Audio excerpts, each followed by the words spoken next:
Hot time in the city. My hair plugs ain't pretty. Hot times in the city. I'm feeling kinda bad. It's time right now for the David Feldman Show. He's talking politics and comedy too. Now tell a dirty joke if you want him to. He's just a lefty from way back. He's a union man with an Emmy for writing. Someday he's mad and he feels like fighting.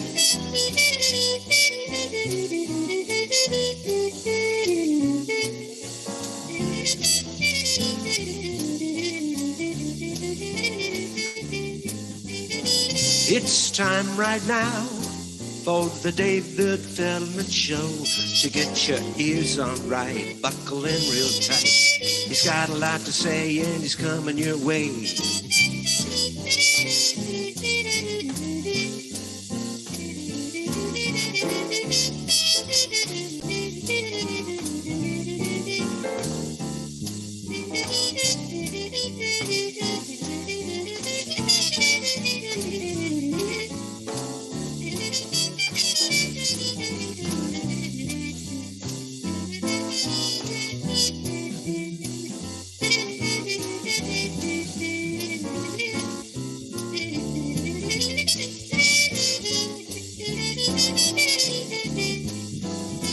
It's time right now for the David Feldman Show.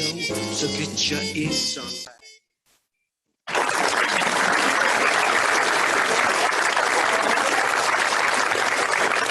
Thank you so much, Professor Mike Steinel.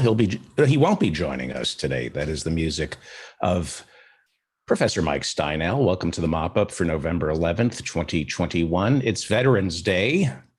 More on that later. I'm David Feldman, coming to you from an air shaft overlooking a parking garage somewhere in Manhattan where the temperature is 58 degrees and cloudy. Friend me on Facebook, follow me on Twitter, office hours every Friday night at 8 p.m. Please join us. Go to my website, sign up for office hours. A little later on the show, we're going to read the chat. We're going to talk to the people on YouTube in about 90 minutes. We're going to take calls. Dan in the newsroom and we're going to take calls from the people in our Zoom room starting in about, an hour. And then we will read the chat over at YouTube. I've been reading the chat. There's some funny people in there. We'll answer questions in the chat room on YouTube, take calls from our listeners in the Zoom room. If you would like to participate in this nonsense, go to my website and click attend a live taping.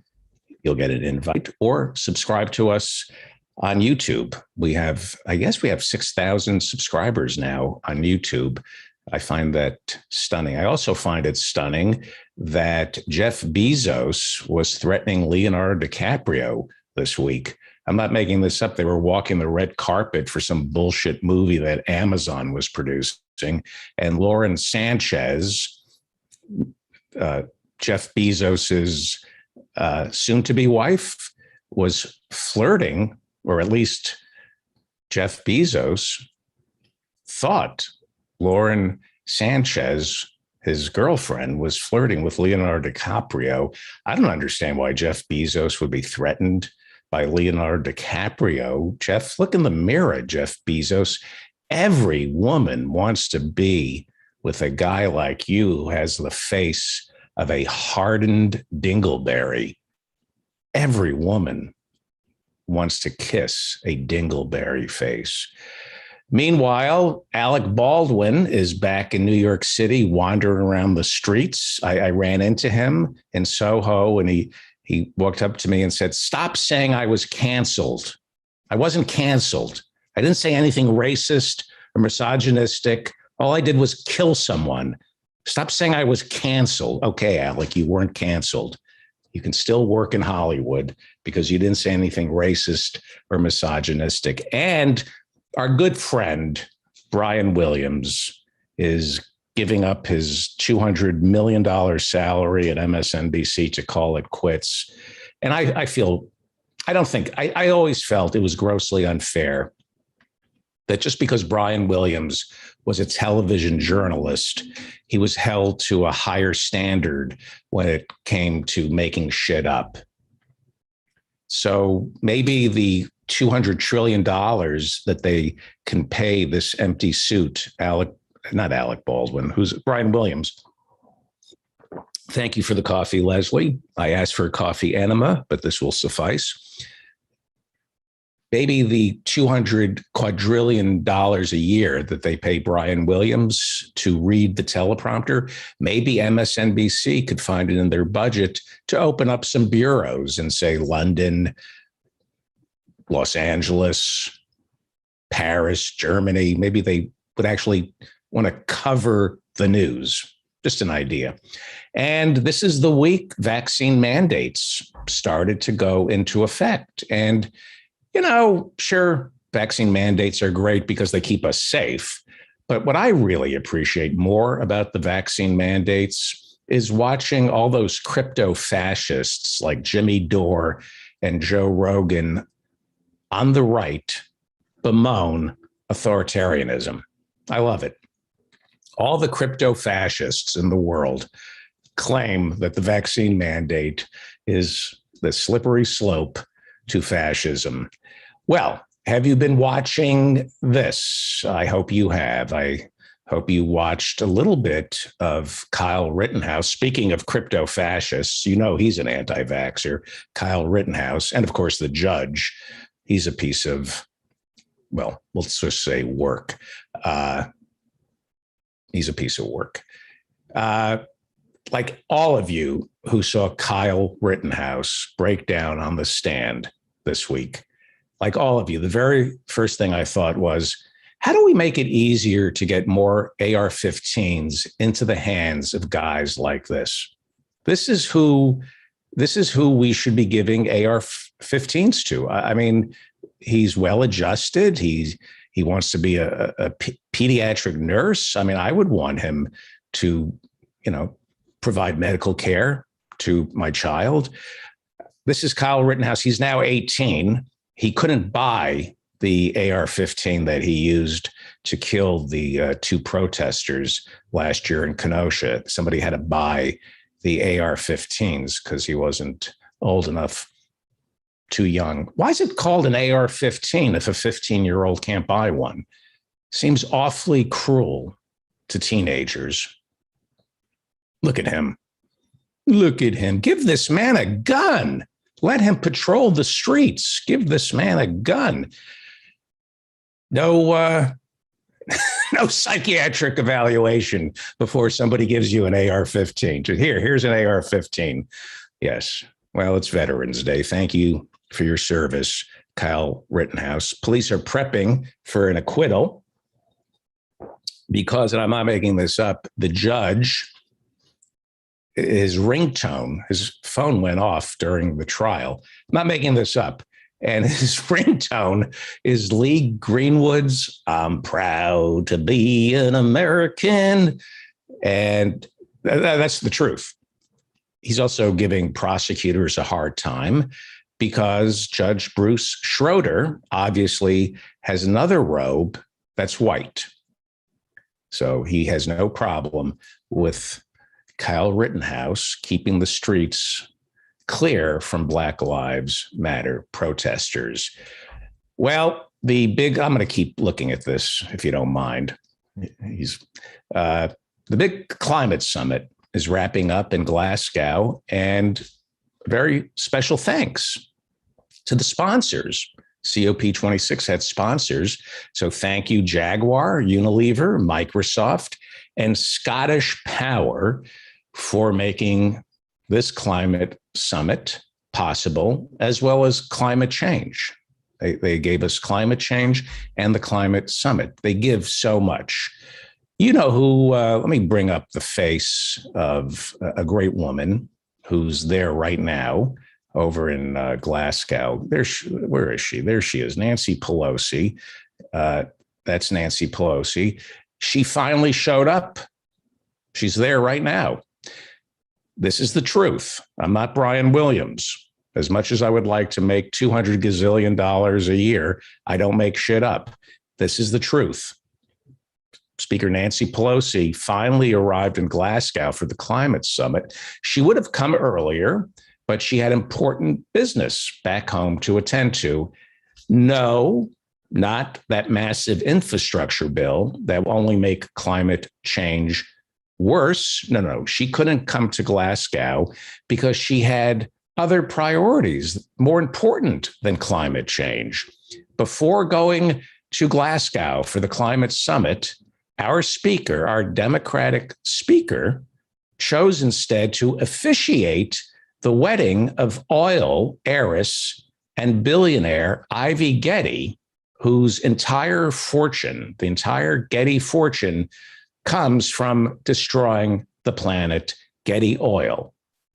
Instead of going to the climate change summit, Nancy Pelosi went and officiated the San Francisco wedding of oil heiress Ivy Getty. You know, Nancy, nothing screams, I care about climate change more than flying back on a private jet to San Francisco so you could officiate billionaire oil heiress Ivy Getty's, let's call it what it is, a pre-divorce ceremony. Are they still married? It's been a couple of days. They're still married. Pelosi, by the way, is supposed to be our ally. You know, she's the one who claims to represent environmentalists, Democrat. Meanwhile, she's officiating Ivy Getty's wedding. And I certainly hope her husband, Paul Pelosi, who is an inside trader in another country, in another time in America, Paul Pelosi would be behind bars for insider trading. He is worth at least $200 million, Paul Pelosi. I sure hoped that he walked away from Ivy Getty's garish display of tacky opulence.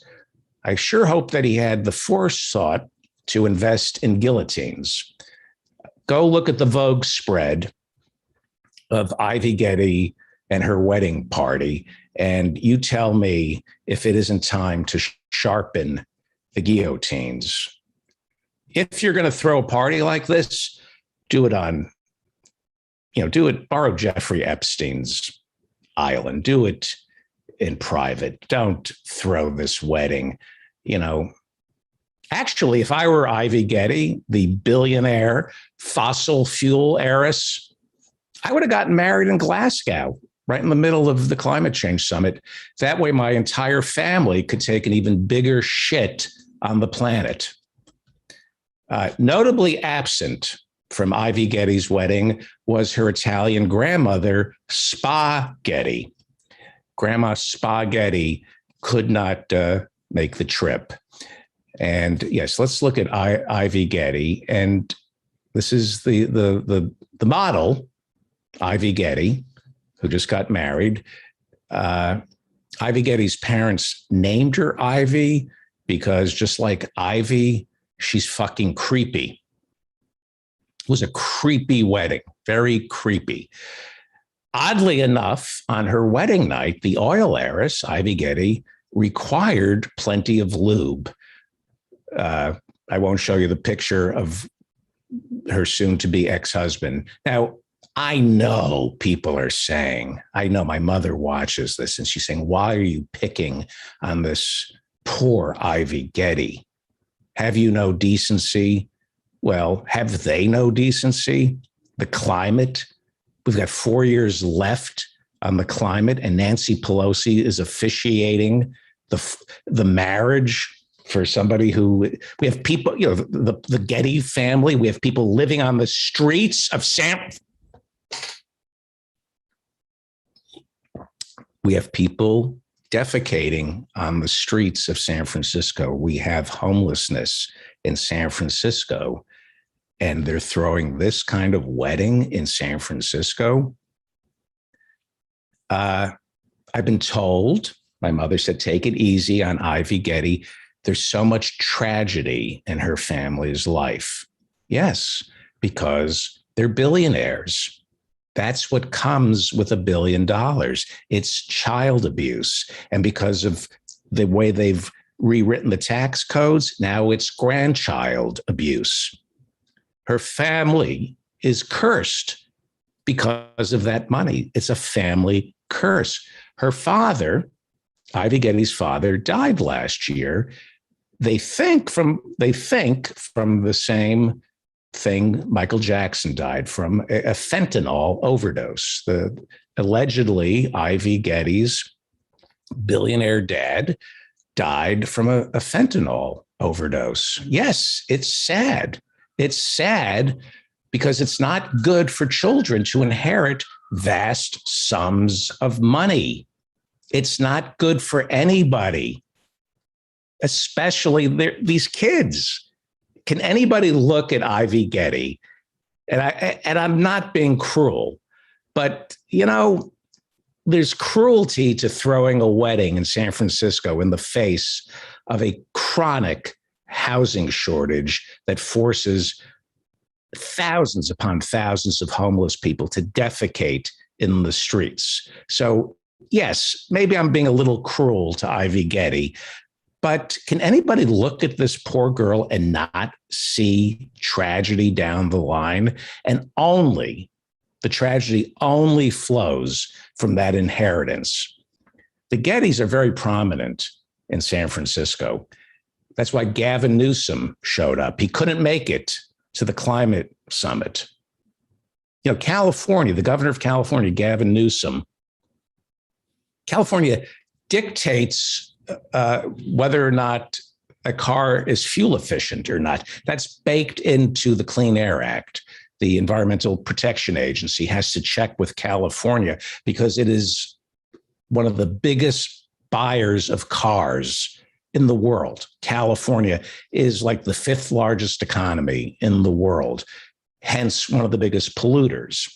But Gavin Newsom couldn't go to COP26. He did make it, though, to the Getty wedding. And because he and Kamala Harris are where they are, because they had to kiss the ring of the Getty family in San Francisco, as does our speaker, Nancy Pelosi. She kisses the ring of the Getty family in San Francisco because you can't get elected in San Francisco without being approved by the Gettys. That's right. Look at her. Look at Nancy Pelosi. And look at the stature. You can't see it, but look how tiny she looks. That's not a Photoshop. That is actually the real size of our speaker, both figuratively, metaphorically. She has a little mind, and to do that, to think she could get away with officiating that wedding ceremony while winter is upon us and more Americans are getting evicted. This is who represents the middle class. You need to get rid of Nancy Pelosi and put her husband in prison.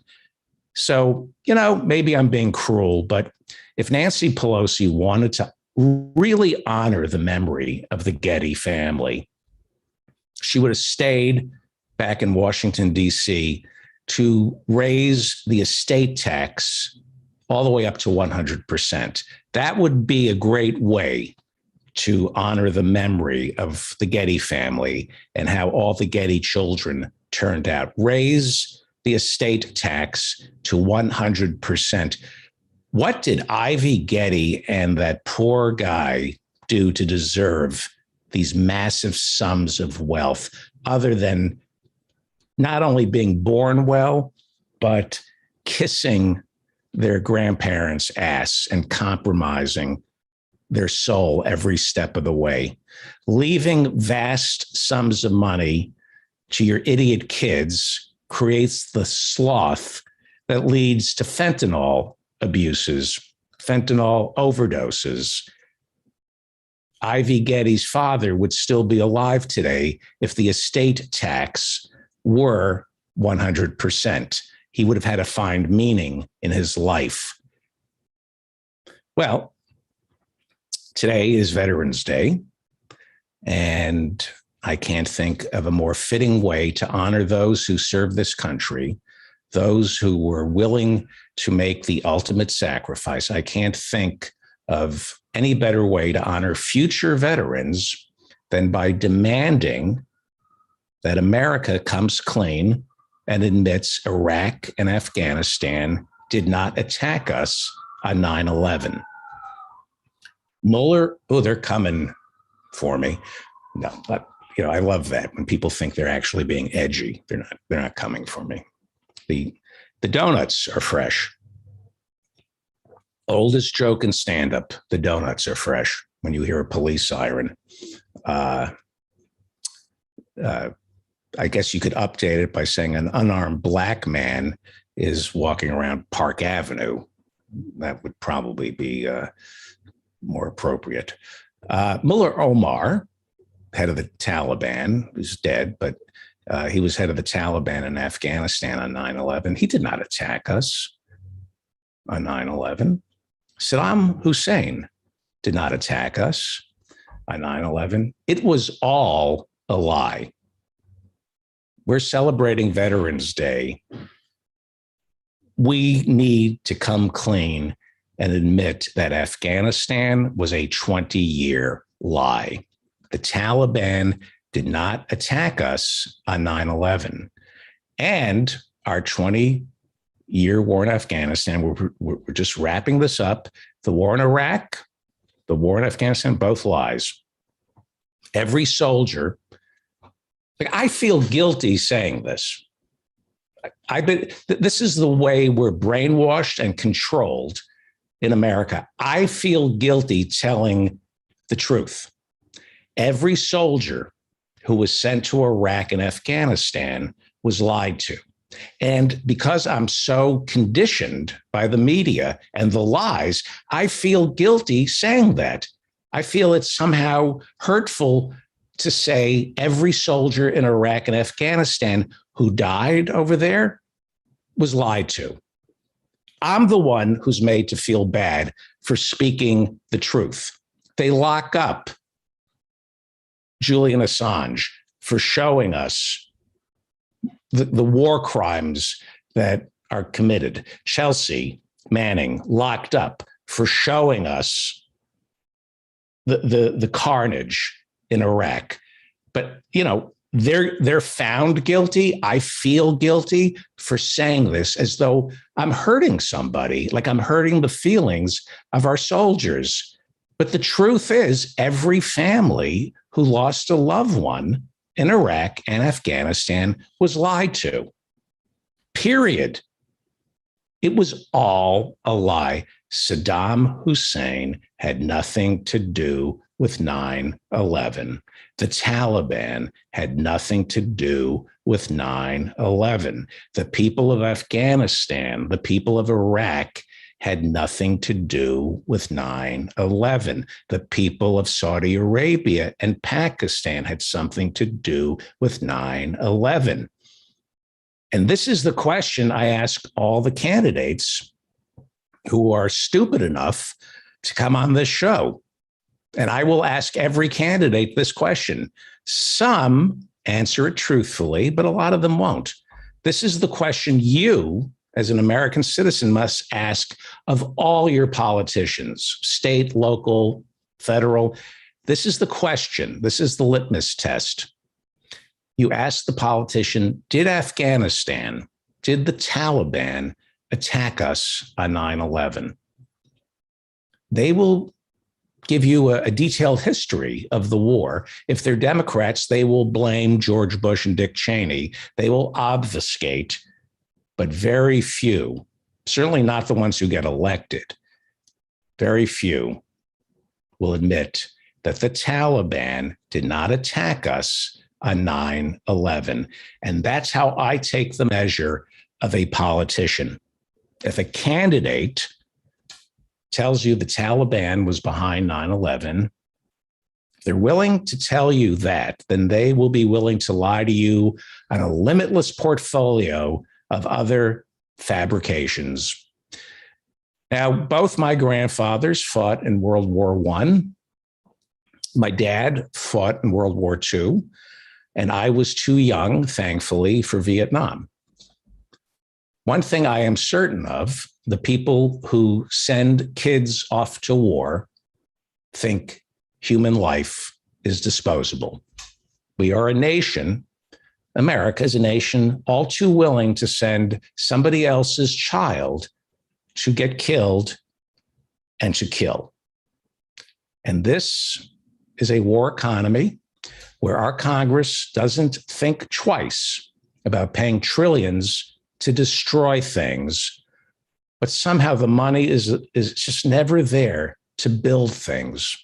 We just don't have the money to build bridges and roads.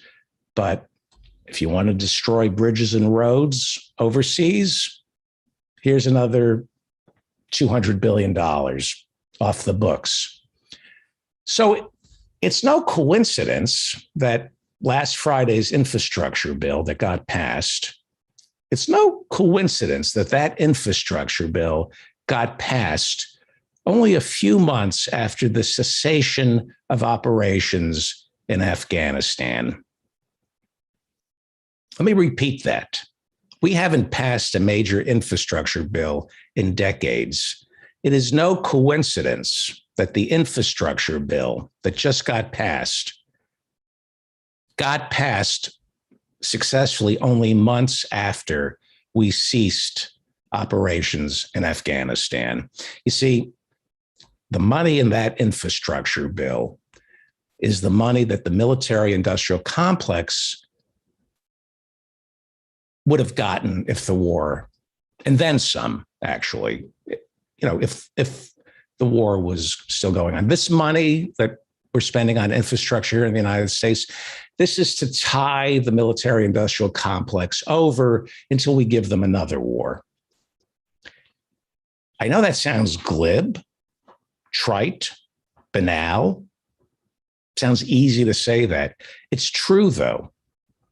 If you listen to the earnings calls that the military contractors had after we pulled out of Afghanistan, you would have heard a lot of nervous CEOs. Shareholders were anxious. I'm talking about the bottom feeders of the military-industrial complex. Certainly Raytheon, Boeing, they're too slick, but there are a lot of bottom feeders in our military industrial complex. The defense contractors hire contractors. There's a whole supply chain. Everybody gets a piece of the military industrial complex. And a lot of those public companies that feed at the trough of the military industrial complex build tanks, armored Humvees. Their earnings calls, they were answering questions from frightened investors as well as business insiders who want to know how pulling out of Afghanistan would affect their bottom line. And some of these CEOs said, things are looking pretty good in China. Things are looking pretty good with Taiwan. Go read. This is why you should read the Financial Times, the Wall Street Journal, the business section. Go read about the bottom feeders in the military industrial complex. And they're just out in the open about this. So we passed this infrastructure bill, first one in decades. And it's no coincidence that our loathsome Secretary of Transportation is Pete Buttigieg, who, by the way, went into Super Tuesday with more delegates than Joe Biden, but, he dropped out because he got the call. Pete Buttigieg, a repulsive human being. He's a former consultant for McKinsey, and he served in Afghanistan. It's no coincidence that a former consultant for McKinsey is now the Secretary of Transportation when we're passing these large infrastructure bills. He will oversee the approval. He gets to approve where all that money gets spent? Which bridges? Who builds the bridges? Who repairs the bridges, the roads, the airports, like we need to fix our airports, tunnels, railroads? That all goes through former loyal McKinsey consultant, Pete Buttigieg, Secretary of Transportation. When the final story of this infrastructure bill is written, this massive transfer of wealth to the richest 1%, the contractors, we will discover that many of the same people who are paid to build the bridges, to repair the bridges and roads, many of the same people in America who will be building our bridges and roads are the very same people who get paid to destroy bridges and roads overseas. Because the military-industrial complex is complex, purposely so. It doesn't just make its money off of war. Its tentacles reach deep into our economy. Boeing. When Boeing sponsors Meet the Press, it presents itself as the maker of the jets we fly and the satellites that bring the world closer together. Boeing doesn't advertise the bombs they make, the missiles they make, the jet fighters they make for us and militaries all over the world, like Saudi Arabia, which since 2015, Saudi Arabia has killed at least 250,000 people in Yemen, mostly women and children. The bombing, our bombs, we're selling bombs to Saudi Arabia. Our bombs have been so incessant in Yemen for the past 5 years. Yemen, thanks to the military-industrial complex here in America, Yemen is now going through one of the world's worst cholera outbreaks in recorded history.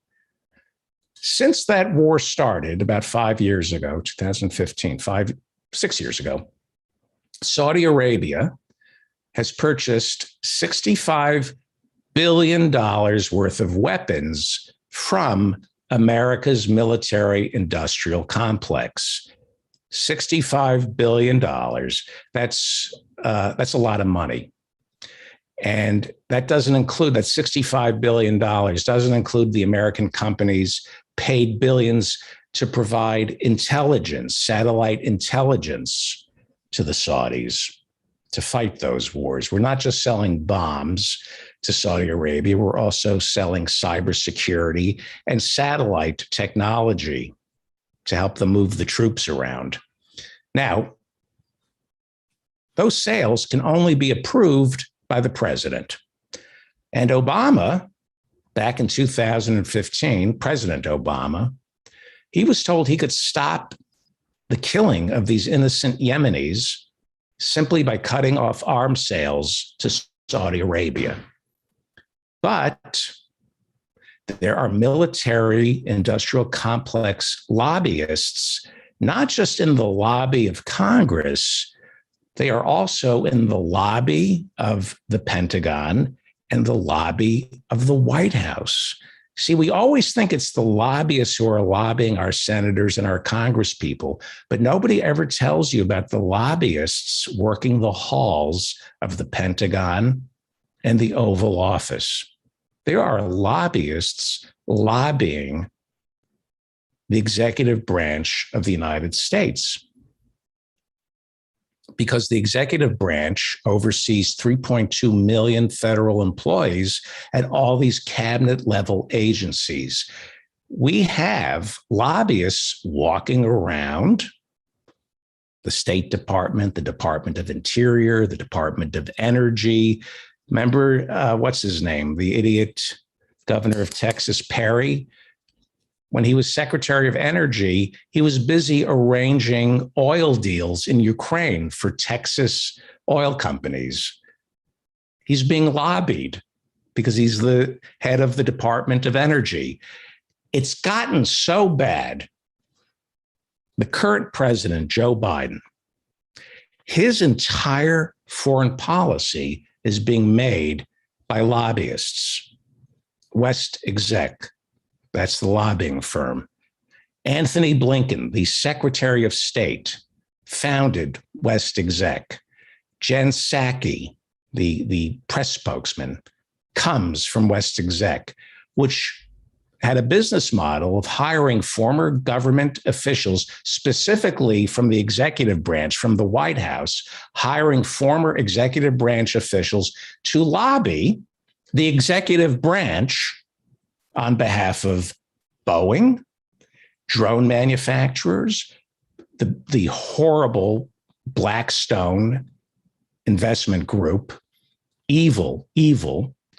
They lobby on behalf of McKinsey, evil McKinsey, people who benefit by making war, or if you're Blackstone, investing in war. That's how West Exec made its money, lobbying on behalf of people whose best interest is served by America going to war on the taxpayer's dime. We're paying. This is a transfer of our wealth into the hands of lobbyists and defense contractors. So yes, Trump was dirty, but these people are dirtier because they make it look so clean.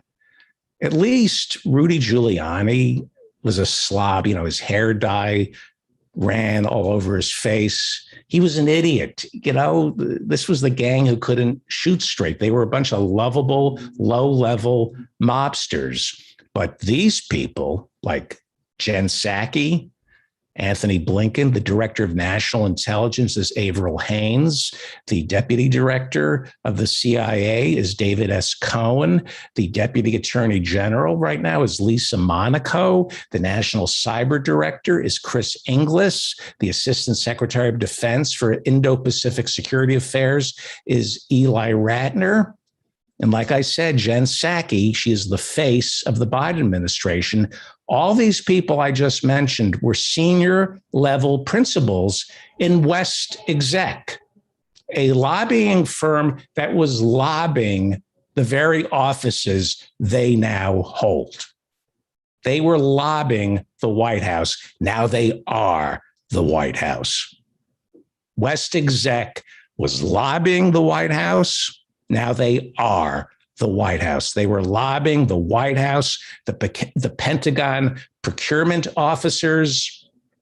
Now they are the Pentagon procurement officers. Now they are the Pentagon. They are the State Department. They are the White House. And yes, I would vote for Biden again over Trump. I'm a Democrat. I'm not leaving the Democratic Party. You know who's leaving the Democratic Party? Jen Psaki, Blinken, Anthony Blinken, Avril Haines, David S. Cohen, Lisa Monaco, Chris Inglis, Eli Ratner, Biden, Kamala, Pelosi. I'm not going anywhere. I'm staying in the Democratic Party, and I'm kicking them out. Again, I would choose Biden over Trump. But I have to say, Trump and his people were stupid. They only stole for themselves. They were low-level mafia types. They were animals. They would see a pile of cash. They would just salivate over cash, and they'd try to take it all for themselves. When Chris Christie, speaking of animals, he was in charge of the transition team for Trump. So he went to Trump and he said, there's about $50 million for the transition, for me to orchestrate the transition. And Trump just said, that's my money. There's $50 million. That's my money. Craven idiots who should be locked up. Not slick, though. Not slick like the Biden administration. The Biden administration is organized crime at its highest level. These are the Hyman Roths. The Hyman Roths from Godfather 2. Hyman Roth lived to a ripe old age because he wasn't greedy. He made sure everybody got a slice of the cake in Cuba, spread it around, make sure everybody gets to dip their beak. That's how the Biden administration is run. Everybody gets rich. There's plenty for everybody. There's plenty for everybody, which is why America isn't a signatory to the International Criminal Court. Happy Veterans Day. America is not a signatory to the International Criminal Court. Their trials, the International Criminal Court, they put a lot of African presidents and generals on trial at the ICC. But America, the force of good in this world, we can't seem to be a signatory to the ICC. Because if we were, John Kerry, our climate czar, former Secretary of State, Democrat, ran for president. John Kerry, if we were members, signatories of the International Criminal Court, John Kerry would have been arrested last week in Glasgow for authorizing those weapons sales to Saudi Arabia when he was President Obama's Secretary of State. See, if we were signatories to the ICC, the International Criminal Court, Barack Obama would also be arrested in Glasgow for authorizing those weapons sales to Saudi Arabia that went to killing 250,000 Yemenis and the largest outbreak of cholera in recorded history. That's what American bombs, that's what the $65 billion bombs that we sold to Saudi Arabia did. It's against the law to sell arms to countries engaged in an illegal war. I believe Barack Obama was a constitutional scholar. I believe John Kerry was a prosecutor. It is against the law to sell arms to countries engaged in an illegal war. And Saudi Arabia's war in Yemen is illegal. That's why we are not signatories to the International Criminal Court, because Barack Obama is a criminal.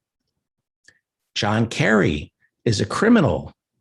Did you see Colin Powell's funeral? The only person missing from that funeral was a process server from the International Criminal Court, because Dick Cheney, George W. Bush, Barack Obama, and Joe Biden should have been served because they are criminals on the world stage. Happy Veterans Day.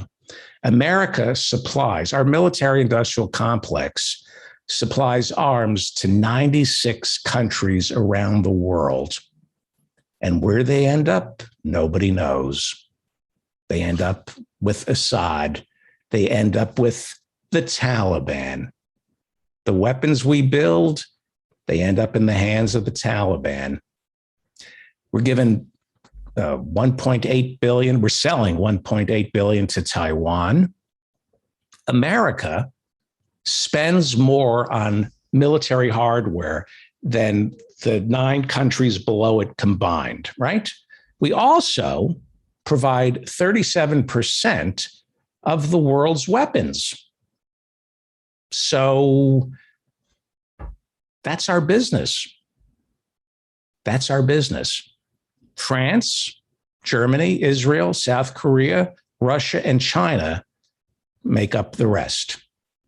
But we're number one on providing weapons of mass destruction to the world.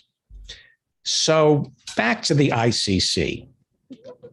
This Veterans Day, let's talk about why America is not a signatory to the International Criminal Court. Well, let's take the illegal invasion of Iraq off the table. That was an illegal war. So if we were signatories to, I'm taking this off the table, what's his name? Tony Blair would be brought before the International Criminal Court for the invasion of Iraq. Instead, he gets money from the Carlyle Group, David Rubenstein, who runs the Kennedy Center and has a show on the PBS. The Carlyle Group paid off Tony Blair as well as the Bush administration. They should all, if we were signatories to the International Criminal Court, they would be frog marched. And forget our 20-year war on the people of Afghanistan. Let's take that off the table. Forget that hundreds, if not thousands, of Americans could be dragged before the International Criminal Court if we were signatories to that organization. Forget the torture, forget the CIA, the waterboarding, and the dark sites. Forget all that. Just take Iraq and Afghanistan. It's a write-off. Okay. Forget that the Pentagon paid America's military-industrial complex $7 trillion for the invasion of Iraq and Afghanistan. It cost, this 20-year war on terror cost us, the taxpayers, $7 trillion. Now, they say we should know what we got for our money. We don't even know if it was $7 trillion. It was probably more, $7 trillion for the war in Afghanistan and Iraq. Where'd the money go? Where'd the money go? It went to the richest 1%. Look at the income inequality, how it grew over the past 20 years. Who got that $7 trillion? Certainly not the heroes, certainly not our soldiers, certainly not their families. According to Sludge, 18 members of Congress combined own as much as $760,000 worth of stock in Lockheed Martin. Ro Khanna, Bernie supporter, congressman, good guy. Ro Khanna represents Silicon Valley. Good guy. I'd like to have him on the show. Ro Khanna, Democratic congressman, seems to, vote the right way sometimes. His wife, Ritu Khanna, owns as much as $376,000 in defense stocks. He represents Silicon Valley. Silicon Valley can't exist without defense spending. In the Senate, nearly 1/3 of the members of the Defense Subcommittee of the Appropriations Committee, these are the senators who determine what the budget for the Pentagon should be, 1/3 of the members of that subcommittee own stocks in top defense contractors. Subcommittee member Republican Roy Blunt from Missouri owns $100,000 worth of stock in Lockheed Martin. I think they used to be headquartered in Missouri, and he was bringing the pork home to Missouri, Lockheed Martin, and, why not buy stock in the company I'm bringing the pork home to? Dianne Feinstein, California senator, Susan Collins from Maine, Republican, and Jerry Moran from Kansas, owns, the three of them own a combined $750,000 in Boeing stock alone. They're on the Appropriations Committee. They're the ones who are determining which defense contractor should be paid what. Dianne Feinstein's husband, by himself, owns as much as $650,000 worth of Boeing stock. In 2018, happy Veterans Day, by the way. In 2018 alone, 380 high-ranking Department of Defense officials went to work for the military-industrial complex. They either went to work just for like Boeing, Raytheon, or they became lobbyists for them.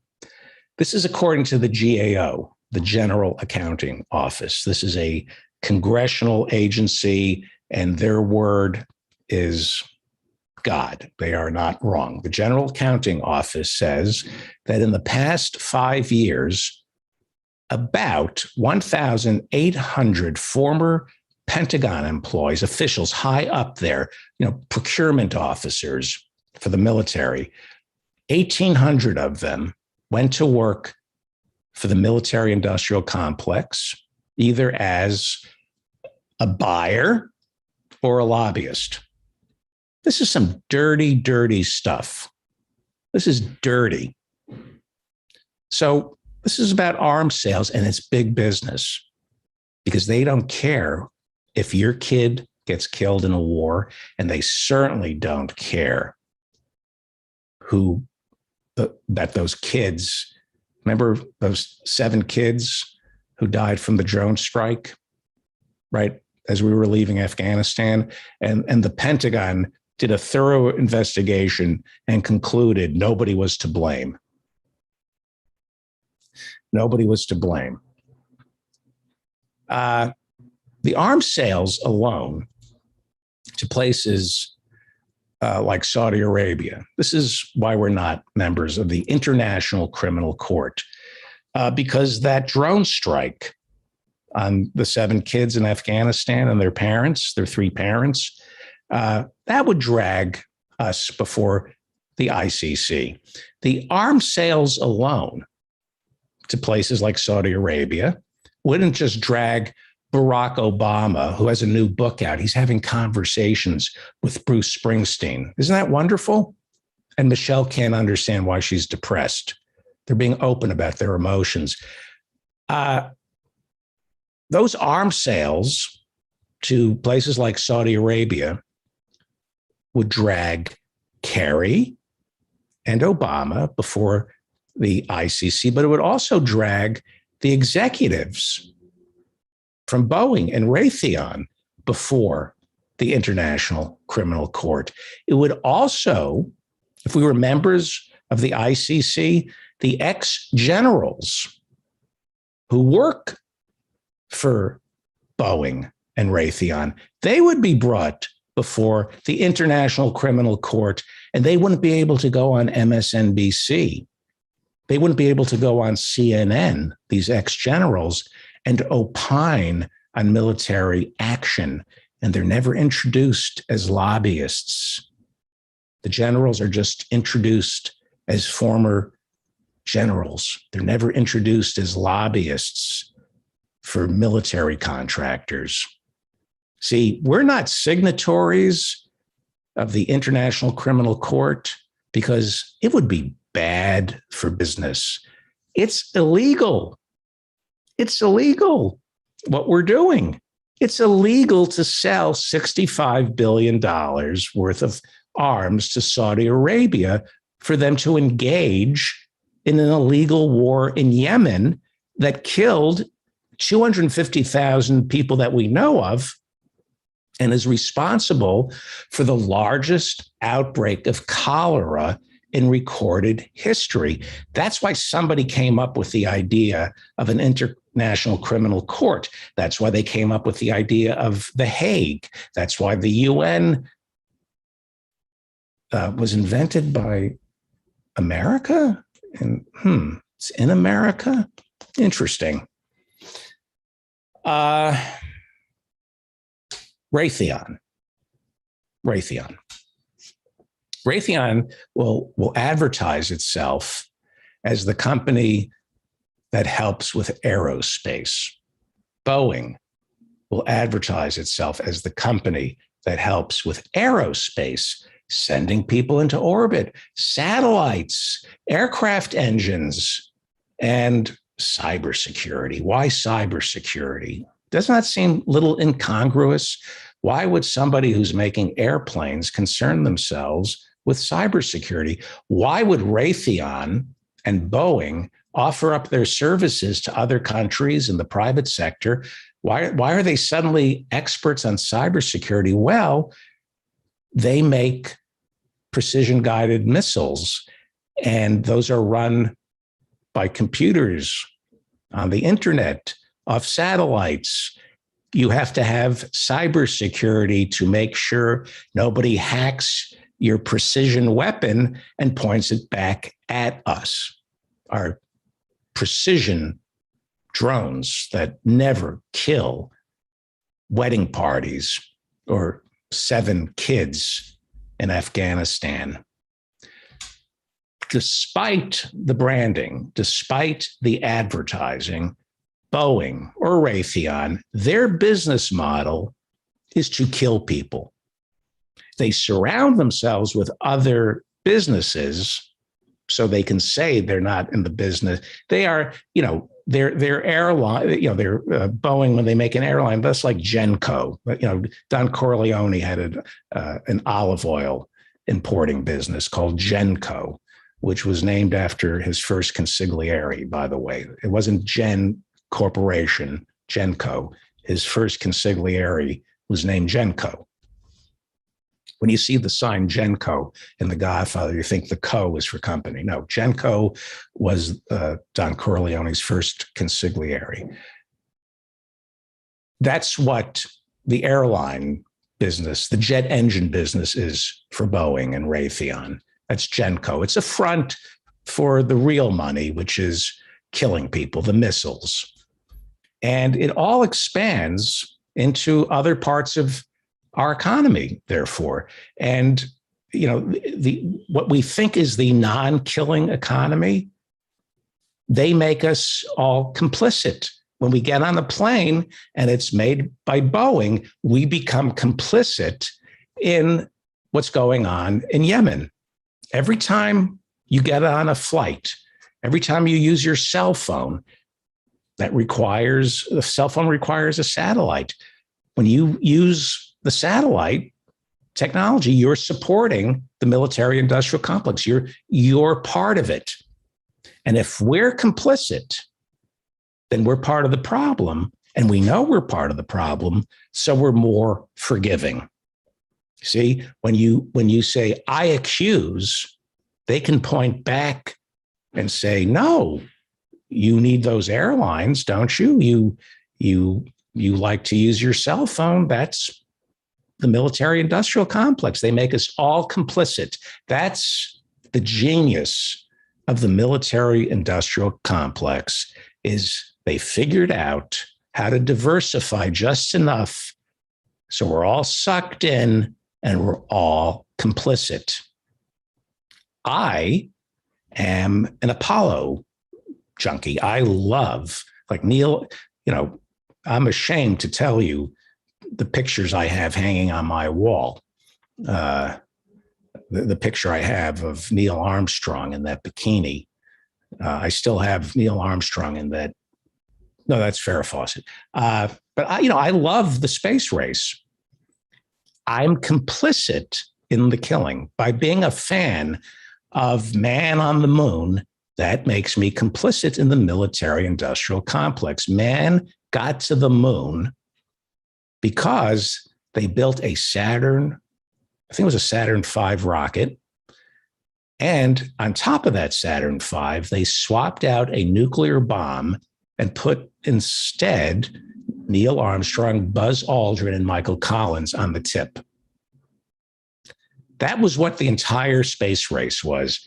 The military-industrial complex had to build faster, stronger, more accurate nuclear-tipped missiles, and they distracted us by occasionally putting men at the tip of those missiles instead of nuclear weapons.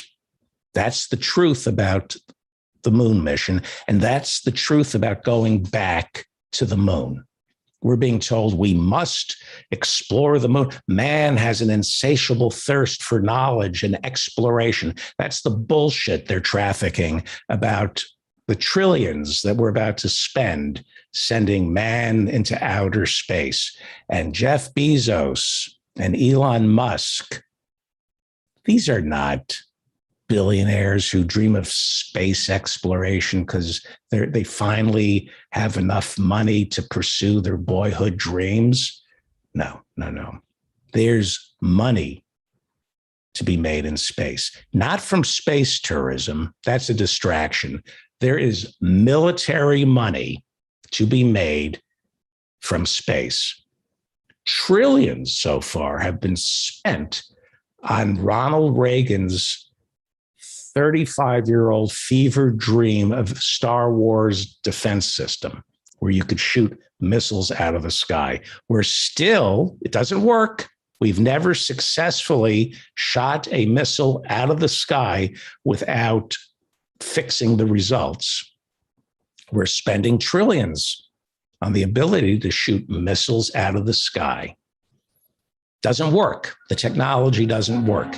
They tell us Iron Dome, which Raytheon has made a lot of money off. They tell us that Iron Dome in Israel is successful. Well, it's shooting these Neolithic missiles that the Palestinians are firing. They're able to shoot those out of the sky. We think, because we were sold this idea that 30 years ago, the Israelis were able to shoot Scud missiles out of the sky. And that turned out to be a lie. Of course, you're not allowed to report on that. The New York Times, briefly, William Safire wrote about the lie that Israel used American technology to shoot Scud missiles out of the sky. Bill Safire, a Republican, reported after the first Gulf War that this was a lie. The missiles didn't shoot the Scud missiles out of the sky. We can't shoot these missiles out of the sky, but it doesn't matter because we're talking about trillions of dollars being wasted, given over to all these defense contractors. Musk and Bezos, you think they're interested in space tourism? Are you kidding me? There's military money to be made in outer space. This new Space Force that Trump, it was like a joke when he set it up. Big joke. I don't see it disappearing from the budget. And they need rockets and they need equipment. And who makes those rockets? Well, until Musk and Bezos came along, nobody was making those rockets. For nearly a decade, America could not launch a human into space without using Russian rockets. We just stopped making rockets. We forked over a 10-year period, we forked over about $4 billion to one Russian company for their rockets alone. So Bezos and Musk, they have lobbyists, and somebody who was working at the Pentagon or NASA went to work for Amazon and said, you know where the real money is? Rockets. We're buying rockets from Russia, Jeff Bezos. You should get in the rocket business.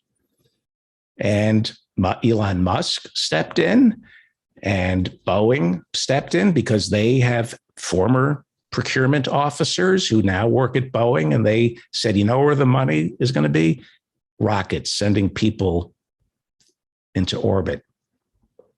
So this isn't about going to the moon. It's about launching secret satellites and whatever new space age war machinery we don't know about.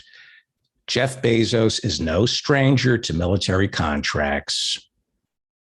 He's suing. Microsoft got this massive, like $12 billion contract from the Pentagon during the Trump administration, and Jeff Bezos is suing. He wants that military contract. He didn't get the contract to send rockets to the moon. He's suing. He's tying it up, and he wants that military money. This isn't about space. William Shatner going into space and space tourism. That's a front. That's Genco Oil. Jeff Bezos, who doesn't care if you live or die, he preferred if you died, as long as he can sell you a coffin. This is about defense money. China's going to the moon. We're going back to the moon because China's going to the moon. For all we know, there's rare earth on the moon. And once they tell us that there's rare earth on the moon that is necessary for batteries or whatever, then the military is going to become even more important in space, because if the military has to protect the oil going through the Straits of Hormuz, the military has to protect the rare earth coming through our stratosphere. So the future isn't Jeff Bezos and Elon Musk happily sending us to the moon. The future is in militarizing space. It already was militarized when Ronald Reagan became president. Now it's big effing business. And Elon Musk and Jeff Bezos want their cut. They tell you we're going to explore Mars, and they'll spend a little money over at the Jet Propulsion Lab for, an explorer to look at. We're not going to Mars. We're militarizing space. We're militarizing space because the military is the point. The military is the point. It's not about safety. In the end, it's not about protecting the Straits of Hormuz. The same way Marshall McLuhan said the media is the message, in that when you watch MSNBC for news, the message is watch MSNBC. That's what Marshall McLuhan taught us, that when you watch Rachel Maddow or Brian Williams, it's about Brian Williams and Rachel Maddow and MSNBC. It's not about the news. The Defense Department isn't about defending the United States. The Defense Department is about the Defense Department. They will find reasons to militarize space. They'll convince us that death from above is imminent unless we spend trillions of dollars. They will militarize space for the sole purpose of spending the money to militarize space. We're not going to Mars. They haven't solved the radiation problem. You go into space, deep space, you're going to get cancer and die. We're not living on the moon. The radiation will kill us. We're militarizing space. And we're all complicit. We're all complicit, not just because so much of our federal budget goes towards military hardware that we don't need. Every time you make a purchase, every time you cheer Bill Shatner as he and his toupee are launched into space, every time you do that, you are supporting the military-industrial complex, because every single corporation uses the military-industrial complex's other products or their investments, or they're owned by the military-industrial complex. At one time, Brian Williams, when he was the anchor man for NBC News, he was working for the military-industrial complex. GE, General Electric, is part of the military-industrial complex. They sold off NBC. Satellites that you use, when you hire somebody for cybersecurity, when you fly in a private jet, and of course, building equipment, all part of the military-industrial complex. So much of the military-industrial complex is inside that infrastructure bill that got passed last Friday. So much of that infrastructure bill was a payout to the military-industrial complex, because the military-industrial complex, they build missiles, they build bombs, they build armored Humvees, but they also build roads, bridges, tractors. I think Martin Marietta builds Humvees and tractors. Eisenhower, even General Eisenhower, who was president in the 1950s, he built America's highway system back in the 1950s. And you know how he sold America's highway system to Congress? As a way, he said, this is a good investment. It's how we will protect ourselves from the Russians. He sold the highway system as like defense spending. General Eisenhower, who led the troops, the invasion, D-Day, he went to Congress and he said, you're going to have to pay for these highways because we need highways to move troops and weapons around the country. We need to make sure that we don't have a disrupted supply chain during war or in the lead up to war.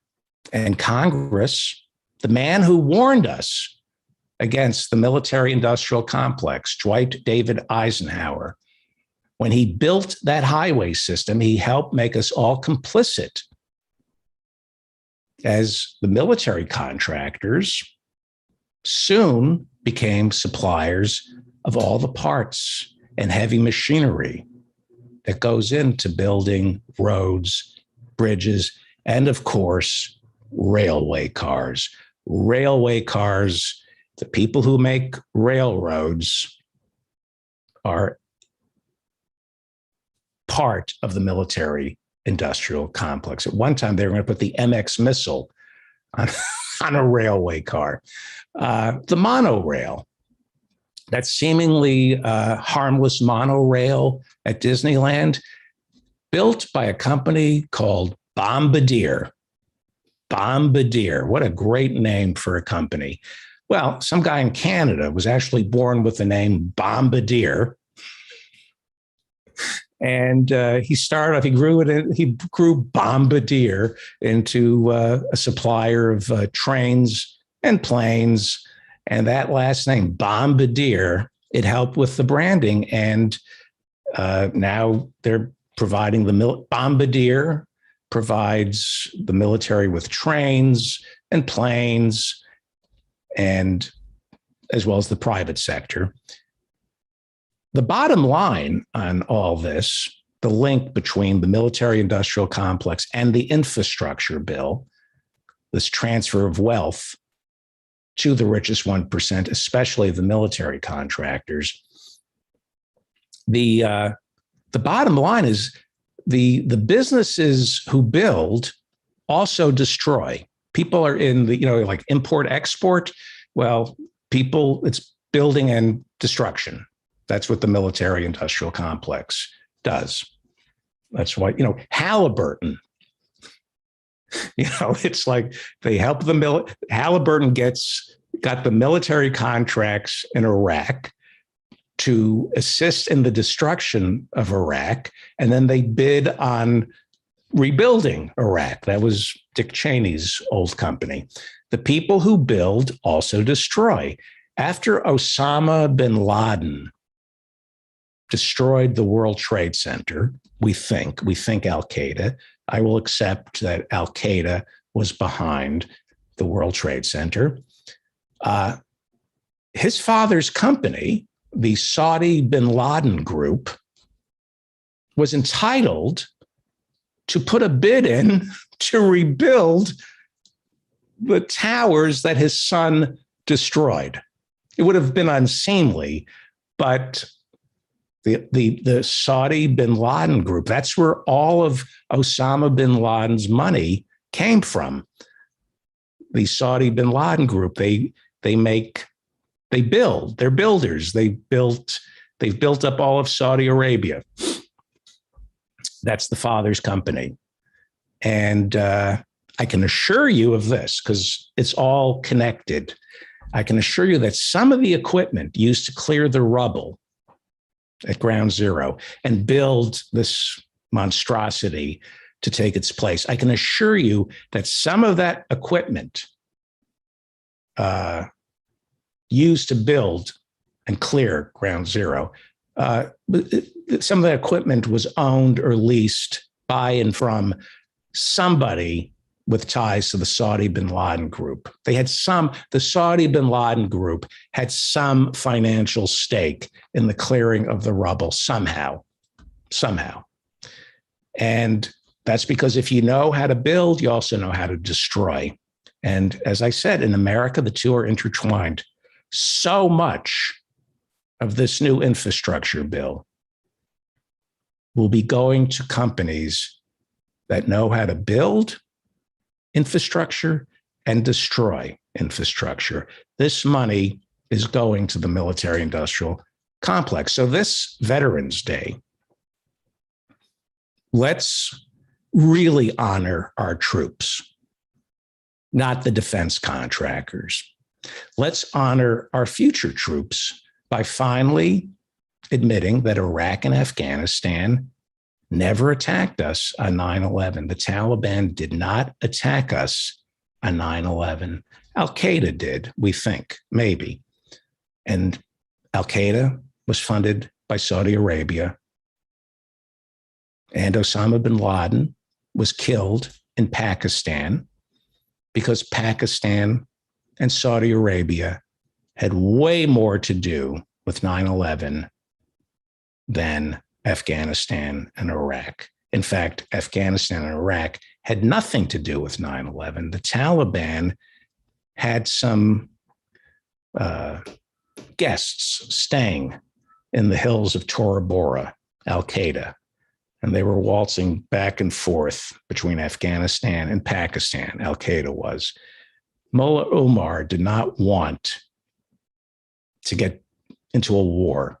The Taliban did not want to get into a war with the United States. They're not going to attack the World Trade Center. And they offered up bin Laden to the United States, and we rejected that offer. What we're up against are people who are in charge, who believe that human life is disposable, ours, not theirs. They are willing to live with death, other people's death. Auto companies, they factor in when they find out that a certain car blows up, if you rear end it, they go, well, how many deaths? They literally crunch numbers. The auto companies. Okay, so to replace this part that doesn't kill somebody, how much will it cost versus the number of passengers who will die in the next 10 years and sue us? And they go, you know what? Don't replace the part. We estimate that only 50 people will die from this defect, and it will cost us $50 million in settlements. It's more expensive to retool the assembly line than it is to settle out of court with the 50 or so people who die from this defect, this auto defect. I'm not making this stuff up. There are people who are paid to do those kind of calculations. Auto company, big part of the military-industrial complex, could not win World War II without GM making our tanks. They factor in when they make tanks how many of our soldiers are going to be killed from defects and whether or not it's worth it, whether or not it's worth it to bring the Humvees back and rearm them so that our soldiers don't die from IEDs. They crunch the numbers and try to determine whether or not it's cost effective to fix a defect. So next time somebody wants us to go to war, and in about a year, happy Veterans Day, we will be somebody, they'll be selling us a war. Remember the Golden Gate Bridge. Just go keep a picture of the Golden Gate Bridge on your desk and just stare at it next time they try to declare war on a ham sandwich. You know, they say prosecutors can indict a ham sandwich if they want. We could declare war on a ham sandwich, and this country, like a tuning fork, you just hit it and we would just vibrate for war against a ham sandwich. Remember the Golden Gate Bridge.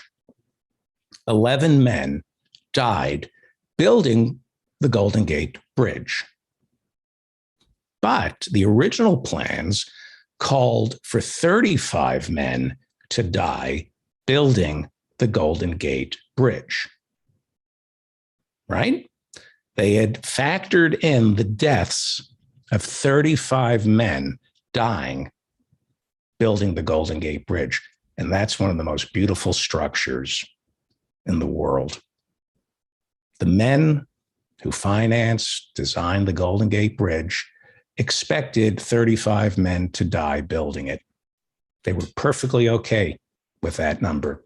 That's the cost of beauty. That's the cost of building something. That's the cost of getting America moving.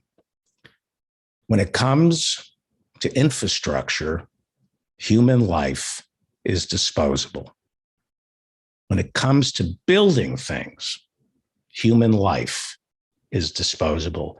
Robert Moses, who built the state of New York, who built New York City, he believed human life was disposable. This is not, he wasn't fighting a war. Well, he was, but he was building these great bridges and roadways. And he felt that if you build a highway or a hospital, if you're tearing down somebody's home for the greater good, we're going to move you. You might end up homeless, or you might end up in a public housing in the Bronx that could be mistaken for a prison. They pretty much took communities in New York City, in Manhattan, urban renewal. They tore down these beautiful Victorians, these Edwardian townhomes that were called tenements.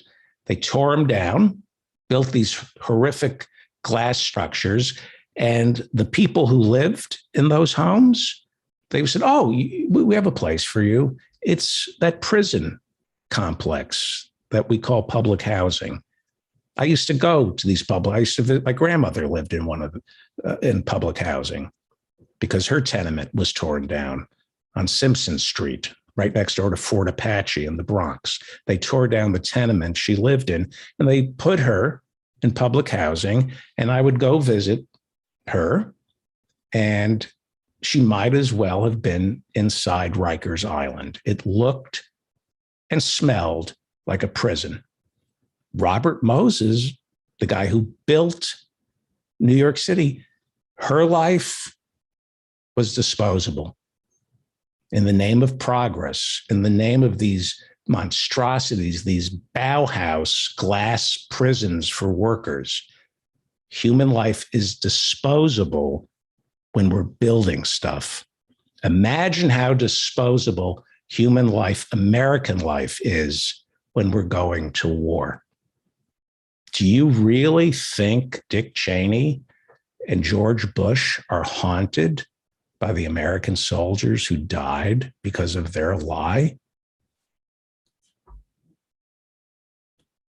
So money spent on roads, ports, bridges, tunnels, airports.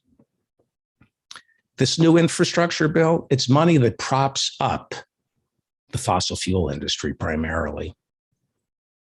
We need to be flying less. We don't need more airports. We need fewer planes. We need to be driving less.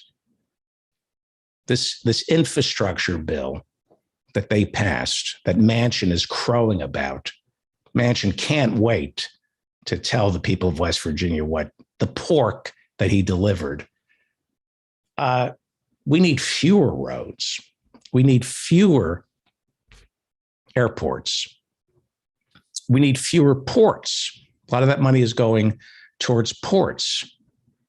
We need to be pouring billions into public transportation. Public transportation, more for railroads, because thanks to the internet, we can live and work anywhere. And by the way, thanks to the military-industrial complex for the internet. Thanks to the internet, every time you use the internet, you're complicit in the military-industrial complex. DARPA gave us the internet. But thanks to the internet, we can live and work anywhere. Some of us, not everybody.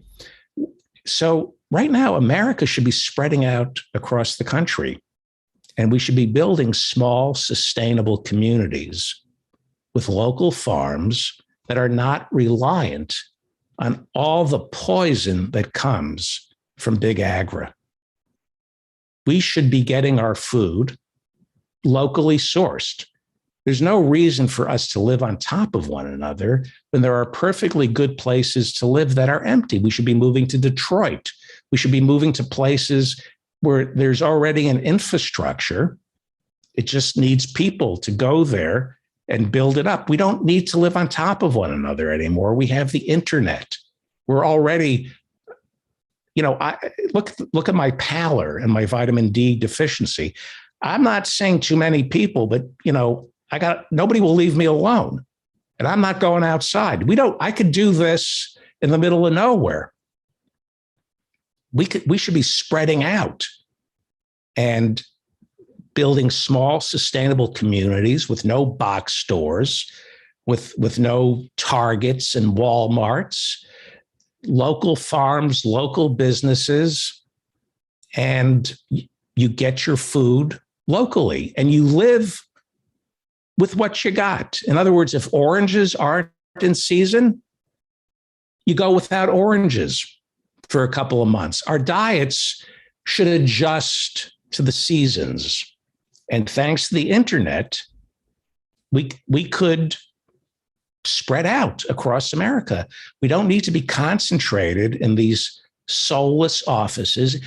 A truly 21st century infrastructure bill and Build Back Better at $6 trillion recognizes this. A truly transformational infrastructure bill would combat climate change by making sure we travel only for pleasure and not for business. And if the airlines go under, so much the better. Airlines are the 5th largest cause of pollution in the world.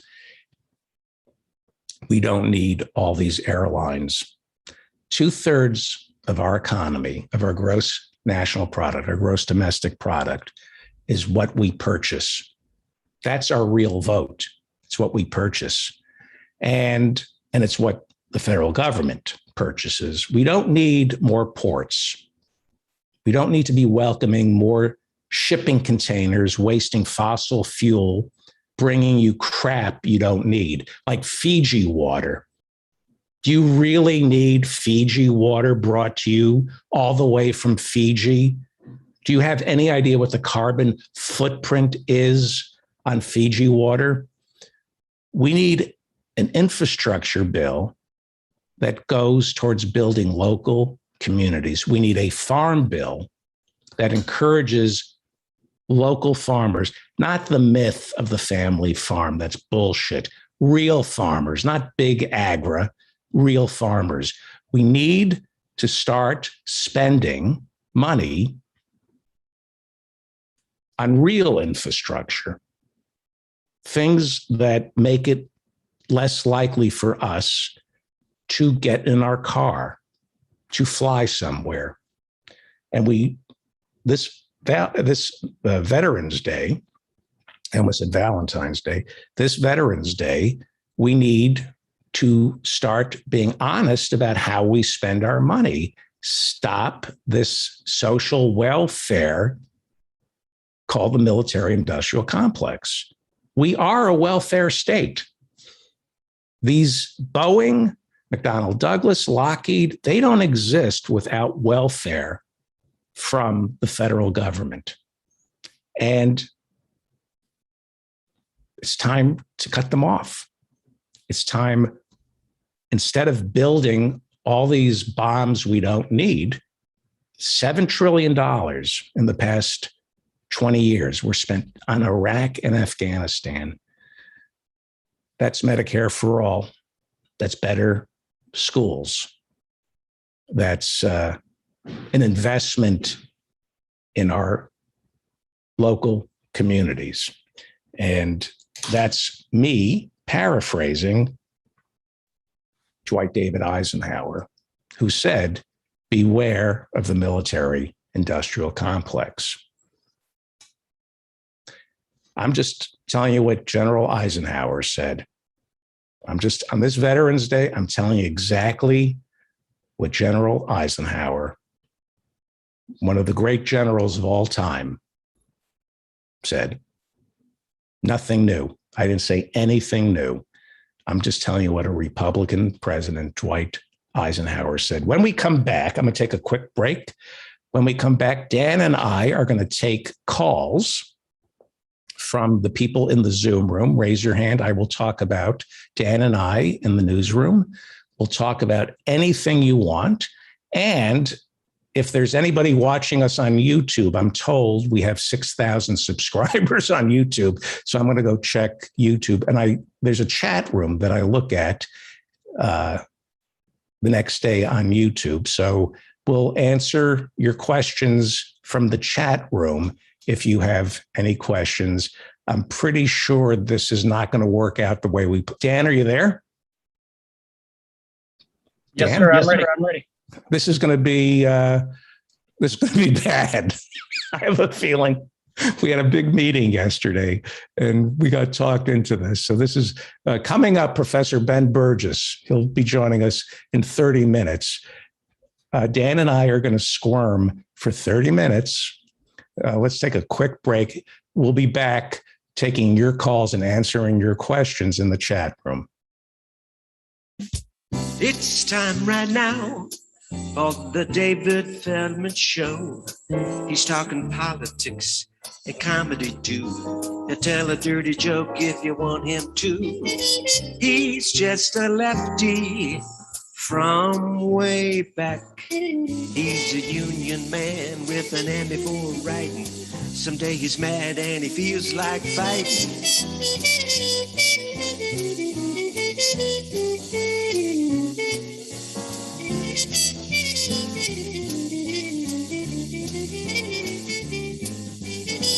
It's time right now for the David Feldman Show.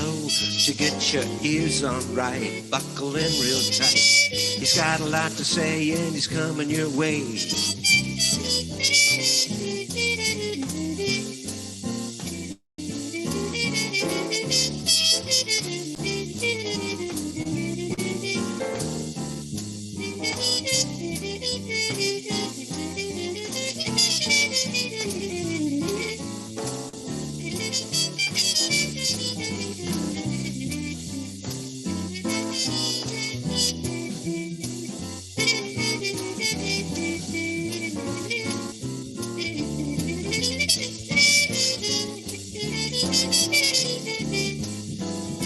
It's time right now for the David Feldman Show. So get your ears on.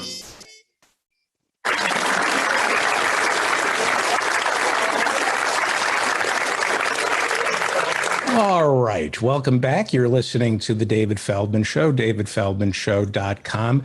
Coming up, we're just loading up some snark here. Coming up in the next half hour, Professor Ben Burgis, columnist for Jacobin and host of Give Them an Argument. His latest book is Canceling Comedians While the World Burns. He'll join us in 30 minutes. But here to engage in my latest suicide mission is our pretentious douchebag, Dan Frankenberger, in the newsroom. Hello, JAG officer. Hello, JAG officer. So, okay. So we had a meeting yesterday, Dan and I and Professor Bick and who else was there? Hannah and is that it? Invisible Ninja. An Invisible Ninja showed his face, and I was going to make fun of. So Andy didn't make it, and Grace weren't there, and we were talking about ways to improve the show. And the number one way to improve the show, I didn't agree to because I like hosting it. So I said, no, that's not the solution. How do we do the show with me? One of the suggestions was we spend some time interacting with people in the over at YouTube. So let me go to YouTube right now. This is going to be so bad. This is just going to be a nightmare. Is anybody watching us on YouTube? Let's see. Hang on. Okay. Yes, we're now on YouTube. Oh, we have 121 people watching us live right now on YouTube. Okay, so So here's what we're going to do. Dan, do you want to first talk about our community? That would kill a couple of minutes before this debacle starts. Yeah, let's run through a community billboard, and then we will say hello to the people watching us on YouTube. I won't say in real time. There's like a 20-second delay. They're sad. They're sad, pathetic humps. They are sad, pathetic humps. Yes. Okay, but let's first do community billboard. Okay, so I sent the pictures. You should have gotten them. I sent it at 5:45, so you should have them. Why don't we do them without the pictures? Want to do it without the pictures? Yeah, just describe. I don't have the pictures. Well, first I got coming up this Saturday, November 13th at 4:30 Eastern. Valley Vox Theater honors Gratitude Month by celebrating solidarity with a screening of the 1952 film Salt of the Earth with special guest professor Mary Ann Cummings. And how do people get tickets for that? They do that by going to get their free Zoom link. You go to Twitter at Valley Vox. You can message them or email them at valleyvoxtheater@gmail.com. And the theater spelled with Mary Ann Cummings will be on shortly, right? Yep. Anything from the Almanac? Anything from the Community Almanac? No, I've got nothing from the Almanac. Oh, okay. What else is happening with our community? Well, Glenn posted a picture of a pond in his backyard. He's got a pond. Are you sure it's not a septic tank leak? It could have been, but I wanted to talk to you about our plan. I was going to see if you know how to work a canoe in the dark, because he posted a picture of a pond pre-dawn on his Facebook. I have an idea. Why don't we use this as our backup and just plunge into the cold water of the YouTube chat room and just take it? Let's just, is anybody raising their hand in the Zoom room? Let's just do it. Let's meet the people who are watching us on YouTube. You want to read the first, what do you see there? Oh, there's two people with their hands raised in Zoom. We just made $10. What is this? Please ask. Go ahead. Well, I don't want to have people paid for me to ask questions. Please ask Mark Savesco what Ted Lieu got for his vote on. Oh, come on. Oh, my God. I can't read that question. So, yes, why don't you read the questions and we'll answer them. So you can't read it, but I should. So please ask Mark Savesco what Ted Lieu. No. Not that one? We need access. This is why I don't have Congress people on the show. Because of questions. I ask tough questions, but I do need access to certain people, and I will. That's why you won't see celebrities on this show. That's why Dan is on the show, because I can ask Dan the tough questions, like, "Where's my third wife?" Oh, yeah, I know where she is. All right. So, what are some of the questions? It involves a map and an X. This is going great, by the way. Oh yeah, fantastic. All right. So what are they asking in the chat? In the YouTube chat, we have 130 people watching us right now. Mist Siren says Feldo is stalling. Yes. So that's true. Love you, David, from Natheist A. David, what books are you reading? That's from Anthony George. Okay. Do I answer this seriously? How do we do this? Do you know how to read? Okay, so what books am I reading? I am in the middle of Pearlstein's book about, I believe it's about the transfer from Carter to Reagan. And it's really great. It's everything that happened between 1976 and 1980, how we ended up with Reagan. It's by a guy named Pearlstein, who's a great writer. That's the book that I'm reading right now. And, of course, this. Sourdough Culture by Professor Eric Pallant, A History of Bread Making from Ancient to Modern Bakers. This is the gift you will be giving your mother or your brother or your father, who's ever baking bread. This is the history of the world told through bread making. So he was a guest on the show. Next question. So far, it's going great. So a book about the yeast, the first thing you think of is my mother. Awesome. All right. So Well, first thing I think about are my panties, but go ahead. Next question. this is from Joe Boris. Do you really hate Jimmy Dore? No, I hate anybody who hates me. And Jimmy Dore and I used to be very close. And, you know, I don't hate Jimmy Dore. As I said to Cenk, when he turned on Cenk and Anna, I thought, oh, now the world makes sense to me. He turns on everybody. Jimmy, there are certain people who are scorpions. They have to, if you get too close to them, they will attack you. And that's, Jimmy, I first met Jimmy through the great comedian Todd Glass. I used to do they were the original podcasters. This was before everybody. And I used to it was called Comedy and Everything Else. And I used to have so much fun doing the podcast with them. I got really close to Jimmy and Todd Glass. And Stephanie. They, Todd Glass and Jimmy, not because of Todd Glass, but because of, Jimmy had to pick a fight with Todd Glass. Jimmy is constantly fighting with people.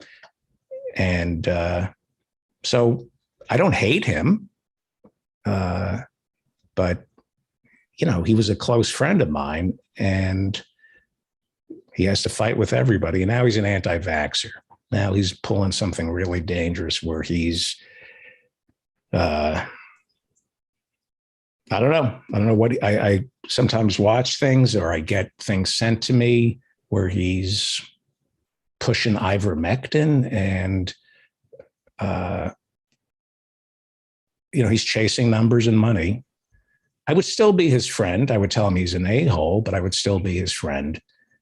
He could benefit from somebody who's a lot smarter than he is. Next question. A lot of great episodes from the archives with you and he. And that yes. Stinks that it went down that way. From a culture sculptor, we have, who am I? Why am I here? That would be Ross Perot's running mate, Admiral Stockdale or Stockwell, no, Dean Stockwell. Anyway. Well, I kind of know why, because we saw him. He was walking around a bus depot serenading a beaver for a half hour. That's the word on the street. Had a running mate named Admiral Stockdale, who was in, I believe he was also in Quantum Leap. No, he served in the Vietnam War and he was a little old and people made fun of him because he had to adjust his hearing aid during the debate. And he asked, who am I and why am I here? I think he was debating Al Gore and the Dan Quayle. That's an answer to your question. So we have Rip the Jacker. Will you get Andy Kindler on the show again to stir up some drama with his liberal sensibilities? I would love to have Andy Kindler on the show. I'm mad at Andy and Frank Conniff because we used to do a segment on this show called Mystery Guest, where we had Andy Kindler would be the mystery guest. And I'd say, please welcome our mystery guest, Andy Kindler. Remember this? Oh, yeah. And then Frank Conniff, and we'd have some other comedians ask Andy questions to try to ascertain who Andy is. And I would drag this on for an hour. And it was the funniest hour I've ever done on this show. Everybody hated it. The audience hated it. Kindler hated it. Conniff hated it. Alex, who was producing the show at the time, hated it. And I thought it was the funniest thing to get four comedians playing mystery guest where they were asking Andy Kindler who he was. It was great. So Andy doesn't want to do it anymore. I was going to make him our permanent mystery guest. I thought it'd be great to do a show called Mystery Guest where each week it's Andy Kindler. And they won't do it. Craig Bierko said he would do it with Richard Kind. Well, you could transfer it into the we're not recording show also. Yeah. Oh, we're not recording, right? Oh, good. Yeah. I think Andy is the funniest person. I mean, who doesn't love Andy Kindler? And his podcast with J. Elvis Weinstein is Thought Spiral. Yes. Yeah, that's awesome. We have a question from Dave Amatrano. Soft or strong, your toilet paper preference? What? Soft or strong, your toilet paper preference? Well, I was going to say I just put lanolin on my hand, so it's soft. I don't use toilet paper. Sarah Silverman tweeted out the other night, I wish Bounty made toilet paper because I like it rough. And I read that and I started laughing. I wish I were Sarah Silverman. I'm a vegan. We require very little toilet paper. So my advice to you, wet ones. It's much cleaner. So there's a joke here. If you use Bounty toilet paper, there's something about it. I tend to lumberjack, but yeah, it's no good. Yeah. I don't want to do toilet paper jokes. So let's come back in 4 hours. Corvega Star Killer. Why do women reject me every time I tell them about the David Feldman show as an opener, and they don't want to talk to me anymore? Women, well, I can't give advice about love on this show. Women are rejecting you? Yeah. No, that I can't help you with. It's, I don't have answers. My opener was always, will you marry me? And then we'd get married. And have you tried gifts? It's always good to have jewelry from joebritton.com. Give them gifts. Okay. Yep. All right. Next That question. works. We have 140 people watching this right now on YouTube. See, we have the next question. Frank Conniff. Women are a mystery. Yes. Did Frank Conniff and the female comedian get a bit mysterious? I'm not sure. That's from Ricky. Maybe I'm not reading it right. Okay. Let's go to the next one. Well, let's see if anybody in there's a couple questions going on in Zoom. You could kind of quick. Okay. Next question from Zoom in the Q&A. Ethan Hirschenfeld is asking, any idea where my car keys could be? Well, when I was married to my third wife, I always know that your car keys are always in the last place you would look. So I would check her vagina. I don't want to do that. Well, the last time we saw Ethan Hirschenfeld, this might give him a clue. Yes. He was sitting in a Tuscaloosa church pew, hiding razors for half an hour. So maybe go check the church. Okay. That's my advice. Somebody wants to know how snakes pee. I would think with the toilet seat down, right? That's and that makes sense. Laura Martin asks, "Where's Jim Earl?" I don't know. Do you like Rittenhouse's suits? I think I'd like to see him in a striped suit and some ankle bracelets. Which comedy shows am I watching, David? Soccer Pizza asks. What was I laughing at the other day? Oh, the Hindenburg landing. No, what was I? I was watching something. There was something I was watching the other night. You know who I like is Trevor Noah. Trevor Noah is great. The Daily Show, really great. Favorite cartoon? Well, Family Guy. There's nothing like, what's the point of watching anything other than Family Guy? Family Guy is the greatest show in the history of television. It really is. It's just perfect. It makes me laugh really hard. I love Tom and Jerry. Tom and Jerry is fantastic in my book. I like when he smashes his own hand with a hammer and it gets real big. Are you being serious? Oh, yeah. Yeah. We do have 3 questions in the Zoom as well, if you want to. Okay. Oh, now 4, in case we run out here. I think considering this is the first time we've done this, it's not bad. Yeah, we're doing this. We should do this we should do this more often. Sure. Yeah. Get to meet our listeners. Get to meet our people. We have 140 people watching us on YouTube right now. Is that good? It's fantastic. Okay. When is Ethan coming to DC? Ethan heard, well, he's going to be on the show in 40 minutes with his dad. We'll ask him. Rick and Morty is hilarious.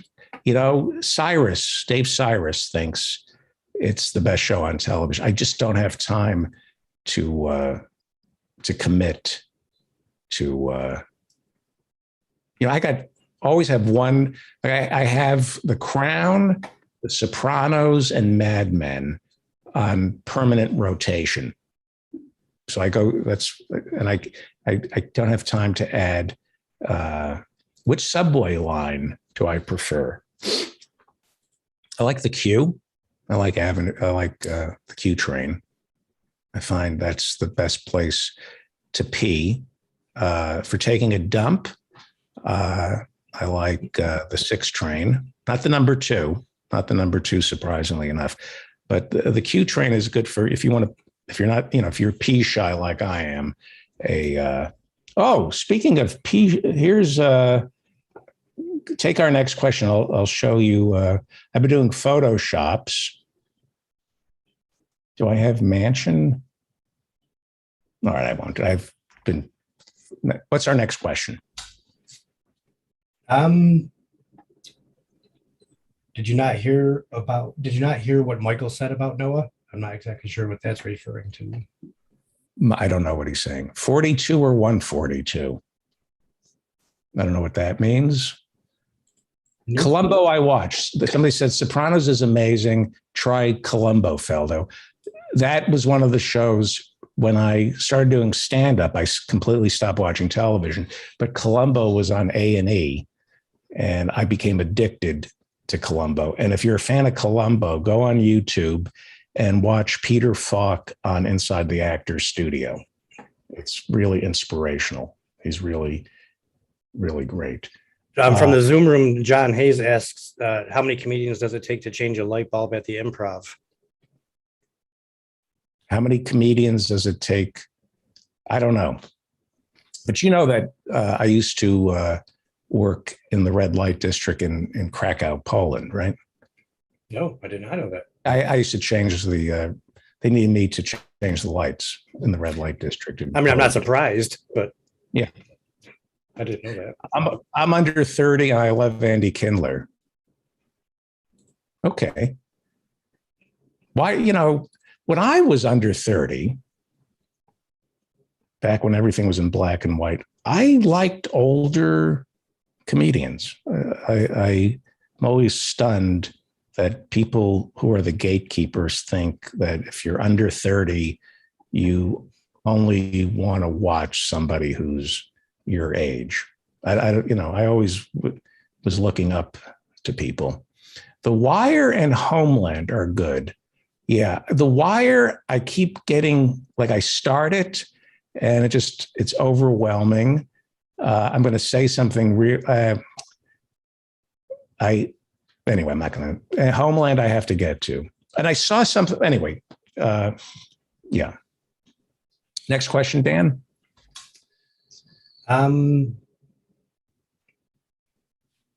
Murder, She Wrote. Feldman doesn't watch chick shows. Murder, She Wrote. I'm really enjoying the new one entitled Rust. I think Rust is one of the best Murder, She Wrote ever done, starring Alec Baldwin. Next question. A dumb bum. I'm waiting for more questions to roll in. I'm not seeing too many more. We got a few more minutes. And of course, I'm not going to admit it, but MacGyver is my favorite show. I don't know how he does it. That's your jam. What do I think of Howard Stern? Well, I think well, I don't want to make enemies. I think he put people on his show who should have been saved from themselves. I think a lot of people are exhibitionists and don't mind being laughed at as opposed to laughed with. And I thought he coarsened our culture, and I think he's redeemed himself a little, but I used to find him compelling, and then I found him to be a waste of my time. So, have you seen the movie Sorry to Bother You? No. Where's the capital of Malawi? I have no idea. Bring back Todd Glass. Yes, I reach out to him. Hey, Felder, do you recommend Rise and Fall of the Third Reich, the Shire book? Yes, I do. Yes, I do. It's pretty great. There's another one. I can't remember the name of. Shit.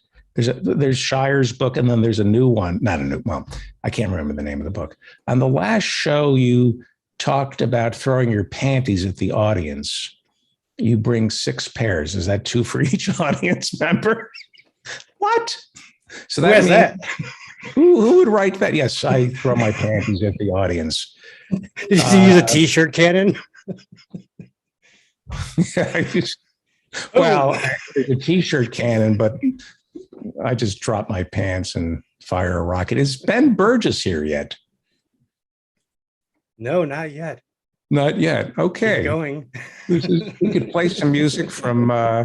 It's kind of interesting taking these calls and sweating this hard. Let anybody raising their hand in our Zoom room. Oh, here we go. Yes. Let's go to Warren, who's in our Zoom room. And if you're watching us on YouTube or listening to us as a podcast and you would like to join the animals in our Zoom room, go to my website and hit attend a live taping. What is on your mind, Warren?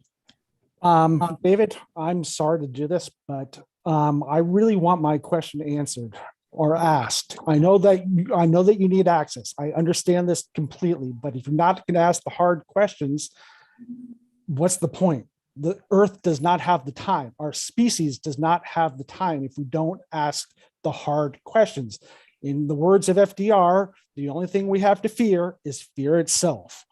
So this is the problem. You need to ask the hard questions.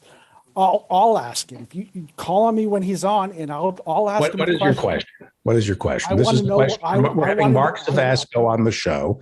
He is chief of staff to Congressman Ted Lieu, who is one of the best congressmen in Washington. You have a question that you want to ask. I'm uncomfortable asking the question, Warren, because I like access to Mark Savasco because he gives us a civics class. This, Warren, is why I don't try to have famous people on the show, because when you ask questions that are uncomfortable, they don't come back. So I'm not trying to build this show around having Bernie on the show, because I will ask rude questions of Bernie. I can't help myself. I figure it's better to have people like you and Professor Mary, people who are brilliant and read and educate. So you don't need to have access to these celebrities. I don't think having a congressperson on or a senator or a movie star is entertaining because they don't answer your questions. And the reason I have Mark Savasco on is he has a lot to offer in terms of how bills become law and what's going on. So that it's really the last time you had him on, he was laughing at you. He was like saying, "You guys are pitching me softballs." Ask him a hard one. But what's the point of asking him a hard one? The point is, you'll see how he reacts to it. You'll catch him off guard. It's what Russert would do on Meet the Press. Back in the day, he'd ask the hard questions. Yes, he did. He did. So be like him. Show some balls. I do. And I mean, did you watch the first 90 minutes of the show? I've been here since the very beginning. Right. So I mean, I would, to me, it's not, I would ask Ted Lieu that question, but I'm not going to ask Mark that question because he's between a rock and a hard place. He has to. Yeah, you have access to him. I understand that. I guess I'm just frustrated. I saw. You're angry. Well, I'm just saying that the world does not have the time. Like COP26 was a joke. Right. So you saw Abby Martin get up there and ask Pelosi a hard question. She has the balls. What did she ask? She was saying, why is the military exempt from the fossil fuel regulations? They use more fossil fuels than 140 countries on the planet. They are the largest user of fossil fuels on our planet, period. Now, was this at a press conference or did Abby do a one-on-one with her? It was at the press conference, and the guy, you showed the clip. He played the clip that she did. And she asked the hard question.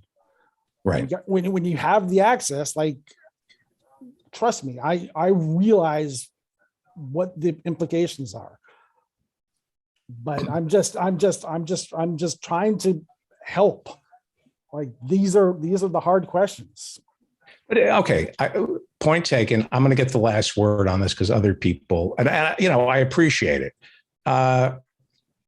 This show doesn't have power brokers on. I'm not interested in talking to powerful people because anybody who has power is suspect. Anybody who is at the top is compromised.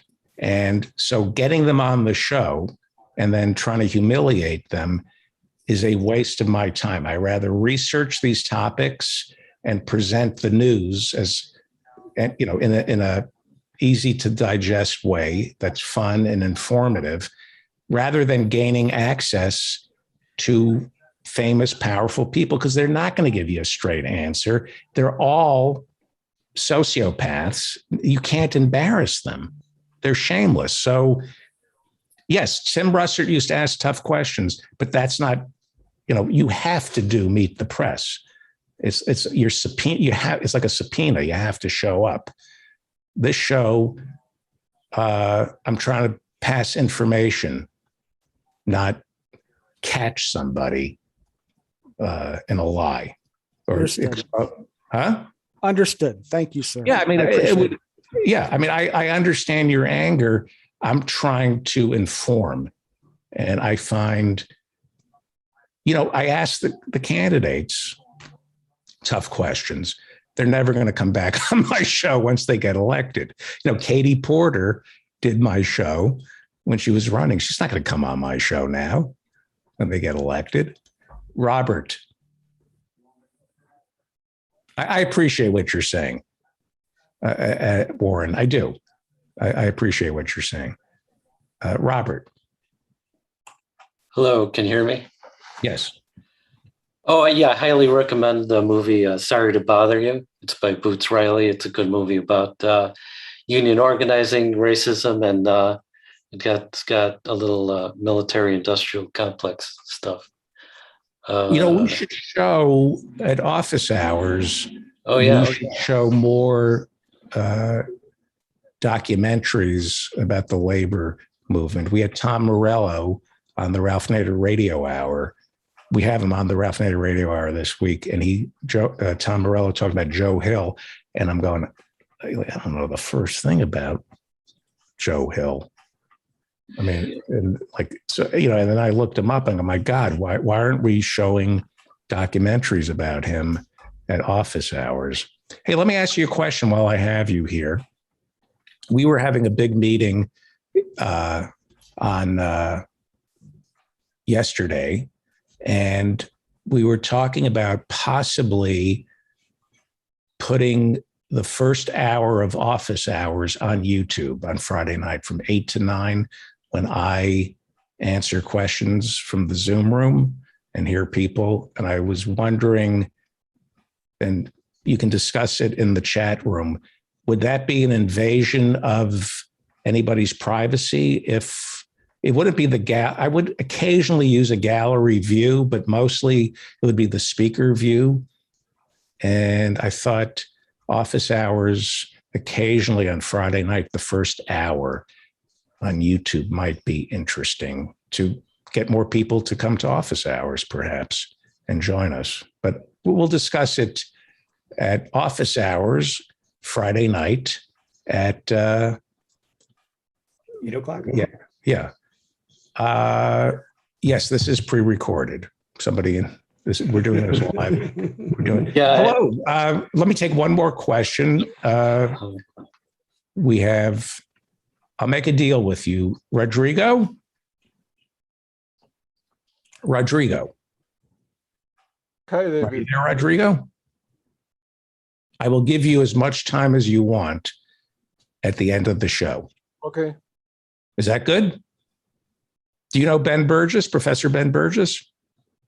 I know him, yes. Professor Ben Burgess joins us. I just want to introduce you to Professor Ben Burgess because he'll get a kick out of you. It's kind of funny. Professor Ben Burgess is the host of Give Them an Argument. He's also author of a new book about Christopher Hitchens, as well as Canceling Comedians While the World Burns. This is Rodrigo, Professor Burgess. This is so funny. He's not an American. How many languages do you have to speak because you're not an American? 4. 4, yes, because he's not an American. I just have, that's the great thing about being an American. I just speak English. This guy, what are the languages you have to speak because you're not an American? Español, You speak Inglés, Spanish. What else? Japonés. Japanese. What are the other two? English and Spanish. God. Thank you, Rodrigo. We'll talk to you at the end of the show. Thank you. And thank you, Dan Frankenberger. If people want to contact you, what do they do? Send me an email to denfeldman@gmail.com. And Dave, this episode, please take it easy on Professor Burgess. Can I ask a question of Professor Ben Burgess? Yes, go ahead very quickly.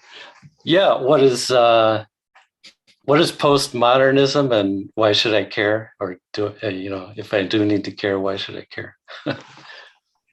Postmodernism is, I mean, I think it means different things if you're talking about like culture, literature, even like architecture that I could not explain well. But in terms of philosophy, it's a kind of view that has to do with skepticism about, about certain kinds of claims to knowledge and grand narratives about history. And a lot of the, so people like Foucault and Derrida who were kind of reacting against Marxism and other things. I don't know. You shouldn't actually care that much. Don't worry about it. Okay. Well, thank you. Let me just mute everybody here. And there we go. I want to thank Dan Frankenberger in the newsroom. We took questions from our YouTube viewers. We hadn't met the YouTube viewers yet. And I find them just like the, I was not going to turn on the people. Professor Ben Burgess joins us. Can you imagine having to learn another language other than English? I mean, that's sad, isn't it?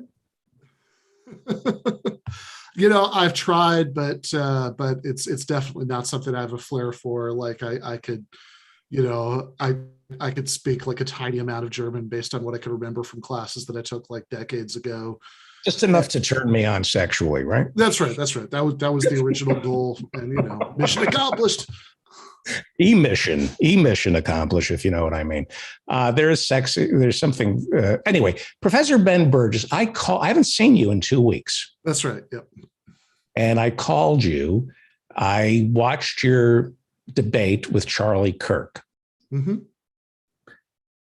And So I called you first to tell you how brilliant you are. You were really amazing.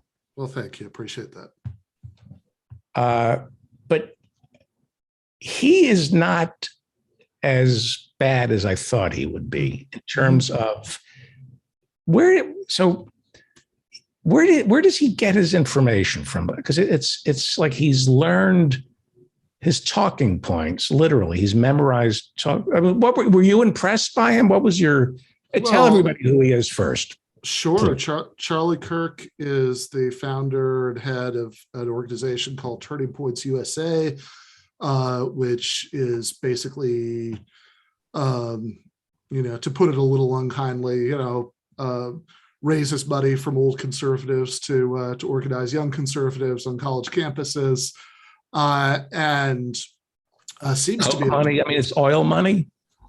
Yeah, I'm not sure about all of it. I know Kirk comes from like the northern suburbs of Chicago, and my impression is that there's that there are rich people from that area that he probably gets a lot of money from. There's like revenue of $30 million like annually.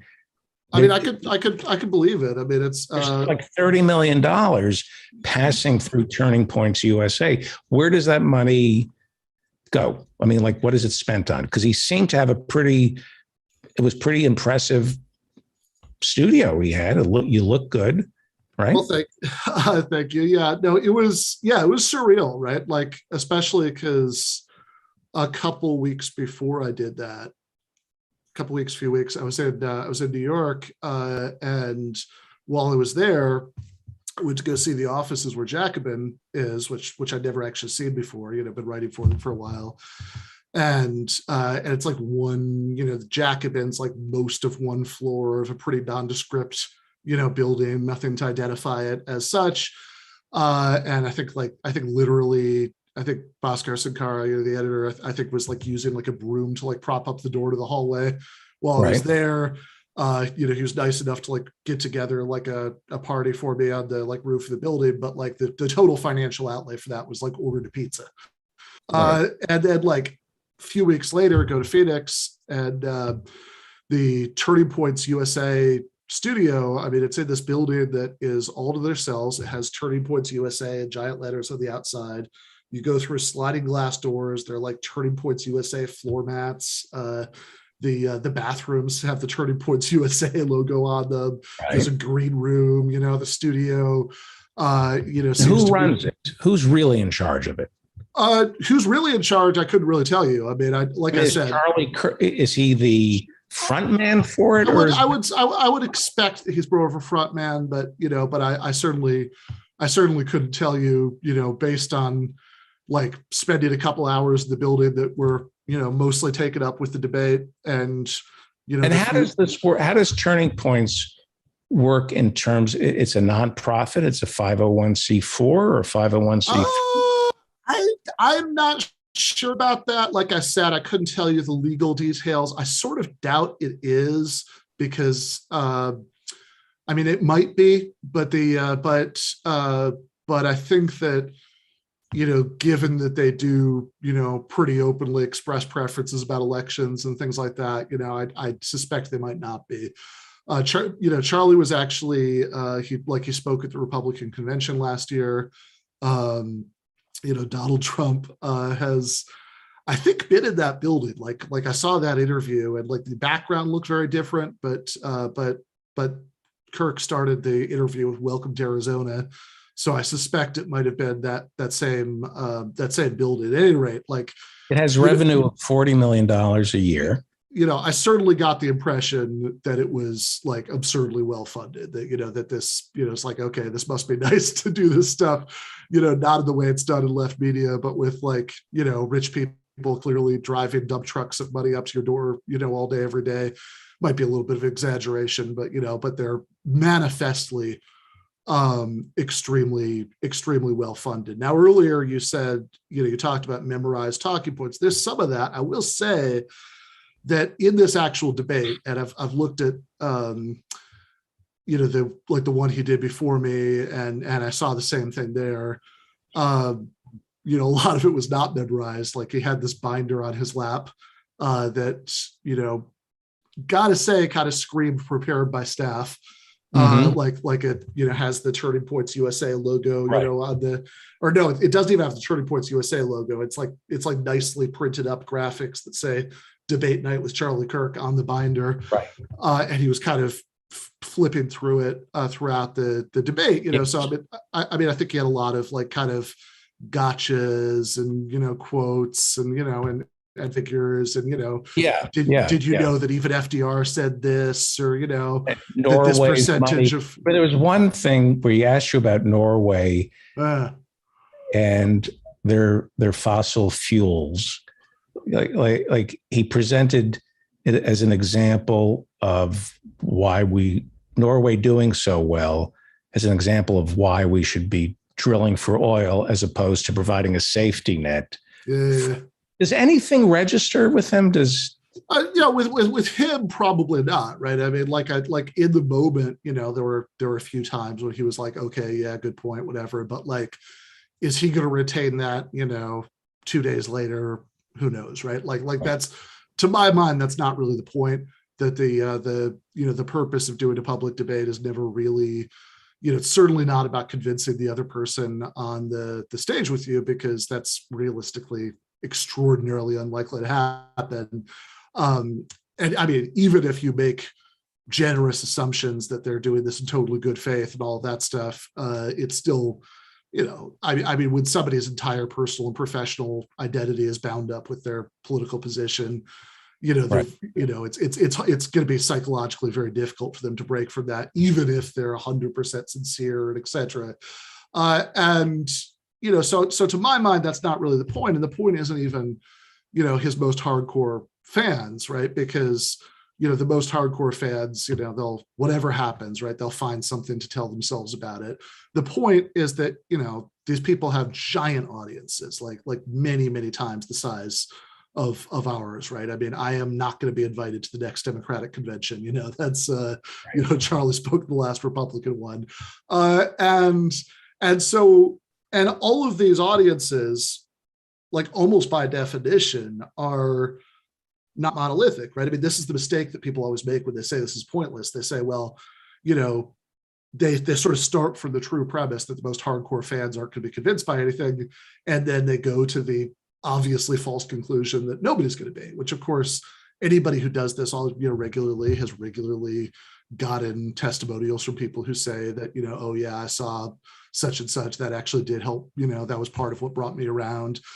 We can argue about how many, but I mean, the goal is always to talk to whoever's persuadable in the audience, either people who are maybe, slightly sympathetic, who are like sympathetic enough to give him a hearing, but, aren't necessarily married to his views yet, or people who maybe even used to be hardcore fans, but for whatever reason, at this particular point in their lives, they're open to something different. And I guess the fact that that's, the point, to my mind, is to talk to those groups within the audience, is exactly why I'm not really interested in doing some of the stuff that, I mean, whatever. I mean, I got overwhelmingly positive feedback from leftists who it was unbelievable. So the frustration.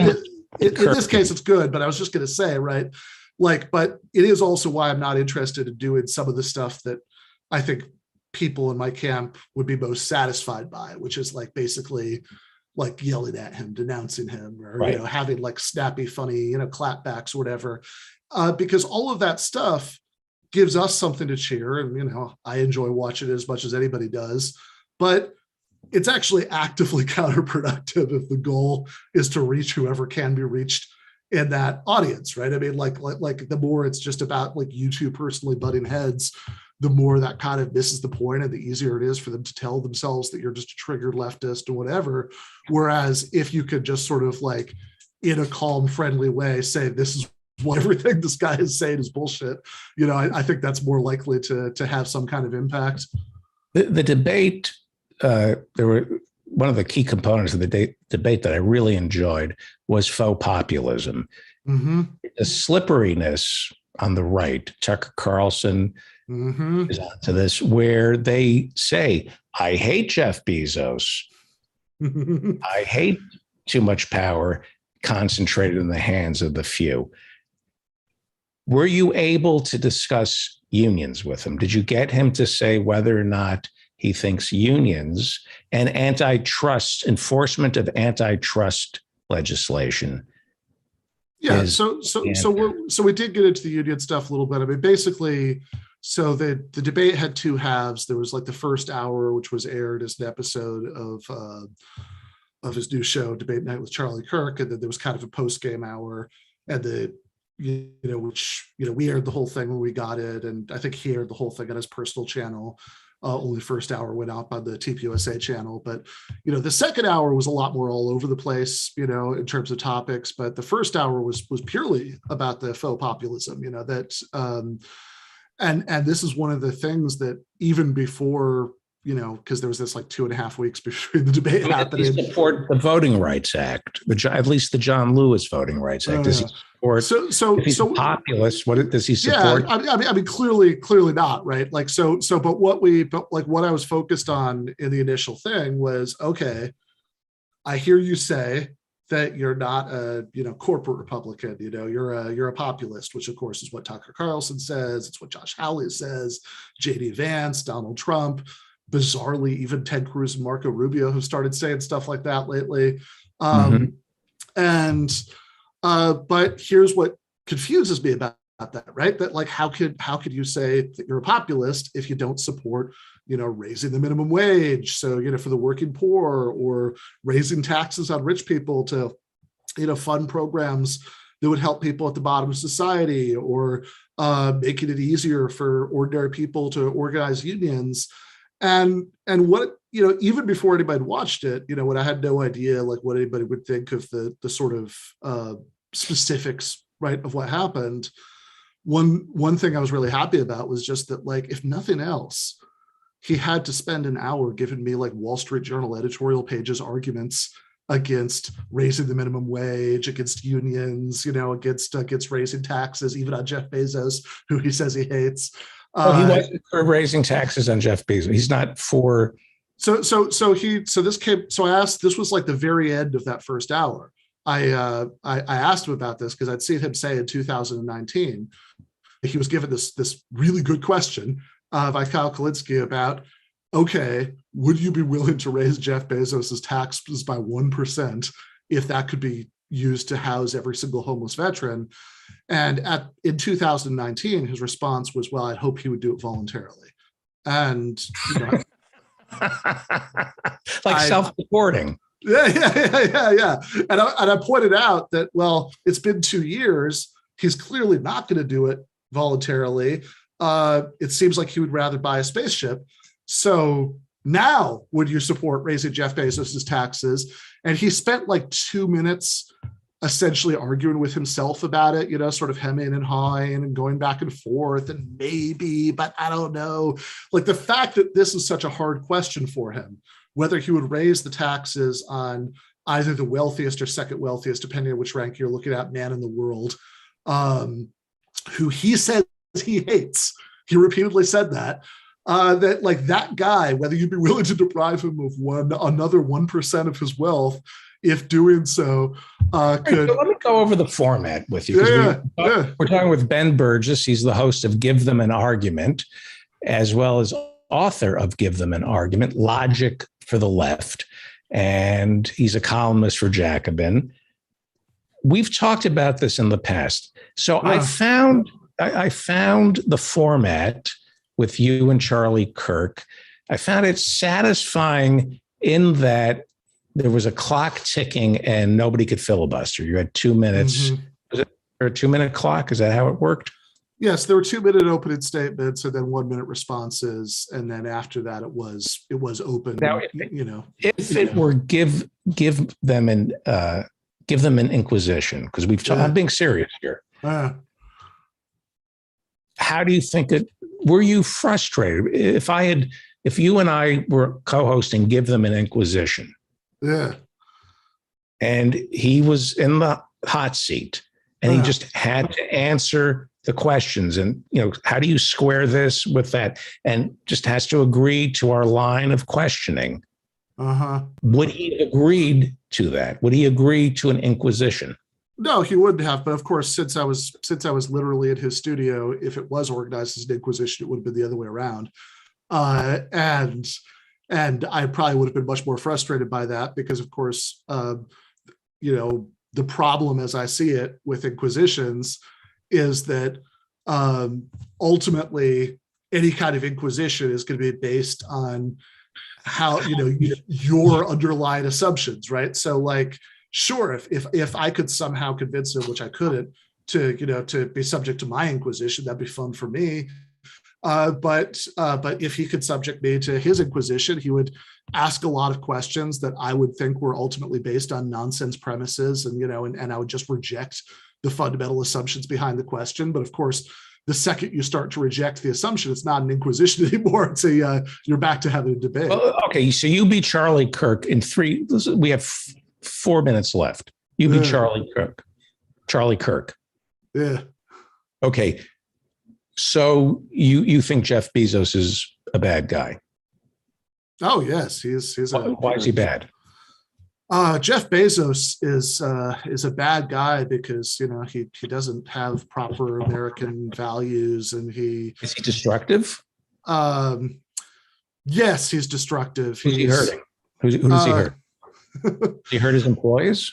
I'm going to step out of character here. I think Charlie would say yes, although in fact, I'm pretty sure he would say yes, although probably also part of why he would, why he thinks Jeff Bezos is destructive is that he owns the Washington Post, and and since so he does, and is he too big? Is it too big?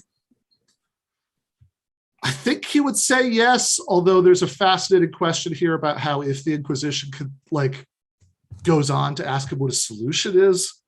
Well, I would ask I would say, Charlie, there are laws on the book. There's the Sherman antitrust laws. There's various laws on the books as recently as the 60s.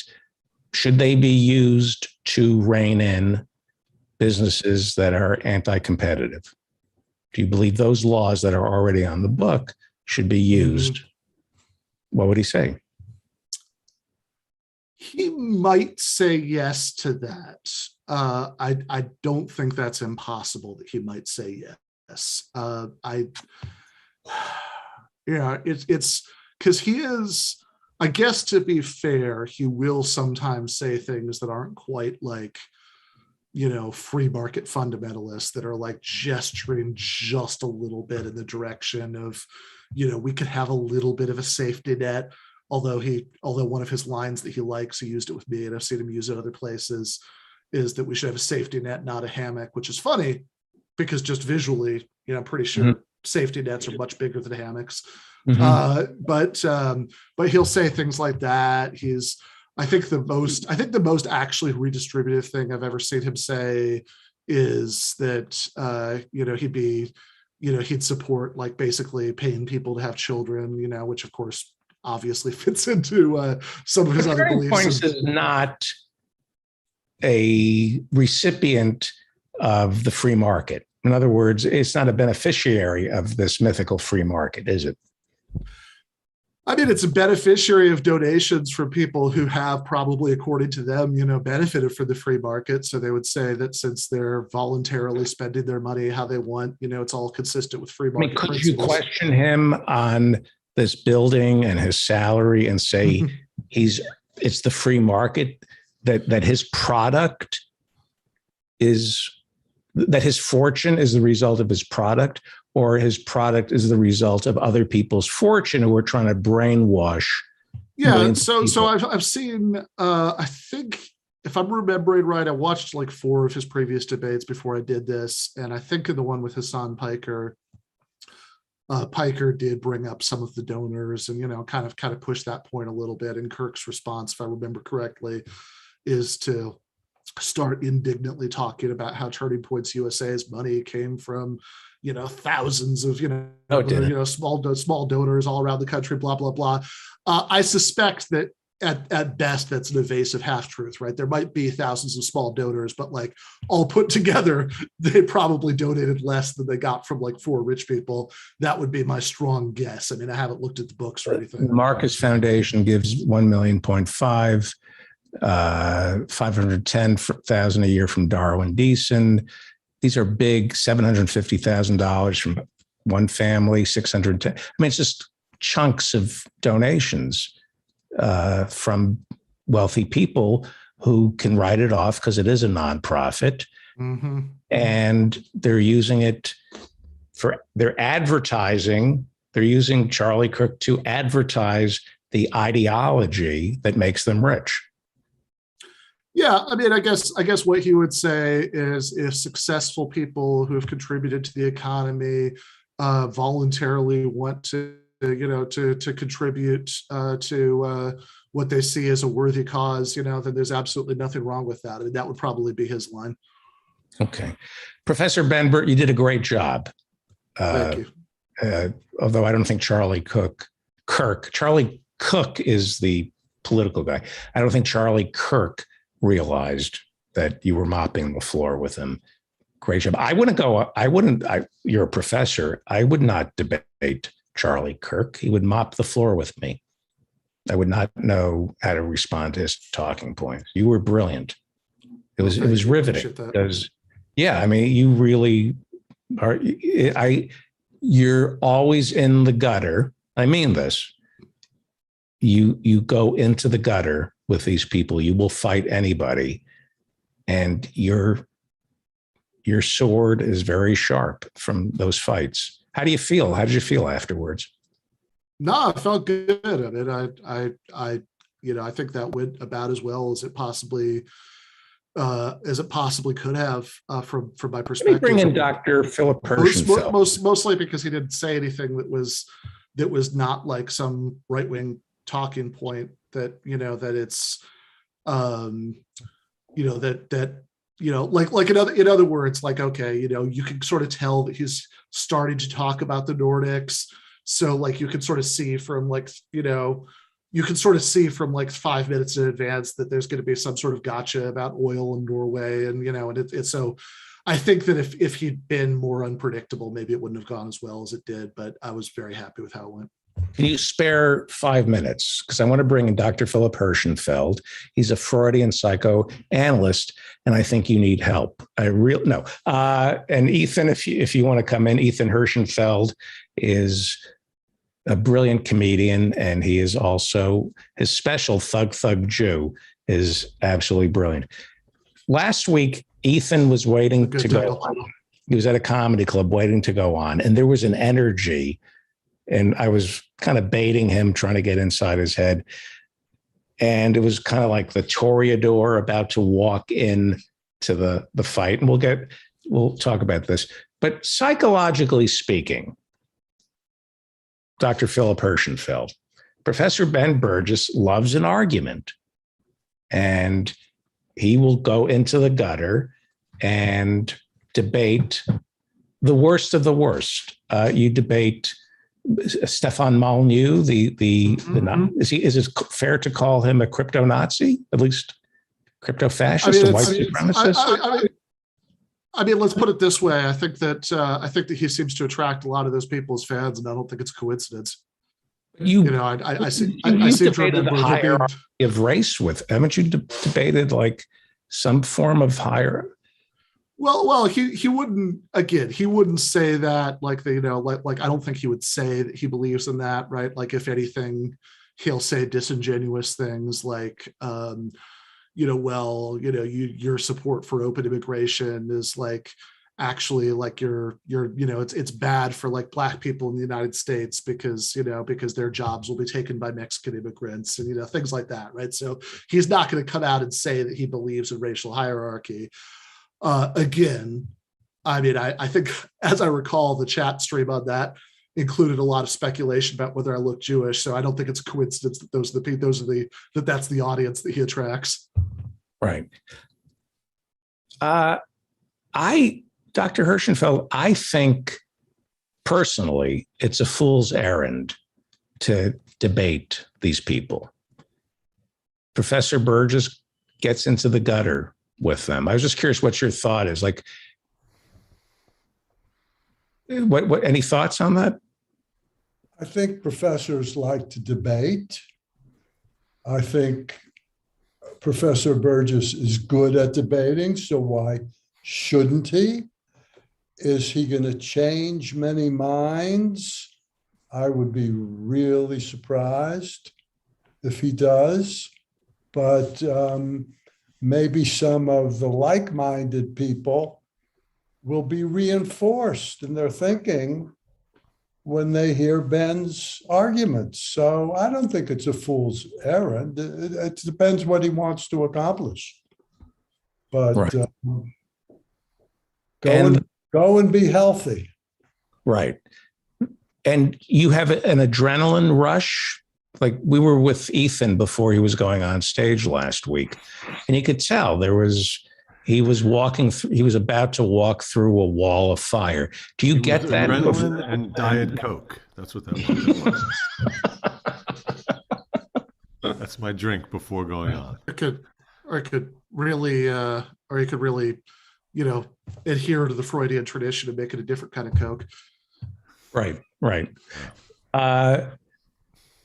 So A low blow.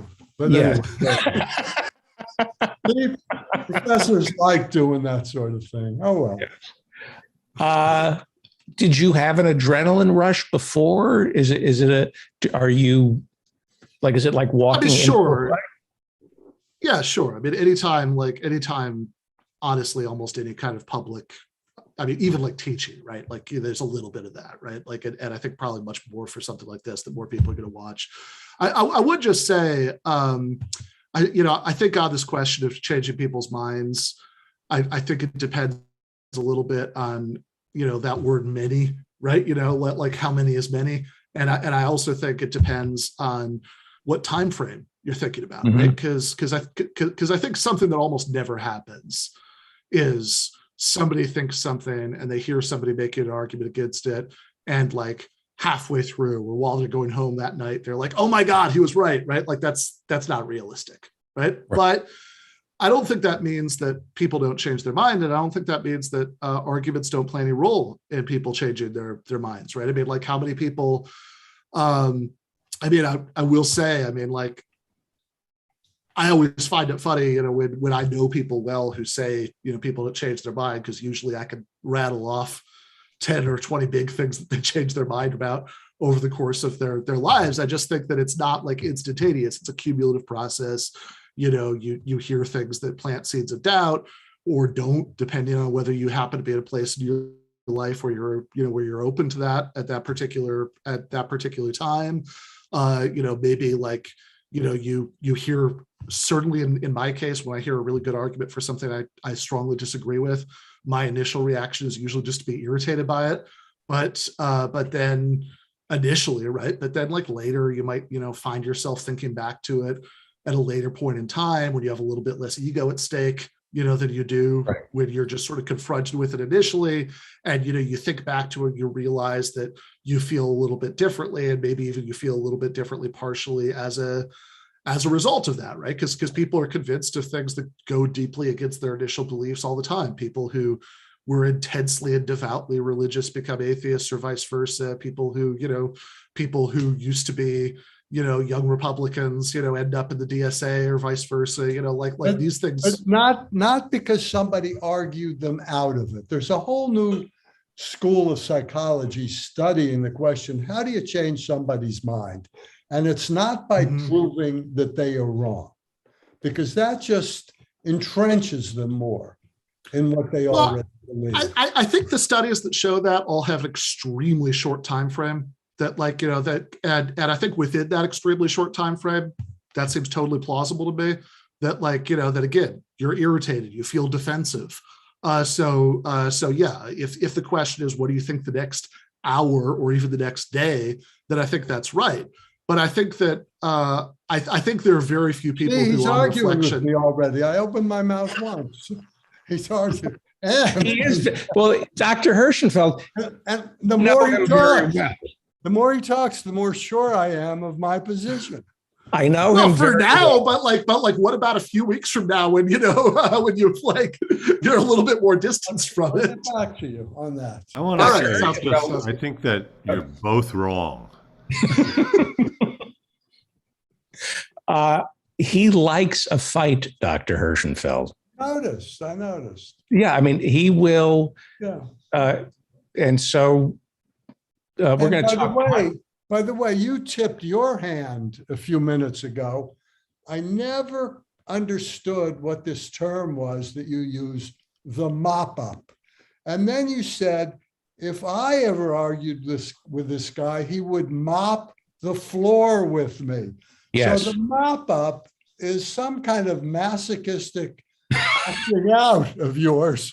Where you're No, trying it could to also say- be, it's not necessarily masochistic. It could be that he's spending these few hours mopping the floor with everybody who comes on as a guest. Okay. Well, Leslie came up with the term, and it's me mopping up the news. It's like the news is this gigantic mess, and I'm mopping the floors like I used to do at Show World years ago.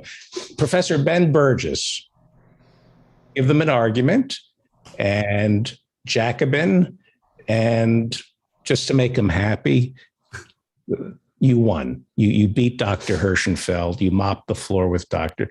You really Bullshit. I can't. you have to make him happy so he comes back. Yeah, wow, that's. I didn't even know that somebody could win like a 5-minute interaction where you barely talk to each other. But We're going to psychoanalyze you behind your back. all right, Before fair you enough, go, fair I enough. just want to let you know, you don't want to miss this. I'm going to be announcing this later, but I might as well just do it now. I'm launching right now, as of tonight, I'm launching a war on Hanukkah. Starting right now. It's just, I don't think it's fair that Christmas gets all the, Well, how about a war on the Maccabees? yeah.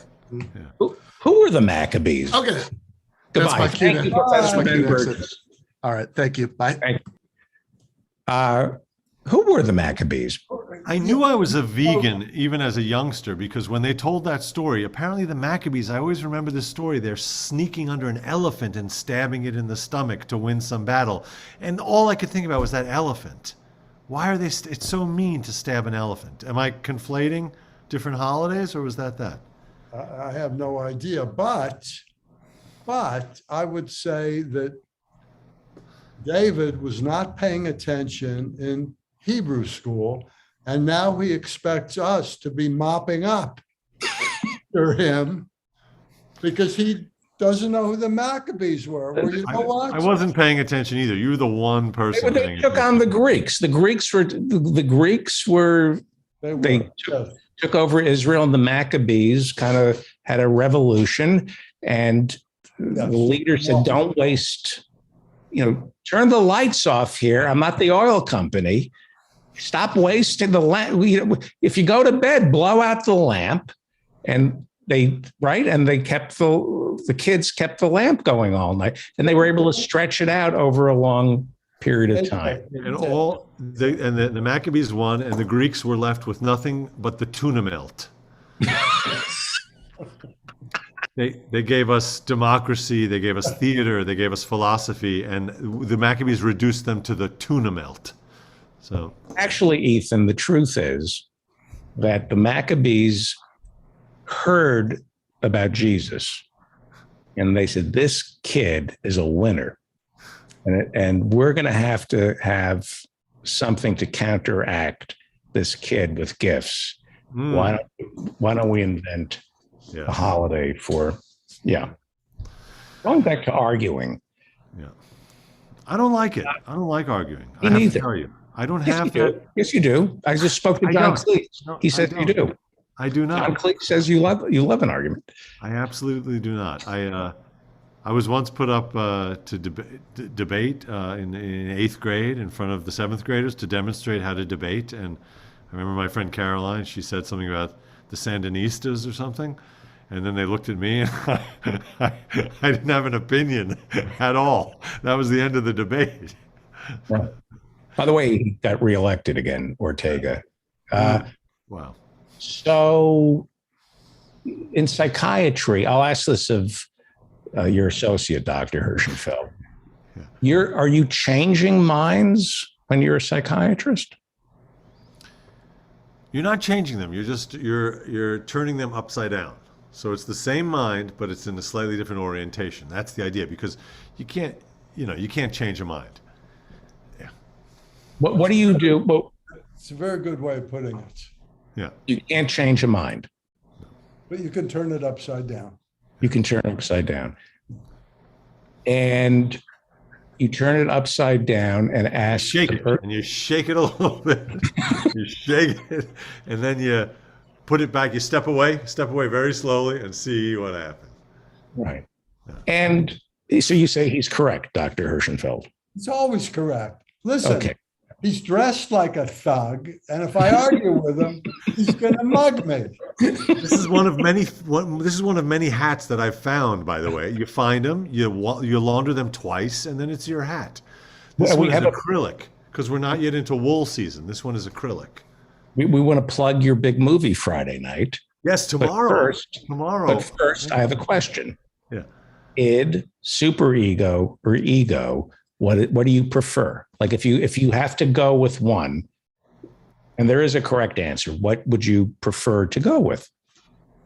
I feel like it's a sort of breakfast, lunch, dinner scenario. So for breakfast, you don't want to start off too hot out of the gate. It's super ego. Super ego for breakfast. Lunch is it is lunch because that's a full stomach. You don't want to eat. Oh my God! Hang on. I gotta go. Wait. Say it again. With lunch, you go with what? Lunch, you want to go with the id because that's the big meal. That's the red meat. You don't want to go to sleep on a full stomach. And then dinner time, ego. You want to. It's reasonable. It's not too much. You want to, and then you want to go to bed feeling like you had enough, but you didn't overdo it. That's how I would recommend it. Wow. Is he correct, Dr. Hirschenfeld? Not only is he correct, he's starting a whole new school of psychoanalysis. And a diner. And a diet. That's Yeah. Oh yeah, that is good. Yeah, the Freud diet. That's good. why not a Freudian themed restaurant? Yeah. You're like instead of eggs, mama. I'll have some mama. and you say those eggs were delicious, and you go, how delicious? Go on with that. And the waitresses come, they come with a pad and they take your order. Yeah, instead of saying how was everything and walking away before you even answer, they actually listen. Right. Interesting. Let's come up with a Freudian themed diner. I like this. Your movie premiere. Yeah, well, again, to call it my movie is I don't know. I can't think of a funny analogy, but I have a little role, but it's important because they talk about my character throughout the Amazing. movie. Dr. Hirschenfeld, this is the curse. He came up with the most brilliant bit, right? Right. Yes. And on to the next. No, you don't get to enjoy it. It's just on to the next. And now he's sulking because, right? You're sulking. You just came up with one of the most brilliant bits. Okay, I'll write it down. But now you didn't have a bit for this thing, so now you're sulking. So go ahead. I see what you're saying. I see what you're saying. Right. Yeah. Most successes are followed by a little bit of guilt. Okay? So I'm guilt-free. That's right. You can I never feel guilty at the end of the show. I sleep like a baby. I can see why. So your movie, your big movie where you co-star with The Rock. It's me. It is The Rock and Gal Gadot, I believe. Gal Gadot, what's interesting about her name is it's a Hebrew name, so it's Gadot. There's a T in there, but it looks so French that everyone says Gadot. How many times on the set? How many times on the set did the schmuck say we're waiting for Gal? You know what? Didn't hear that once, but he said waiting for Gal. I had a lot of security around me because there was a lot of people wanting to get to me. So I I didn't see a lot of those three, but oh yeah, and Ryan Reynolds is in it, and it's very funny. We watched it. We went to the Paris theater. It's playing on a big screen. I went with my mom. It was very fun. We had the whole place to ourselves, and then a few people trickled in. But it's a fun action comedy. It's a romp, and we laughed our asses off. It was fun. It was funny and scary in that like you're on a roller coaster. Like you think, oh my god! Ah! There was a lot of You that. see it on Netflix this Friday. Tomorrow on Netflix. Yes. Yeah. Watch Tomorrow it. on Net. Stream it. Yeah. Stream it on Netflix. Yeah. Fantastic. Red Notice. Someone in the chat room asked, "Can you debate fascism? Can you debate? Are there? How would you debate? You can't argue. There's certain people." And this is why I think, for me, it's a fool's errand. Because as a kid, I would get into arguments with people who were patently anti-Semitic or racist, and there was nothing you could say that was going to change their mind about. Did you have a baseball bat at your disposal? That's the best way to debate a fascist. I think That's so. that. That's depressing, though. There's that To have to moment. play them in baseball, Ethan. Your Well, father there's that said moment in you play a fascist, and whoever wins the baseball game, they win. I mean, that's a depressing one. the Third Reich on third base.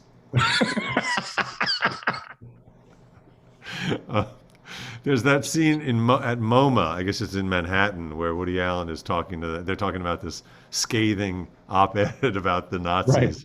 And he says something about, I think baseball bats work better than op-eds. Right.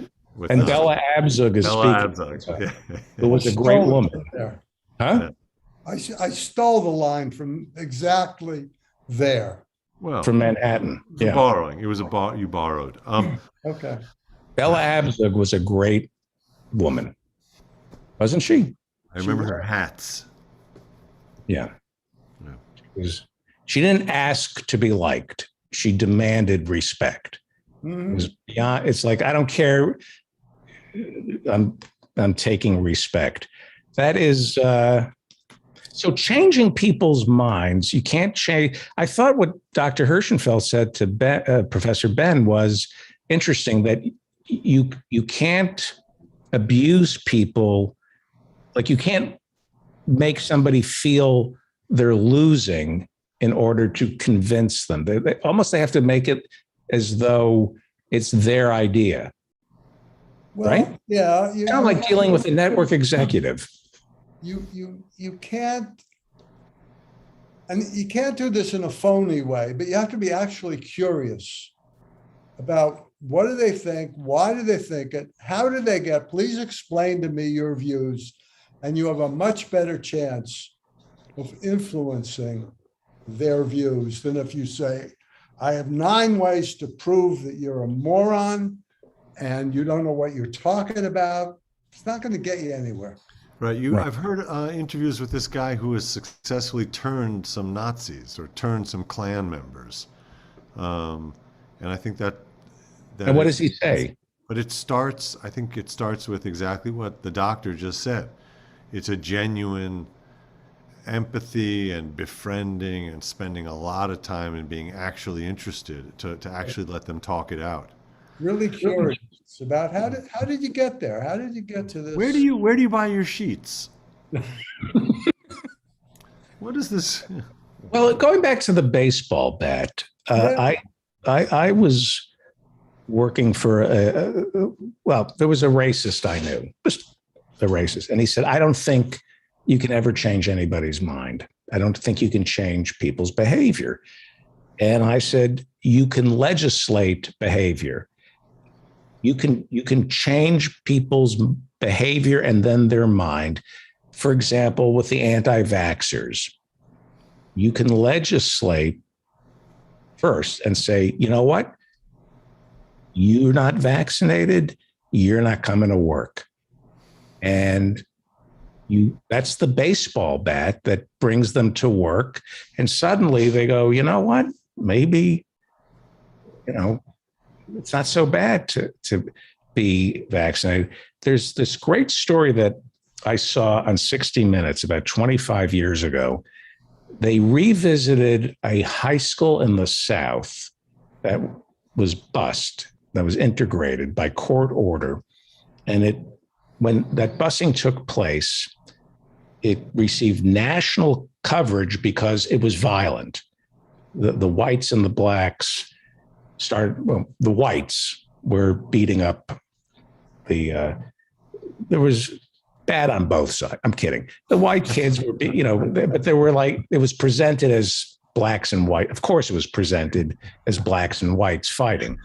And they revisited the major players 30 years later. And the white people said, I'm so ashamed. And they cried, and I don't know what I was thinking. And I'm so sorry. Like, they all apologized. And I remember thinking, yeah, it's the baseball bat of Brown v. Board of Education. It was, you're going to stay here. You're not going to a private school, and you're going to learn how to think a certain way, or we're going to crack you over the head with this baseball bat. And it starts at the top. If you have somebody like Trump. But we're not doing so good on this vax department all over the country now. There are revolts. Public health officials are being hounded out of office. Legislatures are firing public health officials and replacing them with COVID deniers and vaccine deniers. So, oh boy. If you were Biden, the military, I think, from what I've read, said you're either with us or against us. You're either going to get vaccinated or you're not going to get vaccinated. And they all got vaccinated. Yeah. And the ones who didn't, as I understand it, now we know who the threats to our country are. They left and they're dangerous. If we can't beat the ignoramuses if we can't win on this, yeah, we can't win on anything. Well, I don't think there's winning. I think we're beyond that. Honestly, we can't win on this. It's not an if. We cannot win on this. We're stuck around, I think I saw Wisconsin is somewhere around 63% vaccinated. 63%. We've had almost a year to get this done. It's just absolutely shameful. 63%. That's nowhere near the numbers you need to actually contain this thing. And we're sunk. We are sunk. Yeah. I'm not optimistic. Well, I think what we're going to find, I understand now Pfizer has this pill, like you don't need to wear a condom. There's a pill now that you can take if you get the vaccine. Well, let me ask the doctor in all seriousness. Is this pill going to change everything? Well, it works, apparently. It will cure people if they take it early. So like many antiviral, like the antivirals for the flu, it will work if you take it early. But will these anti-vaxxers take the pill? I don't think we know that, because the pill might be in the same category as the vaccine. But also if they're pushing like what's his name? DeSantis is all in on monoclonal antibodies because one of his donors has stock in Regeneron. So, but what I wanted to ask is, even if you're taking the pill and controlling the symptoms and getting better, if still 40% of the population is not getting vaccinated, that's giving all this room for more variants Absolutely. to Yeah. pop up, and then it just keeps going and going and going. You have to just shut it down, and that pill's not going to shut it down. Oh, really? I don't think so. The pill doesn't shut it down. The pill just keeps people from dying, from getting sick, but it doesn't. The transmission, the virus just needs more unvaccinated people, and we have plenty of those in this country. Well, here's the point we're making. If you want to get your medical advice, watch Jimmy Dore and Joe Rogan. That's we on this show, we don't know anything. Dr. Philip Hirschenfeld, go listen to Joe Rogan, because he's a sports kid. He does mixed martial arts. He knows what's best. Where are you performing next, Ethan? You want to come on the show Monday? Sure, let's do that. I would love Okay, to. great.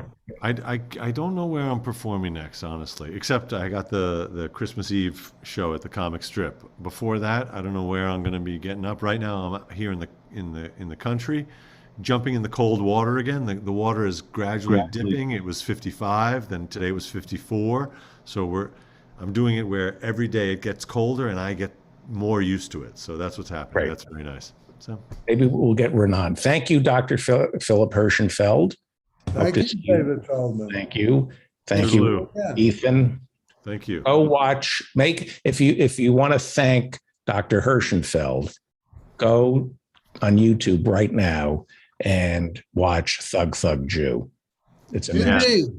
Watch Thug Thug Jew, and tomorrow or tonight after midnight, watch Red Notice on Red Netflix. Notice. Yeah. Bye. And Goodbye. thank you, and fight the good fight against Hanukkah. Let us do this. We're going to take a quick break. When we come back, my young friend, Emil Guillermo is going to join us. I'm going to make some coffee, drink some water, maybe pee. People say, oh, is he peeing? Maybe I'll pee. Maybe. I'll think about it. Maybe I've already peed. You don't know. We'll be back with Emil Guillermo. It's time right now for the David Feldman Show. He's talking politics and comedy too. Now tell a dirty joke if you want him to. He's just a lefty from way back. He's a union man with an Emmy for writing. Someday he's mad and he feels like fighting.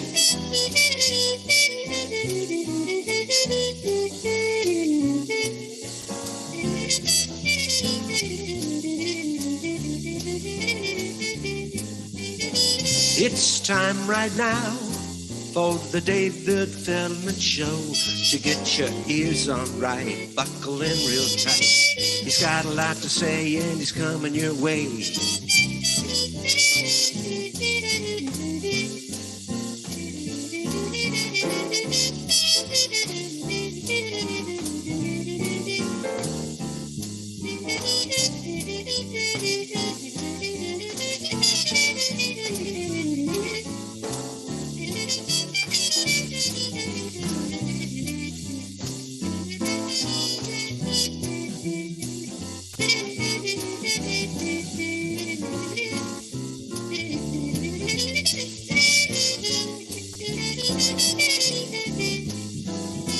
It's time right now for the David Feldman Show. So get your ears on.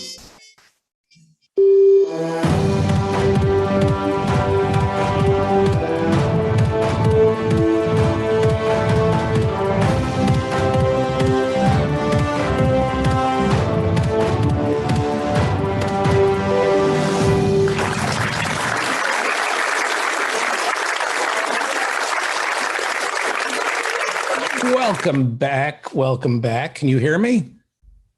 Emil Guillermo joins us. He is the host of the PETA podcast, People for the Ethical Treatment of Animals. We're just loading some snark here. Just going to get my snark up. Yeah, I feel really, I got my booster yesterday. And so I can tell you exactly how I feel. I'm not interested. You're not interested? Not interested. No? I mean, Nope. it's like Not interested in how you feel. I'm Not a witness. interested. I'm a Are you witness. a doctor? Are Well, you a doctor? I'm I have been administered the vaccine, and all right. I just feel like crap right now. But No. Don't. I do. But look how I I'm not smile. interested. I know, but I'm look how not I smile. interested in how anybody feels after they did their patriotic duty and got a booster shot. I'm not saying I'm not interested. If somebody says to me, "I love you, Emil," and I'm being somewhat sarcastic. Yeah, I love you, but if somebody says to me, "I just paid my taxes," I'm not interested. I didn't say I wouldn't do it. Booster, you did what you're supposed to do. Enough said. I love the fact that I got it. I'm just you got your booster. That's all you should be telling people. I'm just telling you, look, it's good. I got boosted. I feel like crap, but I got boosted. I'm not into it. You should feel that's if you feel like crap after you got a booster shot. Yeah. That's your problem. It is my problem. And you probably were going to feel like crap anyway. It has nothing to do with the booster shot. I just feel like I am here for you, David. That's the important thing. I'm here for you. Right. How are you? I love you, and I'm excited to talk to you. I want to, but to my listeners, to my viewers, to my friends, if you got a booster shot, thank you for getting your booster shot. And I'm not interested in how you feel after your booster shot. There are people literally dying for a booster shot. So I have no people are dying for these vaccines. I know. In third world countries. I waited and for Americans to talk about how they feel after a booster shot.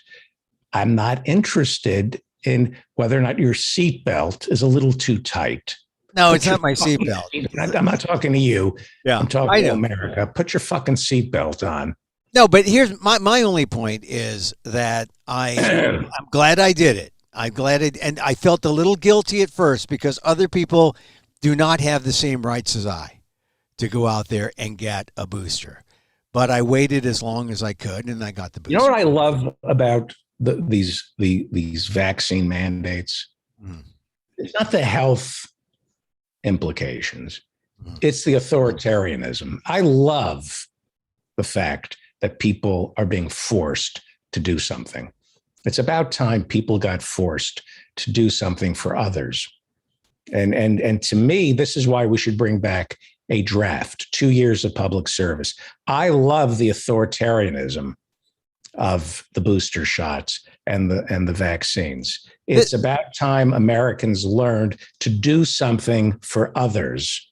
Yeah, this is sort of like the positive authoritarianism that could have happened, should have happened when people were out there having a good time at Astroworld. They should have given in and thought about their fellow concert goers, and they should have, stopped what they were doing and really helped out. But you didn't really see that.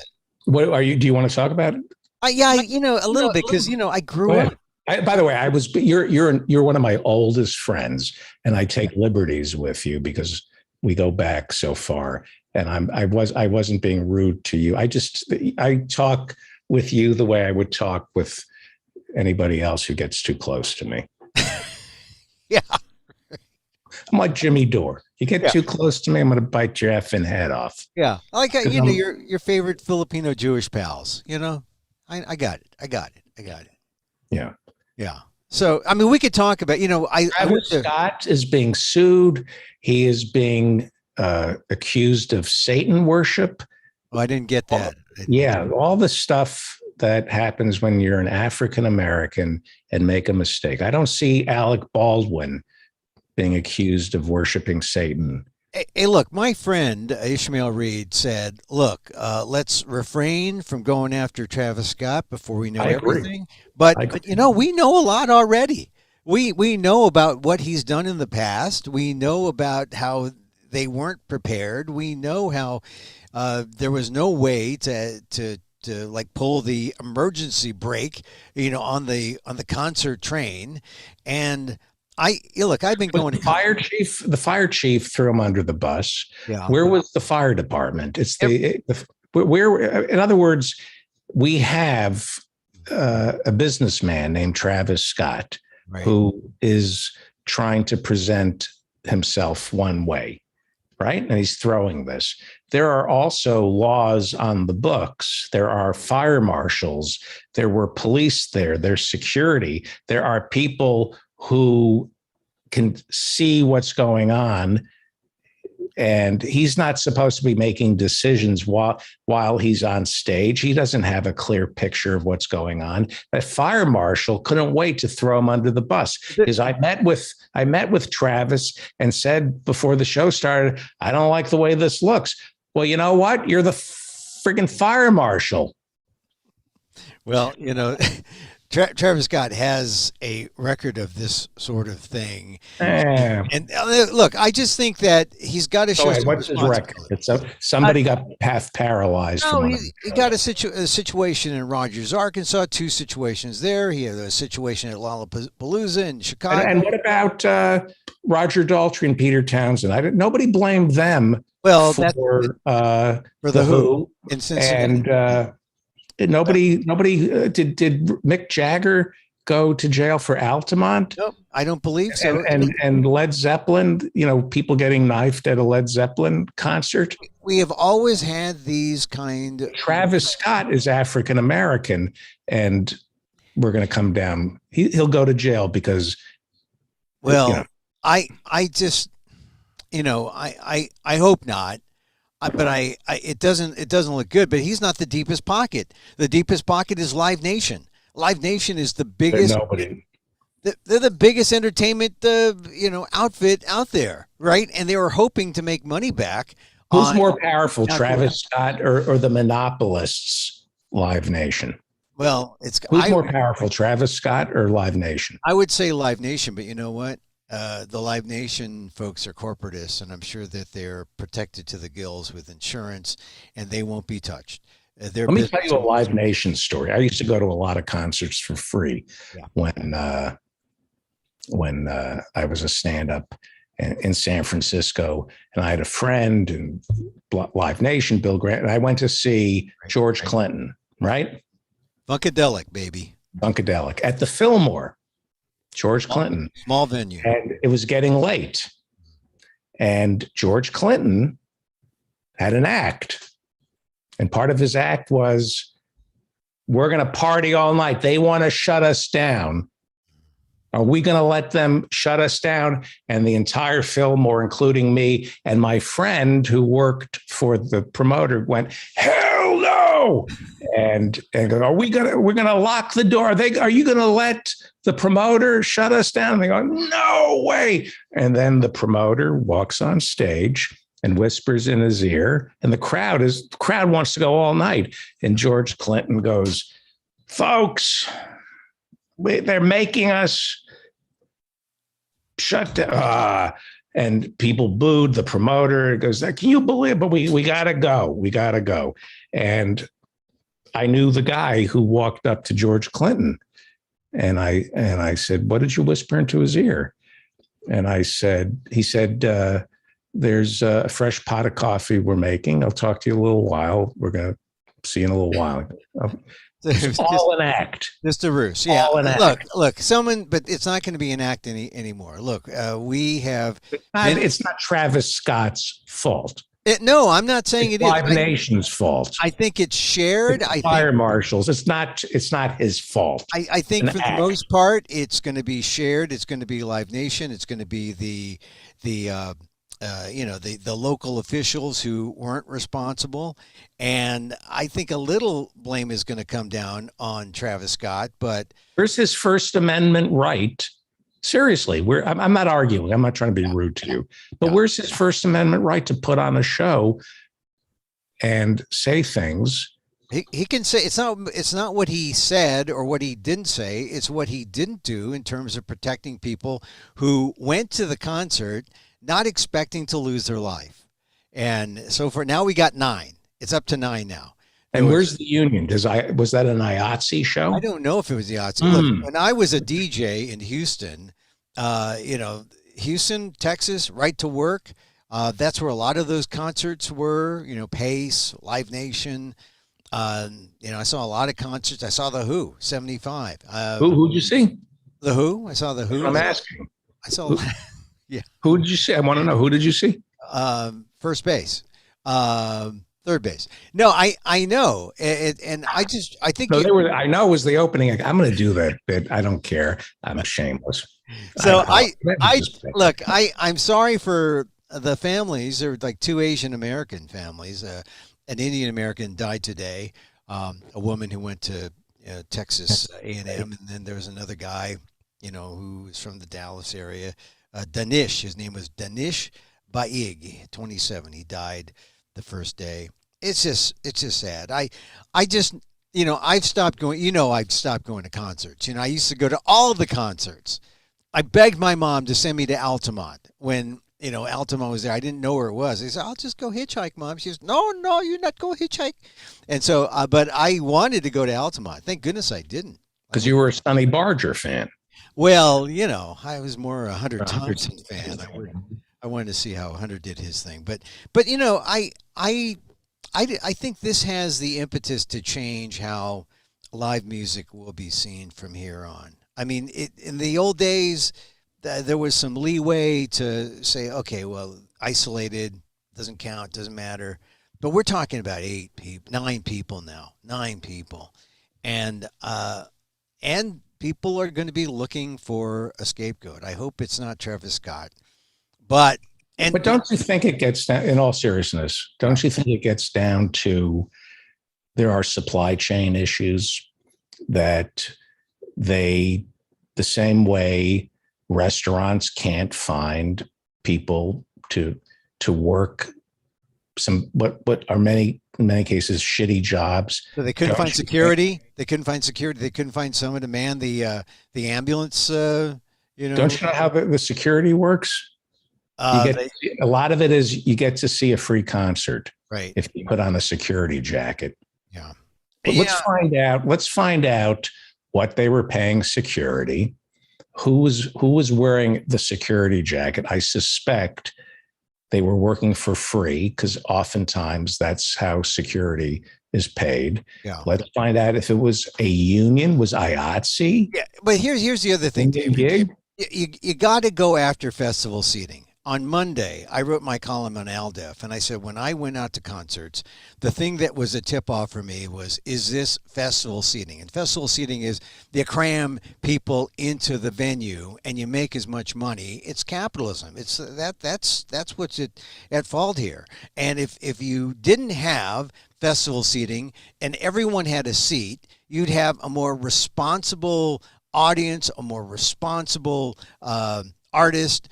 And you wouldn't have the kind of chaos. So, number one, I thought we learned about festival seating from The Who. Yeah, The Who. Back in Cincinnati. That's when most people knew. But festival seating was a way to make money, and they need to make money on these outdoor festivals after being shut down for the pandemic. So, to me, they got a little lax. They said, okay, yeah, festival seating, here it is. That is like an invitation to disaster, and here's where we are. I don't know. I don't go to concerts much. The last concert I went to was at Orange County. I saw Muse about 4 years ago. And I was sitting up in the seats, like the mezzanine seats. And I wasn't down there mosh pitting. I think it's interesting to compare what's happening, how people cared or didn't care for each other in the mosh pits. Compare that to democracy's mosh pit. To compare it to what happens on January 6th, where people just went crazy and you have that mob mentality. Unfortunately, that's where we are. And we're seeing some of that in these things that, where it really shouldn't rear its ugly head, but it does. And so to me, it's sad. It's going to change how people go to concerts, but we got to care for each other. If Travis Scott was a meditator and he said to people, look, let's turn off the lights. Let's count to 10. Let's think about loving kindness, meta, self-compassion phrases.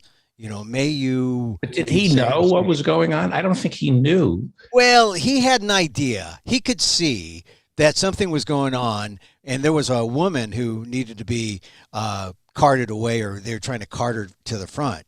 I think that at some point you're not like deep in thought and so oblivious that you cannot care for the people that you're there to entertain. Right, but they didn't want. Wasn't the fear that if he acknowledged, there'd be mass hysteria? Wasn't he supposed to? Mass Don't you think hysteria. he was assured it's bad, keep going? Don't you think he was told that something's happening, just keep going, we got it under control? Someone he shouldn't have listened to may have said that, but really, to say keep going, look what happened. I mean, people, it was chaos. People just did their own thing. People didn't care about it. Wasn't the thinking, you know more about this than I do, but as I understand, the thinking was, if you announce that there's a problem, it's going to create a stampede and a real problem. Yeah. I think that this is where Travis Scott has to rely on his hold and his control on the audience. If he said, let's turn up the lights and let's think about what's going on here and let's just cool it. Let's turn on the lights and let's take, 3 steps back or some slow steps back. He could have mitigated things if he were, really in charge. But I think after they declared it some kind of mass casualty event, the show went on another 30, 40 minutes. I think he was just trying to do his time. And when he was doing his time, he fulfilled his contract. And I don't think he even knew how bad it was. But boy, it was bad. Let me ask you a question. Yeah. If Travis Scott was starring in this piece of shit movie, Rust, in New Mexico, and he was handed a gun and killed the cinematographer, he'd be in prison right now. Well, look. Let me tell you how the story would be if Travis Scott did what Alec Baldwin did. Yeah. It was a live round, and we're going to look into finding out who put a live bullet in. But Travis Scott, because he's black, has been locked up because since 2003, this has never happened. We haven't had a shooting like this in decades. And since 2003, we have had protocols on the set. You are never, ever supposed to point a prop gun at anybody. No, it's unacceptable. And because it's not Alec Baldwin, who's white, it's Travis Scott, who is black, we are going to lock up Travis Scott and put him on trial for pointing a prop gun. He broke the rules. If Travis Scott did what Alec Baldwin did, Travis Scott would be behind bars tonight. Look, you make a point. That is the way white privilege works in America. Do you agree that if Travis Scott did what Alec Baldwin did, pointing a live prop gun at somebody in violation of the rules? Well, we have he'd be in jail now. But we have a woman who looks to be, Latinx. I think they're trying to get her. I just think it's unfortunate. You don't have to play the substitution game for Travis Scott because he's going to have enough problems fortunately he's not the deepest pocket. The deepest pocket is the Live Nation folks. And if people are going to get paid, Travis Scott, he's small potato. 60 million is his net worth apparently. Kylie Jenner's is 700 million. But that Live Nation is protected with insurance from from what's his face, from Warren Buffett. They've got ways to pay whatever needs to be paid, but it may wipe out Travis Scott. I hope not, but it doesn't look good. I think it's going to change how concerts are presented because I don't think people are going to let it go. I just don't think people are going to let it go. I've been going to concerts for a long time. When I went on Office Hours, I talked, the story broke and I reminisced about my my Houston radio DJ days as Emil for real, going to all the rock concerts. And I saw, this wasn't the Astrodome. This was an outdoor festival, but I did see a concert at the Astrodome. I saw Bob Dylan on the Hurricane Tour. Remember, he was trying to rep Reuben Hurricane Carter. So I know how crazy these things can be. Let's hope that I don't know what's going to happen. It's going to take a long. Well, one of the great things about America is we learn. We learn from the Who concert to outlaw festival seating. We forgot accidentally, but we certainly learned from, what was it, the Route 91, Route 95 Harvest Musical Festival 4 years ago in Las Vegas. Oh yeah. We learned from that when we got rid of bump stocks, and we have gun control, and we got the AR-15s under under here in the United States. David, in the time I have, can I say that California, during the time when all the states and when school boards are attacking critical race theory, California has passed legislation to let ethnic history and ethnic history courses be a part of graduation requirements in 2030.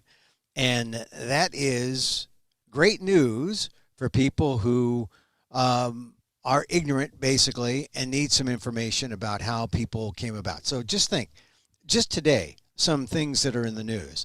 I mean, I talked about UC Berkeley and how some of their former presidents were colonizers. David Prescott Barrows, the first president, or not the first, but maybe he was like the ninth president of UC. They took down his name from buildings. The guy who is named for Hastings College, he was he went after Native Americans in Mendocino, and then gave a bag of coins to UC to start the law school as his penance. So, you're going to see stories like that. In fact, the LA Times came out with an editorial saying, what took so long? You got to change the name of Hastings College. So Hastings College, the UC Law School in San Francisco, that's going to undergo changes. And then today is Veterans Day. And I like to talk about Filipino Americans and why it's important to understand that without Filipinos joining the military, there would be no middle class in America, because of no Filipino American middle class. Because what happened, because of the racism in the 20s and 30s that Filipinos face, they got a chance to go to war, and they were foreign nationals. They originally were they came over as colonized, and then they had their status changed and they were asked to self-deport. They said, look, let us fight in World War II. And they did. They passed a law that allowed them to fight. And by allowing them to fight, they went back to the Philippines. They fought with MacArthur. They fought the Japanese with MacArthur. They found Filipino women, brought them back to California, and they were able to start families. I heard Barry talk about the Ernesto, the Amazon guy, the Filipino guy who wants to, be a nurse. That's the infamous ad that Filipinos see. But, that's part of how Filipinos got here. But this idea of, the Filipinos going to war, coming here, establishing a middle class, that's a real story of Veterans Day that you don't get. You don't, no one tells on Veterans Day. Like you salute the military, but for the Filipinos, it was a big deal because it meant that they proved their worth as Americans. They got citizenship, and they got the GI Bill, and were able to start able to gain a foothold in American society. So a little history for your folks. War. There's some good things that come with total war. So, some good things. The problem with that is that some of the Filipino women, they were called war brides, and some of them were kind of mixed up with the comfort women who were in the Philippines. So that was kind of a weird thing. And because of that, there's a lot of shame, and Filipino Americans didn't want to talk about that. But I think in time, people saw that it was a good thing. I mean, Filipinos would, some soldiers would go back to the Philippines and they'd marry Filipino women, and it would be African American soldiers marrying Filipino women. There would be all sorts of people, and they'd come to America. But like I said, it's a story of our great diversity that happens in wartime, little chapters that we don't often get. If they go to ALDEF, the Asian American Legal Defense and Education Fund site, I talk about it. And I have a column on that. Well said. Thank you. Emil, I didn't mean to be argumentative today. You know, you are sometimes. You are, but that's right. I'm equanimous to that. I say, that's David going on his rant, and that's okay. I do take liberties. I have to be careful. I do, because you're an old friend of mine. I do take liberties and look for arguments. And so I have to do better. That's all right. That's all right. I appreciate being on here talking to your folks. And like I said, I was on the office hours the other night, the hours and hours. And I like that first week, the first month where, it's a reasonable time you can come on. And maybe I'll talk about Here's what we're thinking of doing is putting the first hour of office hours on YouTube. We're thinking of trying just to, because people should see what goes on at office hours, even if they don't show up for it. It's pretty remarkable, the group of people who participate. Emil Guillermo is a great man, a compassionate, caring man. He is a columnist for ALDEF, the Asian American Legal Defense and Education Fund. He is also host of the PETA podcast, People for the Ethical Treatment of Animals. We'll talk about Bengal cats next week. Oh, yeah. Because Alec Baldwin has done some work for PETA, for elephants and shutting down circuses. He narrates all these great pro-PETA documentaries. But he has a Bengal cat. That's what I hear. Yeah.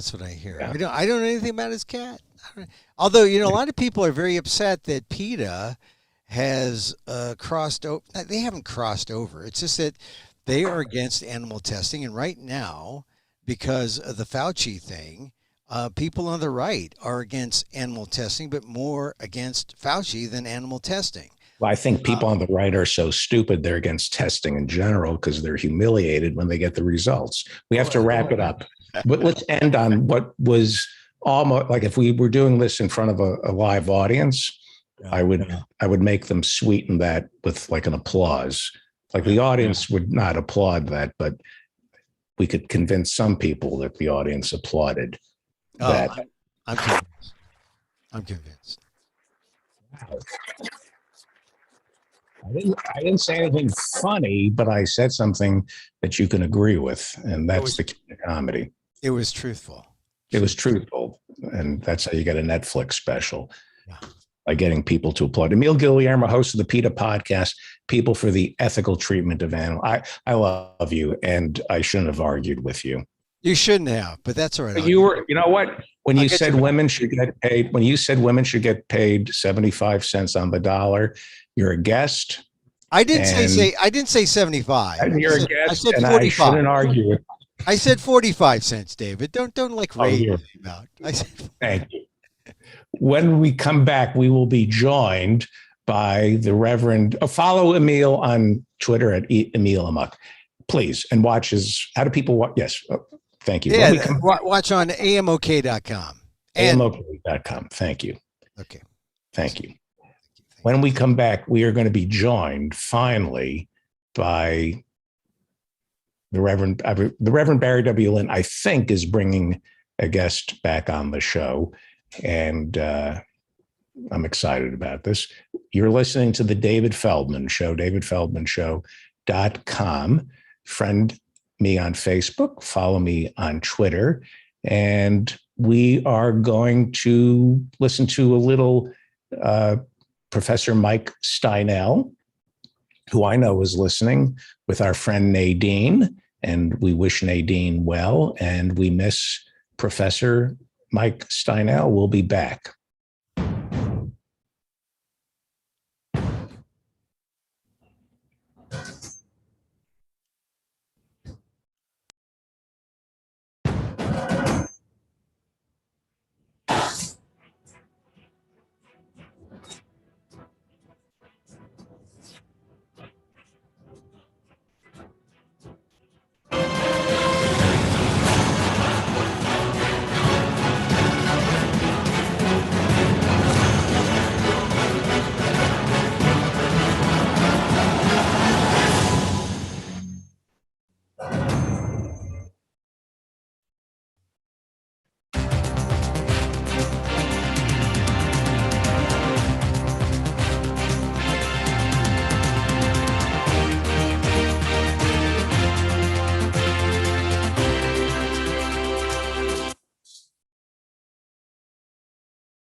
Well,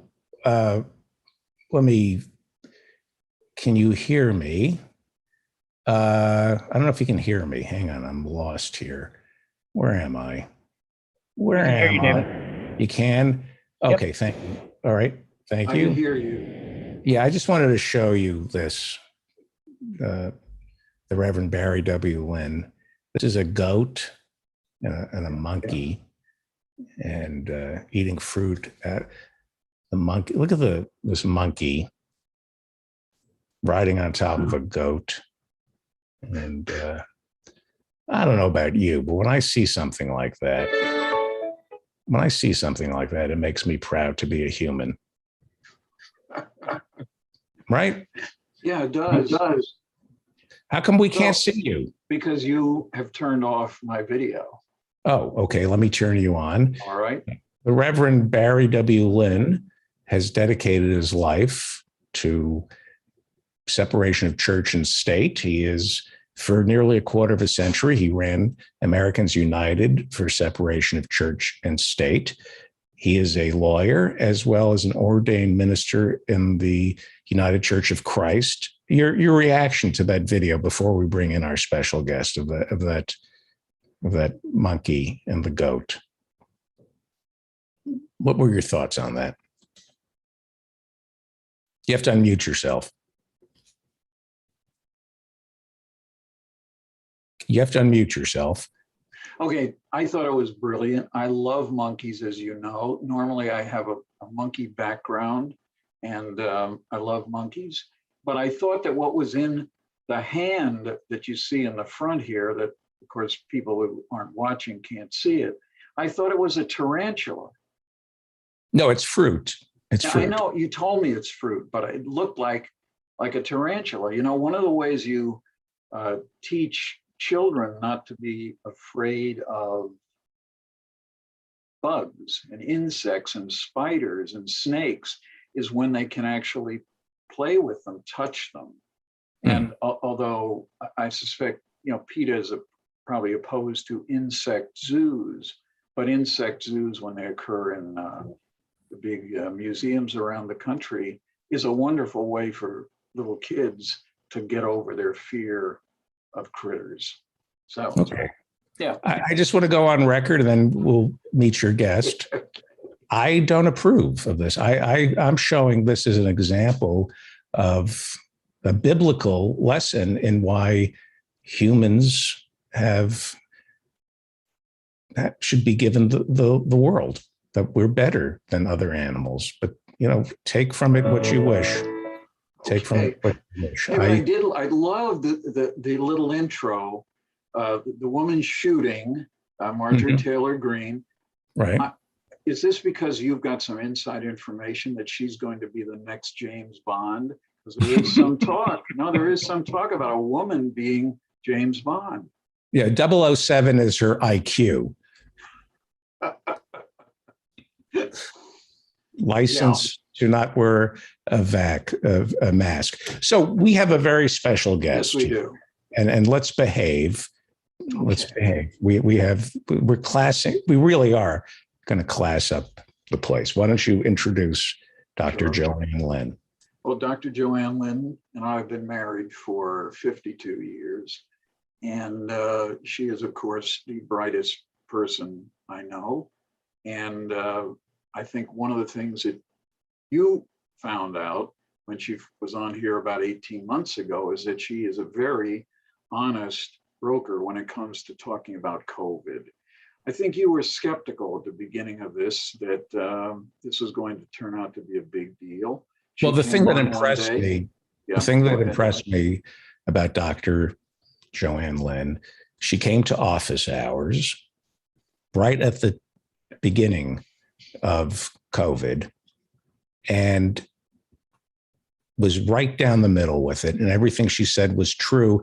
And she didn't say one thing I wanted to hear. She didn't, you didn't say who was to blame. You just said, this is what is going to happen. And it happened. And it wasn't, this was like in March of 2020, maybe April. I think And, April, yeah. and the doctor said, this is what's going to happen. And I kept going, but so it's Trump's fault. Oh, so it's Pelosi's fault. Oh, so it's, no, this is what is going, it's China's fault. It's, no, this is what's going to, go ahead. I'll be quiet. No. Well, Joanne, welcome to the show again. Can we hear you?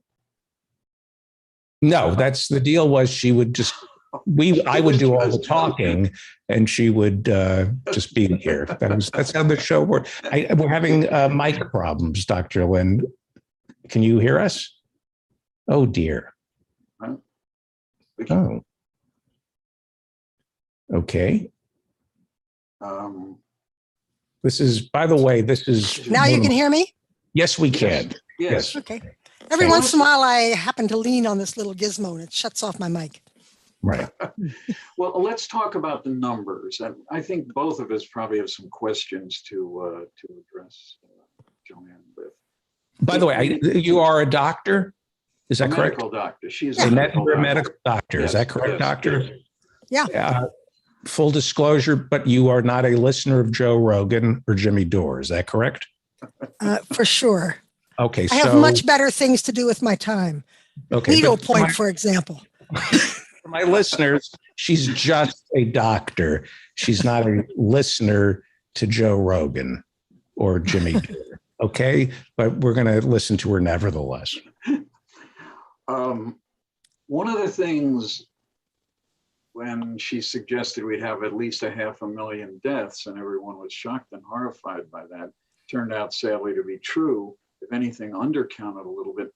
As of today, there's 781,000 deaths out of 47.5 million COVID cases in the United States alone.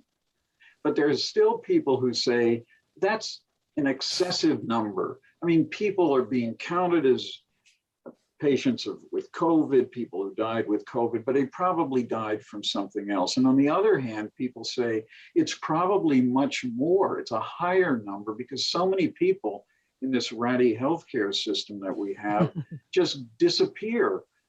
People don't know what happens to them, and they're undercounted. So are they undercounted? Are they overcounted? Or, Joanne, are they about right? 781,000 deaths in the United States alone. You know, people think that there is a single cause of death, that, you know, lightning hits you and you were alive and well 1 minute and you're dead the next, and you can say it's the lightning. And that obviously does happen, automobile accidents and so forth. But most of us now die of an accumulation of conditions. And if you have COVID or were thought to have COVID or might have had COVID, and you have all these other conditions, you're going to be called a COVID death. So in that sense, it kind of overcounts a little. On the other hand, a lot of people died of COVID without testing, many without medical care, many early in the pandemic when we didn't have testing, and those were undercounted. So, you know, it's probably a pretty decent estimate, but there were a lot of excess deaths during 2020 and the earlier part of 2021 that were not counted as COVID deaths, and probably were both a combination of undercounted COVID deaths and the effect of the disruption of people's lives and of medical care due to COVID. So the fact that somebody was scared to go to the hospital when the hospitals were full of COVID for their chest pain, and they went on to die that night of their heart attack because they didn't go to the hospital, gets counted as a heart attack death. But it kind of was in part because of COVID. So, so you can argue it any way you want, but as a reasonable estimate, something around 850,000 right now is about right for public health purposes.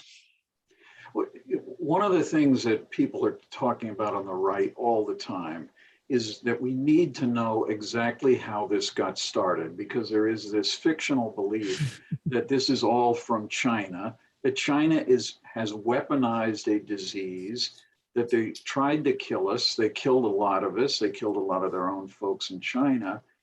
Does it really matter whether this came from a lab accidentally or whether it just occurs in nature? Does it really make a difference? Not really. I mean, if you had an absolutely solid case that it came from a lab, we'd all buckle down and do much more careful work when we work with dangerous stuff in labs, but we ought to do that anyway. And if you had an absolutely solid case that it came from the meat market with live bats, you certainly wouldn't sell any more bats, but it really doesn't matter much. It's quite clear that COVID has a reservoir in almost every mammal. Pangolins, minks, tigers at the National Zoo. And now it turns out that white-tailed deers have a special affinity for this bug. So it's going to be around because it's going to be in animals. And at this point, it doesn't really matter how it got started. I don't think it was in any way weaponized. It killed way too many Chinese. But, people can have their fanciful thoughts, and I can't prove that that's not the case. It just doesn't matter much. Tell me about the deer. I had not heard about white-tailed deer having this until we were chatting over dinner. And but what's the significance? You're eating venison, I believe. It was a venison meal, wasn't it? It was a chocolate-covered venison. But but what's the significance? I mean, they did a study, I think, in Iowa of white-tailed deer, and a very, very high percentage of them carry the antibodies for COVID. So right. What? So what? Well, it just means that there are a lot of them survive, that it is not highly lethal for them, as it hasn't been for the tigers at the zoo and the minks in Norway. And so it means that there will be an animal reservoir that will continue to infect us from time to time, and it will continue to mutate and modify itself over time as well. So, if it were like smallpox, which basically was only a disease of humans, then once you wipe it out in all the humans, it's really gone. But once it infects most mammals, it's going to be around. It may change a lot. It may be like the influenza of 1918 that was a terrible disease when it arose and then mutated over time, and we've had some bad years and some good years, but influenza's been around ever since. Why is it that we can't do to COVID or some other diseases what we managed to do with smallpox? Well, smallpox was very hard to eradicate, but it's the only one we've truly eradicated. It only occurs in humans. It has no asymptomatic spread, so you can always find it. It is a contact spread, so it's not in the air. It requires direct contact. So, or in a scab or something, you can get it from a scab. But it is much, all those characteristics do not apply to COVID. The SARS-19 virus is often asymptomatic. Even in nursing homes, half of the people who were infected had no symptoms at all. It is obviously present in animal reservoirs, and it is not the vaccines we have for it, while they are very good, are not 100%. So, we came close on measles, but we're backing off on measles now. Measles does not have the same fear level that smallpox had. So people are a little more blasé about it, but it does cause death and encephalitis in children when it's endemic, and really should have been eradicated. It's an only human illness. It is virtually 100% symptomatic and shows up as a rash and a fever, but it's in the air. So you walk past a person who's coming down with measles, and you have a very high chance of having caught it if you're susceptible, if you haven't been immunized. So those are characteristics that make it a little harder than smallpox, but SARS is just way harder. Way harder. What both of your parents were physicians in West Virginia, and when the polio vaccines first were, I guess the first one was the Salk vaccine, then there was a Sabin vaccine that came on a sugar cube. But your father, as the principal doctor in a little town in West Virginia, they didn't ask people whether they wanted their kids to be inoculated. And in fact, they used you, and perhaps some of your siblings, as a kind of guinea pig to prove the safety of the Salk vaccine. Why don't parents think that way today? Why doesn't the culture just say, we have this horrible disease, we have an imperfect but really good set of vaccines, use them, inoculate people? Yeah, I think we have had quite some time, probably on the order of almost 50 years, a couple of generations, since infectious diseases were really, really scary. When my parents moved to that small town in West Virginia, where I was born, they came into a polio epidemic in which kids died, and other kids spent months and months and months on iron lungs, and nobody could go swimming, that summer. And when you showed up with something that promised to stop that, parents, fell over themselves getting it. We're old enough to remember mumps and measles, and German measles and so on. And, that you'd miss school, and some of the kids would really get very sick, and every once in a while somebody would die with these. So I think that mindset is escaping people, and it's also just become kind of such a cultural, political thing. What in the world are congressional representatives doing touting ivermectin, for which there's no evidence at all? I mean, you just want to kind of shake them and say, why would you, as a leader, put people at risk this way? Why would they? Who's benefiting?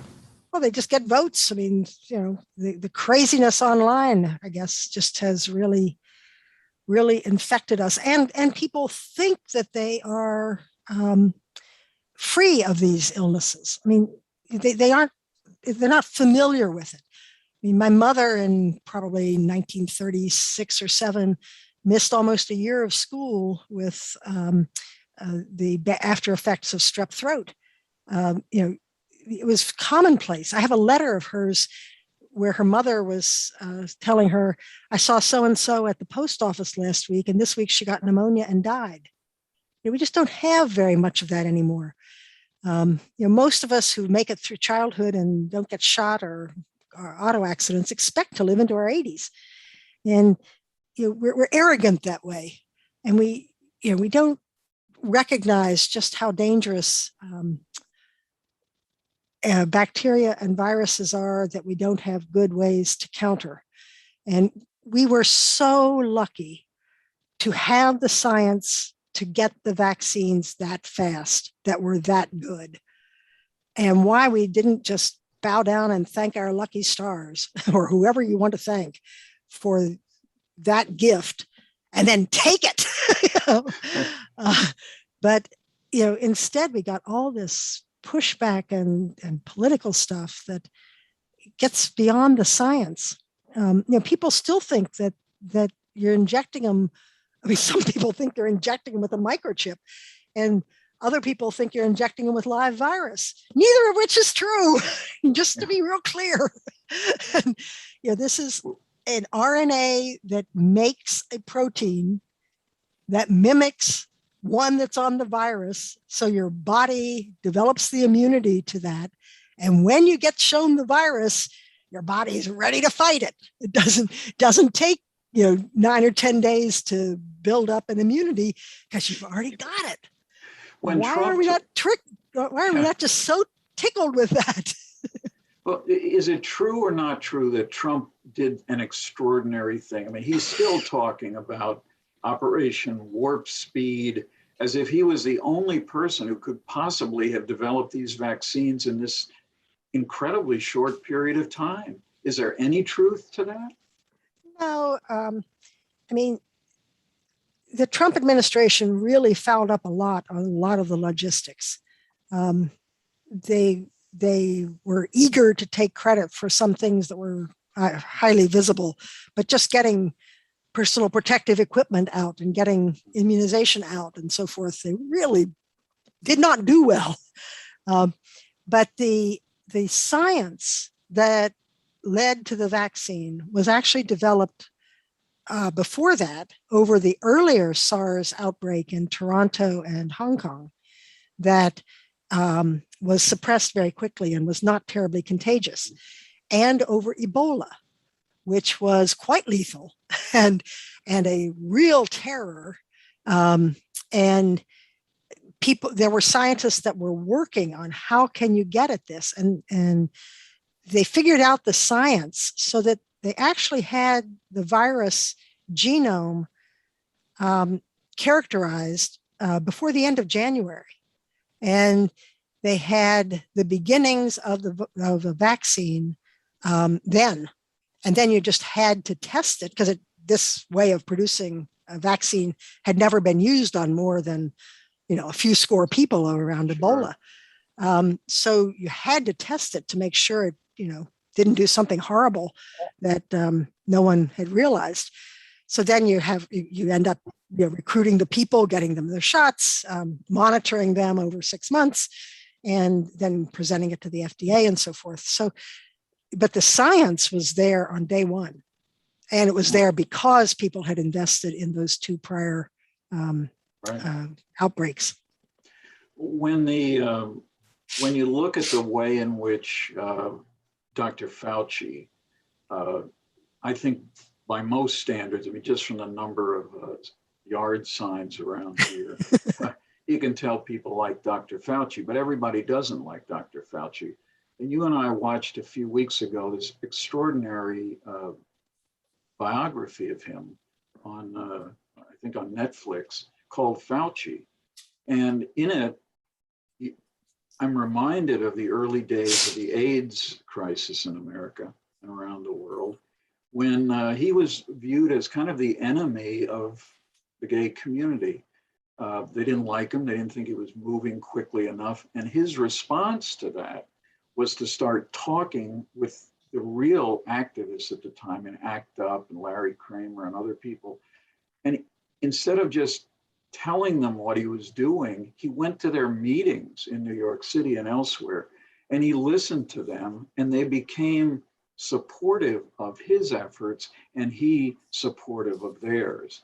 Now you have a situation where right-wingers detest Fauci for all kinds of goofy reasons, but there doesn't seem to be any willingness on the part of the right, including right-wing politicians, some of whom literally are trying to pass legislation that requires a pharmacist to write an ivermectin, fill it. To fill it, if it's been written by a doctor. So, but they hate him. I mean, most of this film is not about the critics, but Laura Ingraham, Tucker Carlson. There are little clips of them saying the most outrageous things about it. But isn't he is a symbol of what went right, and which I think would have gone even better if he hadn't been working for a crazy person, Donald Trump, right? Sure. Remember that the AIDS activists were very allegiant to science. They wanted to be able to take what some of the scientists thought were some shortcuts, and they were willing to take some risks very knowingly, but they wanted there to be a way to treat AIDS that was reliable or to prevent it. And so they were allied at that base. And Fauci and them all agreed that what mattered was, could you keep people alive and get them away from being sick with AIDS? And they disagreed some on methods, but they did not disagree any on aims, yeah. and even on what would count as success. And I think that now there's the people who are yelling loudest are not willing to be allegiant to the same metrics of success. It almost seems that the metric of success is in voting and not in saving lives. The arrogance of pushing aside the public health people and saying, no, the governor knows best, or the government, or the congressman or whoever is speaking out. You really do need to be thoughtful about those claims. And if you can't agree on what counts as success, then it's really hard to have a common ground. And Fauci, for all of his having to bite his tongue in the presence of former President Trump, never lied. He sometimes, from my perspective, failed to speak up, but knowing that if he had spoken up, he would have been canned. And, so, he was walking a fine line, trying hard to benefit the public well-being. And for that, you really got to take your hat off. Well, you don't have to take your hat off, but you really have to, acknowledge that he did just about the right things. We were learning a lot in those we still are learning a lot, but especially in those first 3 or 4 months, when they first had that outbreak in the nursing home in Washington State. It was stunning when we realized later how many people had the infection and no symptoms. Right. People assumed that it was like influenza or measles, that if you had it, you'd show it. Yeah. So all of those asymptomatic spread did not show up at first. And the array of regulatory advisories from CDC and CMS were a blithering storm. I mean, you could be right up to date on Tuesday on what you were supposed to do in a nursing home and have a different requirement on Wednesday. Yeah. So it's going to look like Fauci, changed his mind and he misled and so forth. It's just that we were learning. Sure. Did any of the other people, Deborah Birx, Dr. Birx, the woman with the colorful scarves, said a few weeks ago that hundreds of thousands of deaths could have been prevented if the Trump administration had acted differently. And I think, as you know from my rants over dinners, I don't think anything of her. I think she's a terrible human being.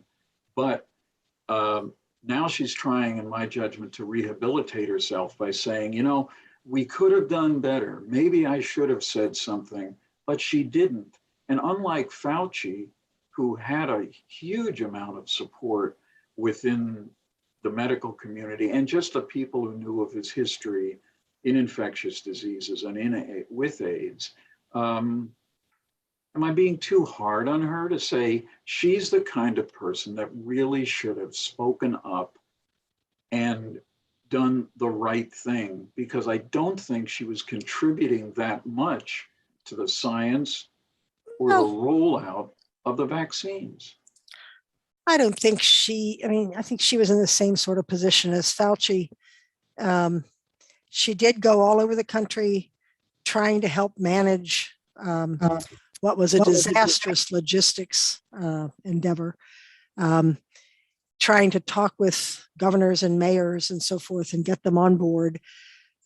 She did a lot of the legwork, and I don't think she made any big mistakes. I think you're a little too harsh. It must have been a terribly difficult situation to have somebody as untethered to reality as Trump in charge of, everything, including what he was willing to hear. Sure. I'd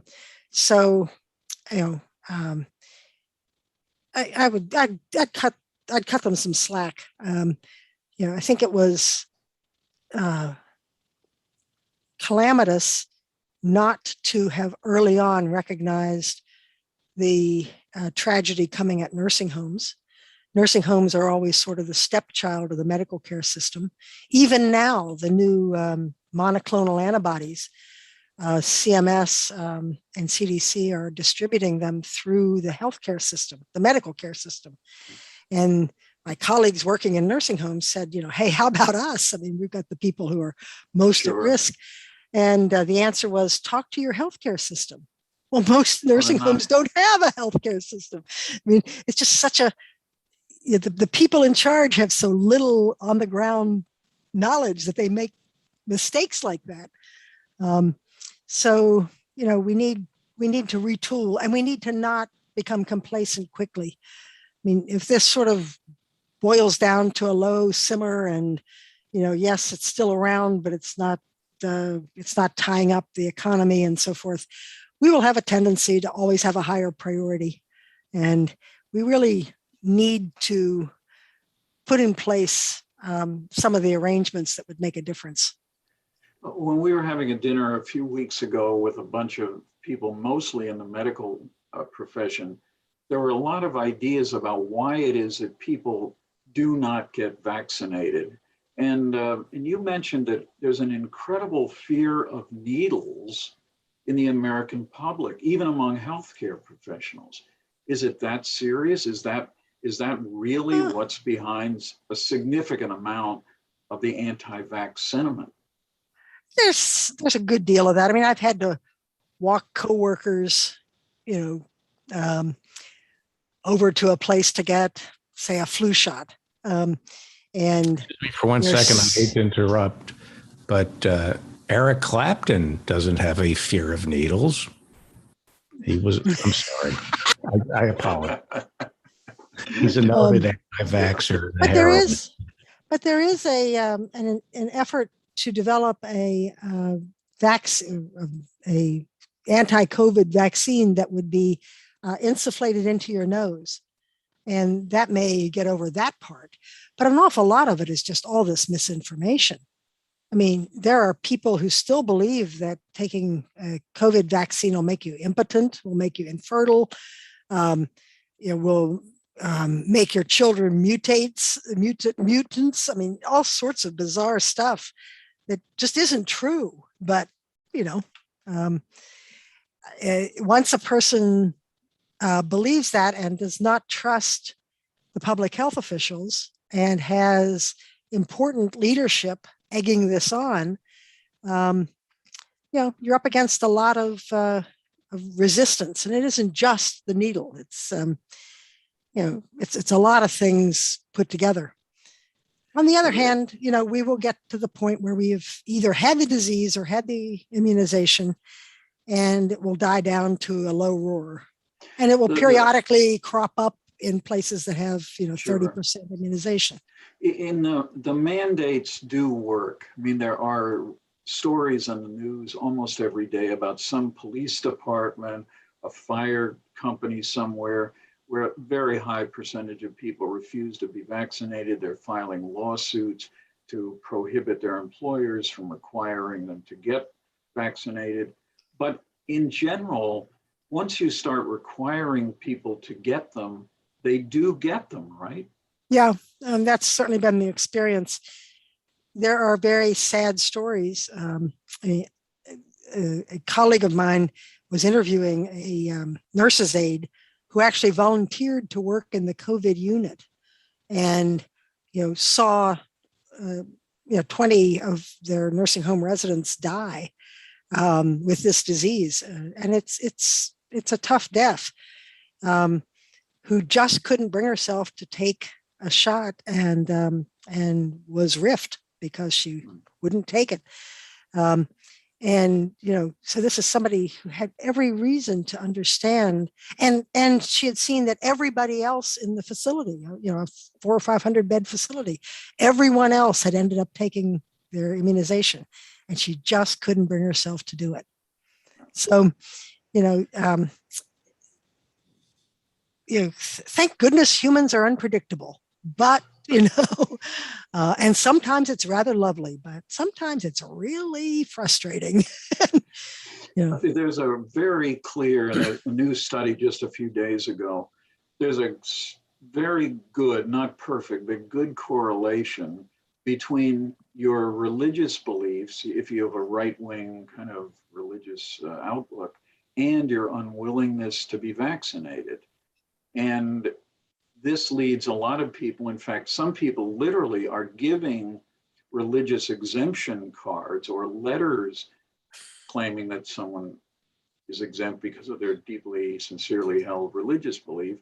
And they're just giving them out like they were, at a lemonade stand. But this can't be, this is not the way public health works. Public health back in the days of the smallpox epidemics in the turn of the century, there was a Supreme Court case on this very issue where a minister said, I just don't believe in getting smallpox vaccination. And the courts held against him, including the United States Supreme Court. And I like to think that that's one of the few longstanding precedents that this Supreme Court may not overturn. I can't be sure about that. But talk about religious exemptions. Yeah, the U.S. has as you know well, a problematic relationship with church and state. And, we want to honor people's claim of a sincerely held religious belief, even if it's bizarre. And even if it is unsupported by any organized religion. But on the other hand, we don't want people infecting us either. And so, you can have a religious belief that you have to kill somebody and you're still going to go to jail or be, manacled so that you can't do it. And you may have a religious belief that you have to cut off your good right arm and you're still going to be restrained and kept from doing it. But exactly where to draw the line is pretty tough. And the present environment's making it very difficult because there's so many political leaders who are being supportive. I think that, in the long run, these will become very much less prominent. They're really problematic when applied to children. So now that children can be immunized, do you really want your kid going to school in a classroom where 30% of the kids' parents have claimed a religious exemption, and therefore it still is a stew of possible COVID, and your kid may do fine, but he may bring it home and give it to your asthmatic granddad. Yeah. So the public health aspects of it are really, really very problematic, and I think maybe it's just as well that they stay problematic, although they need to shift a little bit toward not accepting all manner of religious claims. Yeah. David, do you have any, I would like to ask you, David, this question. I think in all fairness, I will defer to Dr. Joanne on the medical. This really isn't, and this is a political question. That's yours, David. Now, we all love unions, but I got to tell you, when some of these firefighter unions and police unions start defending the right of their members to refuse to be vaccinated, I think they're really off base. Well, they're finding in the city that the unions were defending the crackpots in the police department, but the police pretty much got the vaccines. You know, That's true. do you mind if I ask a couple of quick questions? Oh, go ahead. Go ahead. The natural immunity versus the vaccine. There seems to be this idea that if you had COVID, you don't need to be vaccinated. Which is stronger, the natural immunity that comes from COVID or the vaccine? I mean, contrary to what one might predict, it's actually the vaccine is stronger. And people who have had the infection but not the vaccine have on the order of around a 20% worse chance of getting a breakthrough infection than people who've had both. And people who have had the infection but not the vaccine compared to people who've had the vaccine only have roughly the same difference. So yes, I mean, having the disease gives you a substantial protection. I'm not saying that you aren't somewhat protected, but it's becoming pretty clear that the immunization is actually a little better. And if you've already had the disease, about a month later, you should go ahead and get immunized. Masks. We were told masks. Masks are a very modest imposition for a moderate protection. And interestingly, we had very little influenza last year with the combination of isolation and masks. So masks probably do better. They're on the order of 40 or 50%. They're not anything close to the immunization at 85 or 90%, but they do make it safer. So does opening windows, so does being outside, so does trying to stay, a meter or two apart. This is an airborne virus.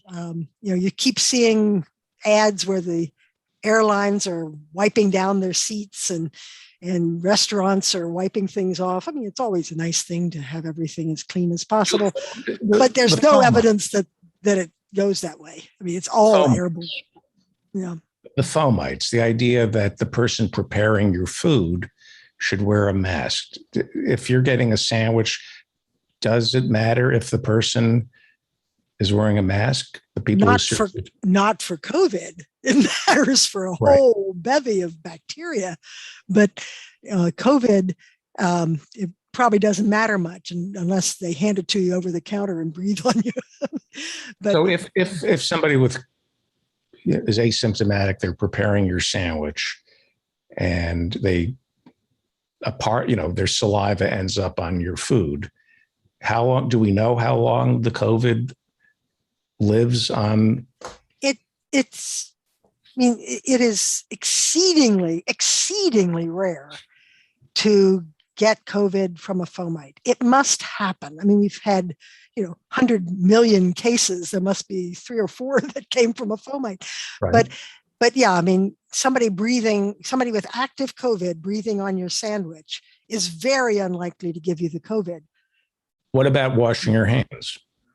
It's always a good thing to do, but it doesn't do much for COVID. I mean, we didn't know early on, and everybody got, enthused about singing, row, row, row your boat and washing your hands. It gave you something to do. It doesn't make much difference for COVID. It makes a lot of difference for staph, for salmonella, for, all kinds of other things, but not COVID. COVID is almost entirely airborne. This is a question coming from the Reverend Barry W. Lynn. When can he go back to touching his face? He said, I'm too ashamed to ask this question, but he said, after a year and a half, if I don't finally get to touch my face, can we touch our face? Again, I mean, there's lots of good reasons to try to keep your hands off your face, but they aren't COVID. I mean, the big thing with COVID is to block getting the virus into the air. And it gets into the air mostly from your breathing and sneezing and coughing. And, it does not, kind of rise off your hands and into the air. Right. So, but there's lots of good reasons to wash your hands, and there's lots of good reasons to avoid picking your nose, and but those are other diseases. Okay. Elevators, when you get into an elevator, if you're wearing a mask in an elevator, does that make a difference? Sure. Okay. It reduces your risks. Okay. And it reduces the degree to which you spread your cold, your influenza, all the other things you're carrying. The new pill that Pfizer has come out with, this is to treat COVID. Is it like monoclonal antibodies or what? No, it looks to be in roughly the same range of effectiveness. It looks to be most effective to treat symptomatic COVID. Now, again, it's very new. It hasn't been used much to try to prevent. Monoclonal antibody is clearly useful in preventing.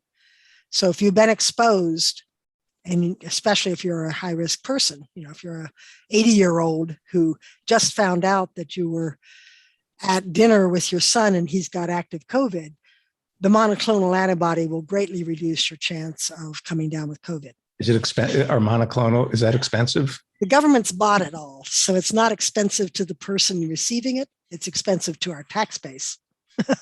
It is very expensive to the tax base. And it has to be delivered fairly fresh. It's not one of these, it has to be at -40 or something, but it has to be delivered fairly fresh. And initially it had to be infused intravenously. Now it's clear that you can infuse it just sort of under the skin.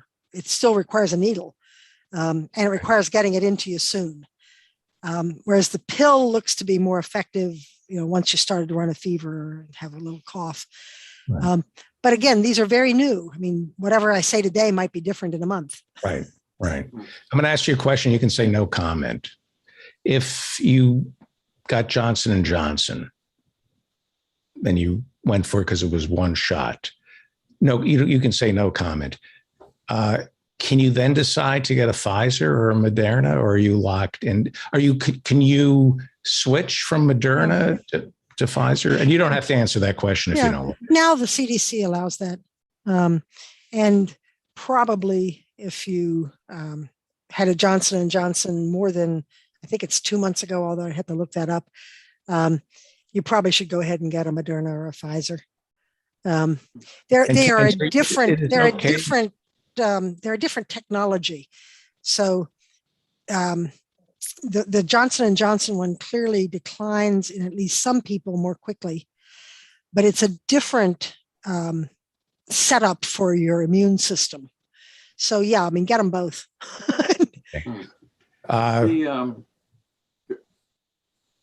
Most of my day today was spent trying to figure out what's going on in the Rittenhouse case. A wonderful acting job on the part of Kyle Rittenhouse when he suddenly decided he had done nothing wrong and wanted to cry about it. But in the midst of that, I got some messages. As you know, David, and most of the listeners know, I listen to and watch and read a lot of right-wing propaganda. And this is just an example of something that came over today that I wondered, how does a doctor look at this evidence and just, how do you deal with it? How do you talk about it? Here's what the writer of this email to me said. He said he had to predict now that there would be, write it down, but I can't find it. He said there's another crisis coming within 6 to 12 months. It would be 10 times worse than COVID-19. And that you needed to understand also, because everything's politicized, that the political response will be much worse. That in fact, there will be mandatory curfews. There will be mandatory, you won't be able to go to work. You won't be able to go to school. There will be martial law. And the guy who wrote this to me is the author of a bunch of prepper books, probably a half a dozen or more of these end of the world, what should you do books. But when you look at this and you see a guy saying it will happen, I know it will happen in 6 to 12 months, and the government will shut us all down. It'll be much worse, 10 times worse than this. More people will die. Government will seize more power. How does a doctor who historically has worked with very elderly, very frail people like Joanne has, how do you deal with this? It's not inconceivable that we could have another epidemic, another pandemic that would be worse than this one was. But the guy sounds like a crackpot to me.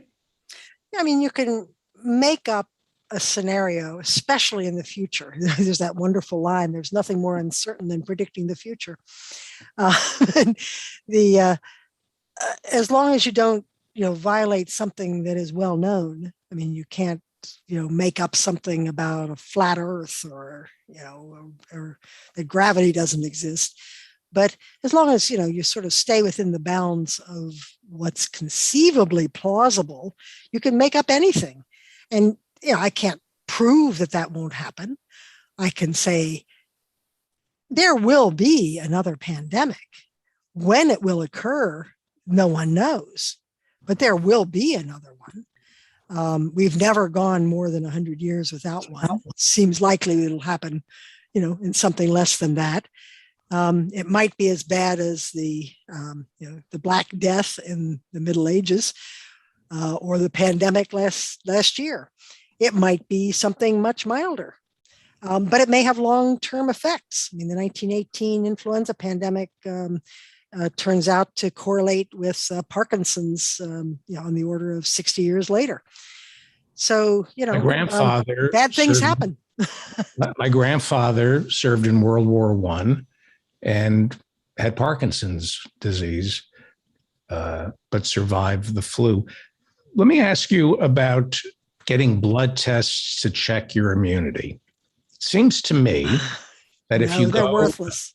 Yes, because you cannot measure T cells. You can't measure memory cells. You'd have to do a bone. Wouldn't you have to tap into somebody's bones to find out? No, I mean, you can find how many T cells they have. That's one of the tests we do for HIV. But that doesn't tell you how ready they are to march out and kill off viruses, or what kind of a dose you'll get. It does look like people who get a very minor dose have much more of a chance of mild disease than people who get, a big time dose. Mm-hmm. So, and the serology does tell you that you've been in touch with SARS virus, or at least its protein, but it doesn't tell you, sort of how quickly you would marshal a response.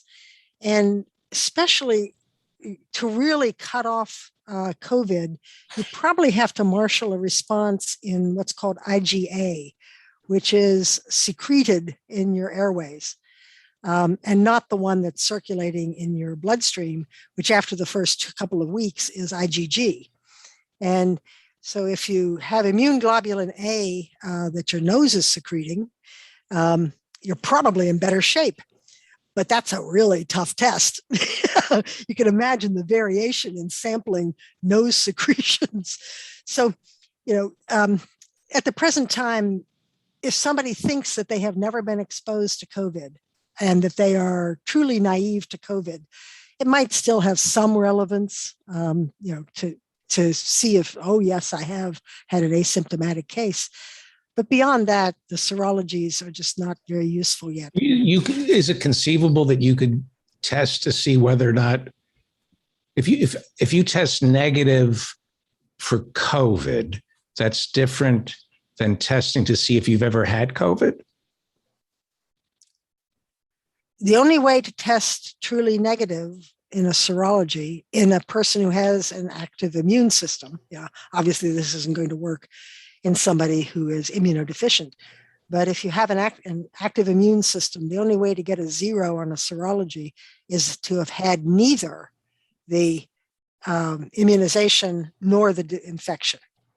All right, so I'm going to ask you a stupid question, and you should say, along with all the others you've been asking, when I go in for just a regular COVID test, they're not testing to see, they can't tell if I've ever had COVID, No. right? No, there are basically two kinds of testing now. One tests for the presence of the antigen. That's the rapid test that you can get a result in 15 minutes. And the other one is the PCR test, which requires on the order of around 10 to 12 hours because it's Are you more likely to get a false positive than you are a false negative? That depends on what your baseline risk is. So if you're looking at somebody who has a known exposure and they're now running a fever and they're coughing and their oxygen level is beginning to fall, so they have, a 70 or 80% chance that they've got it, then your chance of a false positive is really, really small. And your chance of a false negative is a little larger, but still pretty small. You're going to get a true test there. But if you're testing somebody who's only being tested because they're going to take a trip and they've had no exposure and they have no symptoms and they've been, being at home for 10 days, their rate of risk is on the order of 1% or less, even in a community with high spread rates. It's 0.5% or something. Right. And then your risk of a false positive is huge. Because if you have a positive, it's at least 50-50 that it's not real. And, and you're almost certain to have a negative, so it's not going to be a false negative.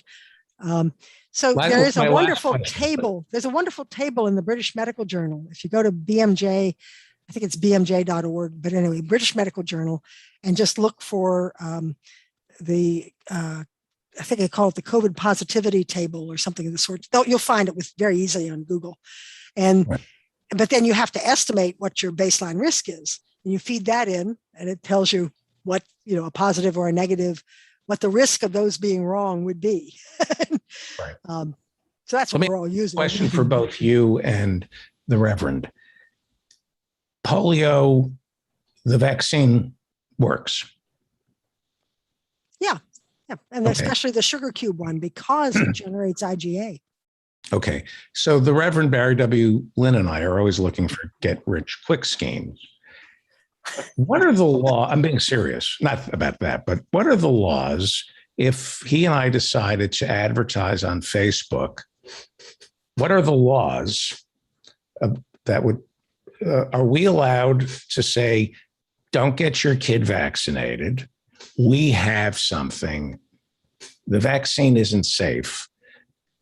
Take our miracle pill and buy it here. What is Facebook's, if I wanted to advertise on Facebook, are there laws as the FTC, Federal Trade Commission, the FDA, if we were to advertise an alternative to the polio vaccine, what is our legal exposure? Yeah, the Pure Food and Drug Act that established the FDA would get you. What's the name of that quack minister, Barry, that was selling some silver solution or something? Yeah, that was Jim Baker. Yeah, he got shut down. Yes, he did. But he was profiting. He was profiting from those advertisements that he was doing on his television show. Just to be clear here, if somebody were saying, instead of getting the polio vaccine for your kid, buy our syrup that you add to milk, it's chocolate flavored, it's better than the polio vaccine, what would our legal liability be? I don't know which thing would get you first, whether it would be false advertising or Pure Food and Drug Act, but you'd be shut down pretty quick. In order to market something like that, you would have to have evidence to show that it was safe and effective, and that would have to have been vetted by the FDA. The way people get around that is by innuendo. So they say, the Huacamahusi natives of deep Amazon are not getting sick with COVID, and they attribute it to licorice.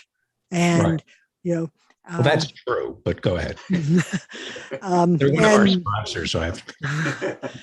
And they and they say, we have this specially concentrated licorice that will, sell you through the mail. And see, licorice is an approved food product. So the FDA has very little ability to control it as long as it really is just licorice. But if you're telling people in lieu of a vaccine. Yeah, I mean, you can't say that it is better than an approved vaccine, right? And especially you can't say that to an individual. Then you'd be in trouble for practicing medicine without a license.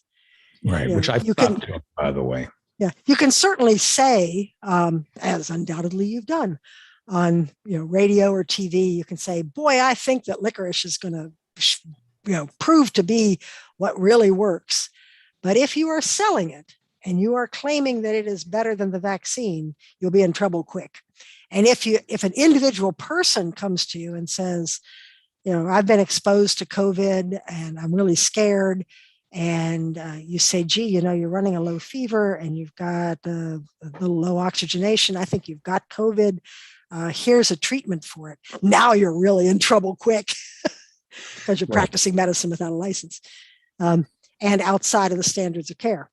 So there are many ways that you could be shut down. It's just a question of sort of who acts first. Right.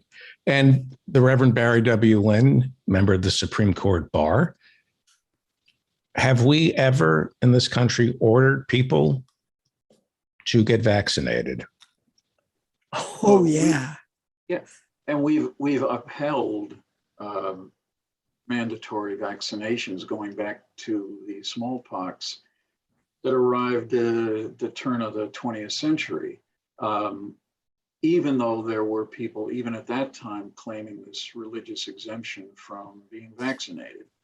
So this track record of doing this is very good. And of course, children have been vaccinated for measles, German measles, mumps, for time immemorial, since there were these vaccinations, and it never created this problem because we never had the political opposition that we have now.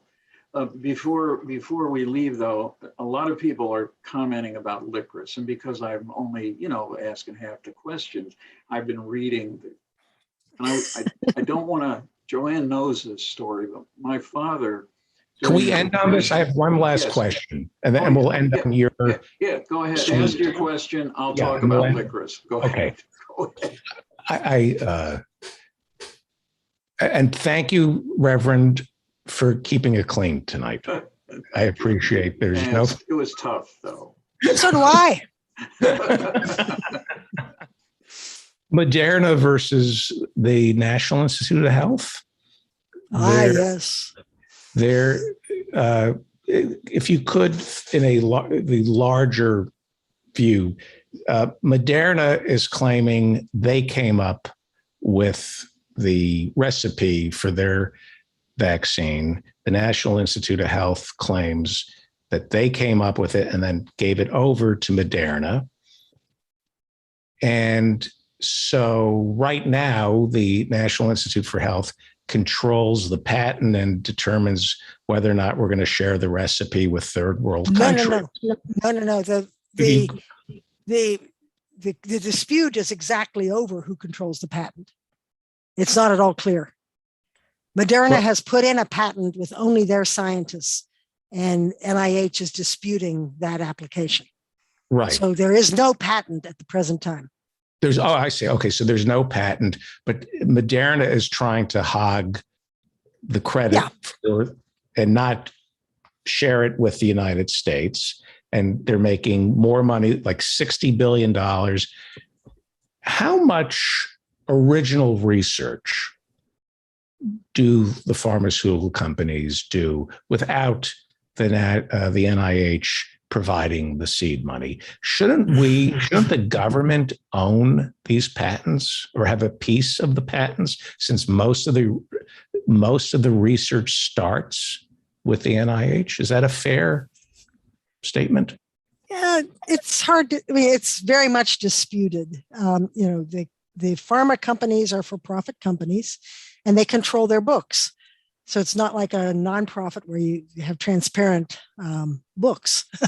So they can assign, all the pay for their board and their CEO to the development of this vaccine, and we have nothing to say about it. They can say it costs this much money. And, if you ever got to dig deep, you might find that there are all kinds of, oil changes for the CEO's car being charged to it. But you don't know. I hope that the NIH scientists have good enough documentation to prove what they contributed. But could they, don't NIH could have said that whatever comes of this is going to be jointly owned or is going to be owned by us. And that's the terms on which we give you this. But at the time, there was very serious worry about getting this done quickly. And I don't think that they were up for a couple of year battle over intellectual property at the cost of not having a vaccine. Right. So, I think that they probably kind of skipped over that because it was going to be tricky. Right. And it's going to be tricky. What happens with the PBS, the guy who created Barney the dinosaur gets to be a billionaire. The people, Henson, they get money from the PBS, the government, partly, to go on the public airwaves. They make billions off the Muppets, which then gets sold to Disney.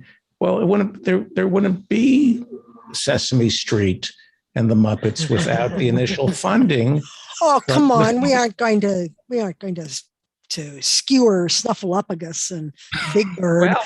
As we come to the close here. I mean, Big Bird got his shot, and he took a whole lot of heat for it. I'm with I think these intellectual property things are very, very contorted. Everything I've published, whenever I could, I've published under a Creative Commons license and basically did the Abby Hoffman thing. Please steal this idea. Please take this book. But that's not obviously the route that pharma can or will take. And, so I think it's well worth debating, but probably not right at this moment. I want to get to the licorice story. We'll end on that, but it is the professors and Marianne.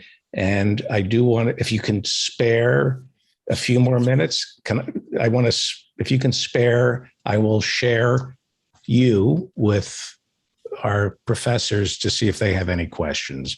And then we'll end on the licorice story. And I'm just doing that to put a lot of pressure on the Reverend Barry W. Lynn that he has to now. That's a great story. You got to finish. Well, bro, bring the professors on, see if they have some questions. And yes. I can talk about licorice. Yes. Yeah. I hope that licorice story really bombs. I hope it just. It's really disgusting. Having heard it, I can warn you. But it's going to do well. Damn. Okay. Professor Marianne Cummings, I think, had a comment. Yeah. Well, I have a question. So if you believe the official statistics coming out of Florida through the Johns Hopkins website, their fatality rate from COVID is just about down to 0. And they have claimed that that the monoclonal antibody treatment is what has helped bring it down, and that they're getting all this funding through FEMA to have it available at all the hospitals. So 2 questions. Do you think that is true? And do you think there's any serious way that that data could be suppressed, like somebody could be hiding real fatality figures from a state like Florida? Florida is a comorbidity. Sure. Well, I mean, there are ways they could be manipulating it some, but it's also the case that we have become very much better at treating COVID. The monoclonal antibody really does greatly reduce the deaths and the needing to be on a ventilator for months and months, even if you survive. So, yeah, I mean, you could get down to a very low death rate and still have a tremendous economic impact on people, because that monoclonal antibody, while the government's paying for it, that's coming out of your hip pocket. You know? How And it expensive ain't is, I cheap. mean, how expensive are they to really produce? I mean, most of the When they- costs of drugs are the enormous markups. You know, Yeah, that but most drugs are chemicals. And once you have the chemical down, and if it doesn't require something really expensive, you know, you can produce aspirin at, you know, less than a penny a pill easily. But monoclonal antibodies are you're produced by having nucleic acids producing them. And so they're kind of, you know, half alive. I mean,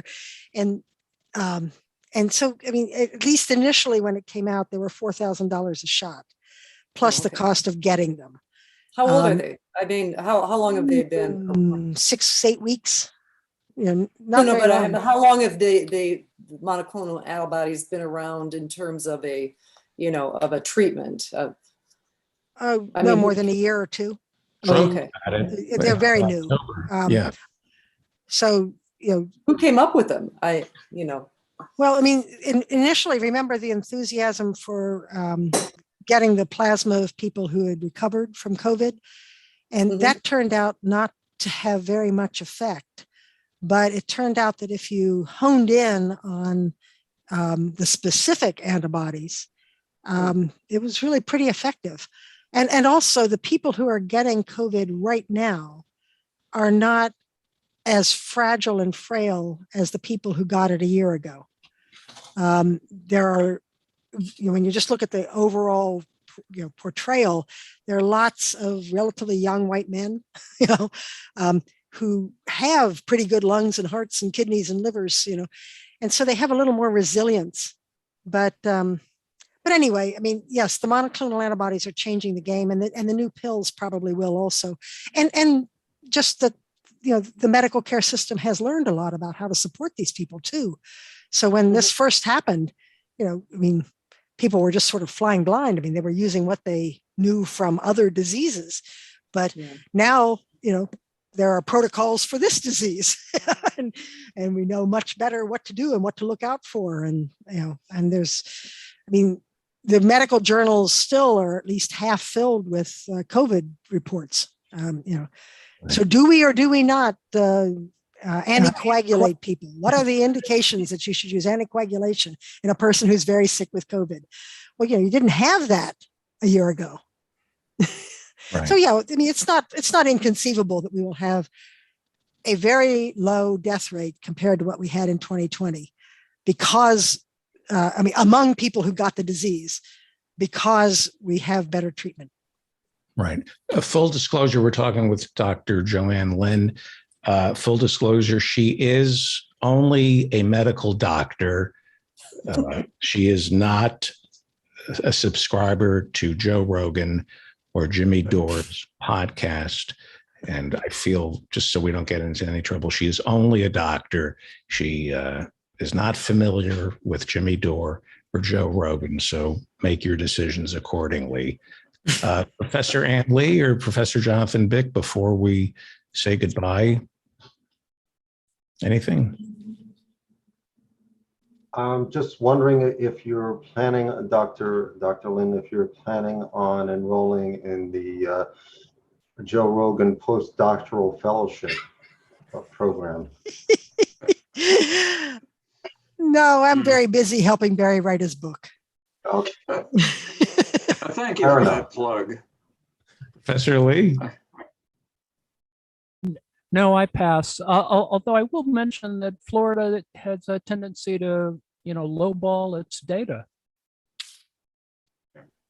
Yes. And Florida, given the age of the men there, lowball. No, I won't do it. Professor Barry Lynn, not doing it. Not doing it. This is your. Sorry. Professor Lynn, do you have any? This is what I'm asking you to do. Yeah, go ahead, please. Well, let's wrap this up with an uplifting story about licorice, please. This story is contained within the draft of my book, paid to piss people off, which is its current title. My dad was trained as a chemist at Lehigh University. Then came the Depression and he couldn't get a job as a chemist. So he ended up sweeping the floors in the Just Born Candy Company in Bethlehem, Pennsylvania. Just Born Candy is best known now for Peeps, those marshmallow things that come out at Easter and Halloween and Christmas. But at the time they were making another product, there were black licorice candies in the shape of human beings. And you can imagine what they were called in candy stores around the country. The first night he was sweeping the floors, they told him to take all of the floor sweepings and throw them in the vat of black licorice because it would bulk it up a little and you couldn't see it. And after that night, he never ate black licorice in his life and warned me against eating them. But some of your listeners here say they love licorice. And I'll admit that occasionally I eat it too, proving that I learned some things from my father, but not the warning on licorice. That's it. Well said. Well, thank you, Dr. Joanne Lynn. Really, thank you. You've been on before, and it's an honor. And thank you for taking time to put up. My with pleasure. It. Thank my you. pleasure. And glad you entertain my husband each week. I mean, have him on your show.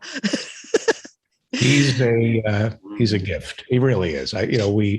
He is amazing. The Reverend Barry W. Lynn, thank you for coming on the show. Sure. And, follow the Reverend at Barry W. Lynn on Twitter and go to barrywlynn.com. Is that? That's right. It's just been updated. That's my website. You can see my lecture. I gave this a few months ago to the Kurt Vonnegut Museum and Library about censorship in public schools and some upcoming events.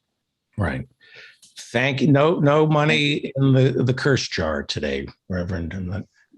No, there's none. Goodbye. Thank you. Stay out of trouble, Reverend. I tell you, good trouble. Stay out of trouble. Thank you, Dr. Lynn. Thank you, Reverend Lynn. And we are now joined by the professors and Marianne. I am going to take a quick break.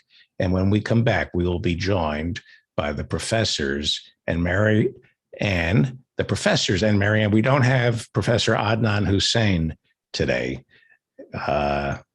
He and I had a big fight. He's siding with Bert Ross and Jim Earl and all. No, I'm kidding. Just want to create some. We'll be back after this. It's time right now for the David Feldman Show. He's talking politics and comedy too. Now tell a dirty joke if you want him to. He's just a lefty from way back. He's a union man with an Emmy for writing. Someday he's mad and he feels like fighting.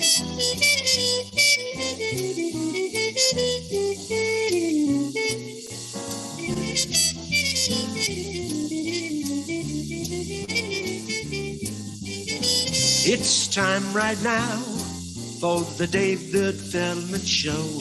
To get your ears on right, buckle in real tight. He's got a lot to say and he's coming your way.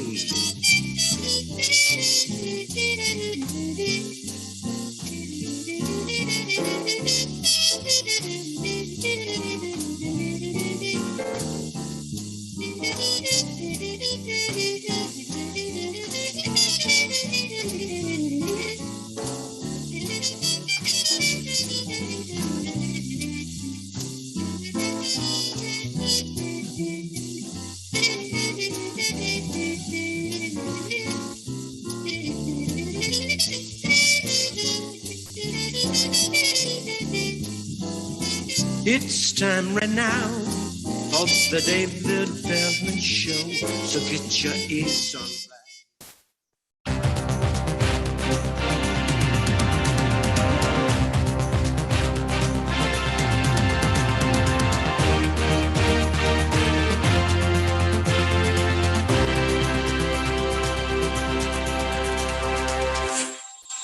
Welcome back. You're listening to The David Feldman Show, davidfeldmanshow.com. Office hours every Friday night at 8 p.m. And some of the most important people in my life are joining us right now. They come to office hours every Friday night. I always see them. Please say hello to political scientist, Professor Jonathan Bick, who will probably be at office hours Friday night, starting at 8, to maybe run an episode of the Twilight Zone and then tell us what we actually saw. Thank you for doing that. Professor Marianne Cummings is a physicist as well as a parks commissioner for Aurora, Illinois. And Professor Ann Lee is a former associate professor at Norwich University, and she is an independent scholar in geospatial information science. I'll give her Twitter handle out, but let's start with something light and fun and non-threatening. Professor Ann Lee, Paul Gosar, he's a dentist who became a congressman. I don't think he certified the election results. His whole family has turned on him. Is he from Arizona? Oh, well, why, yes, he is. Right. What did he do this week?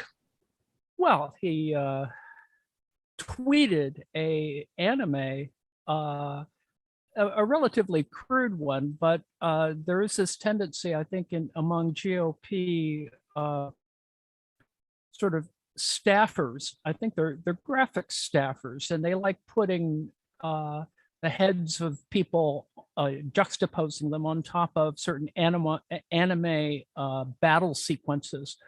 So they had a sequence where a figure with Paul Gosar's head on it beheads AOC, a cartoon AOC, and begins to attack a President Biden character.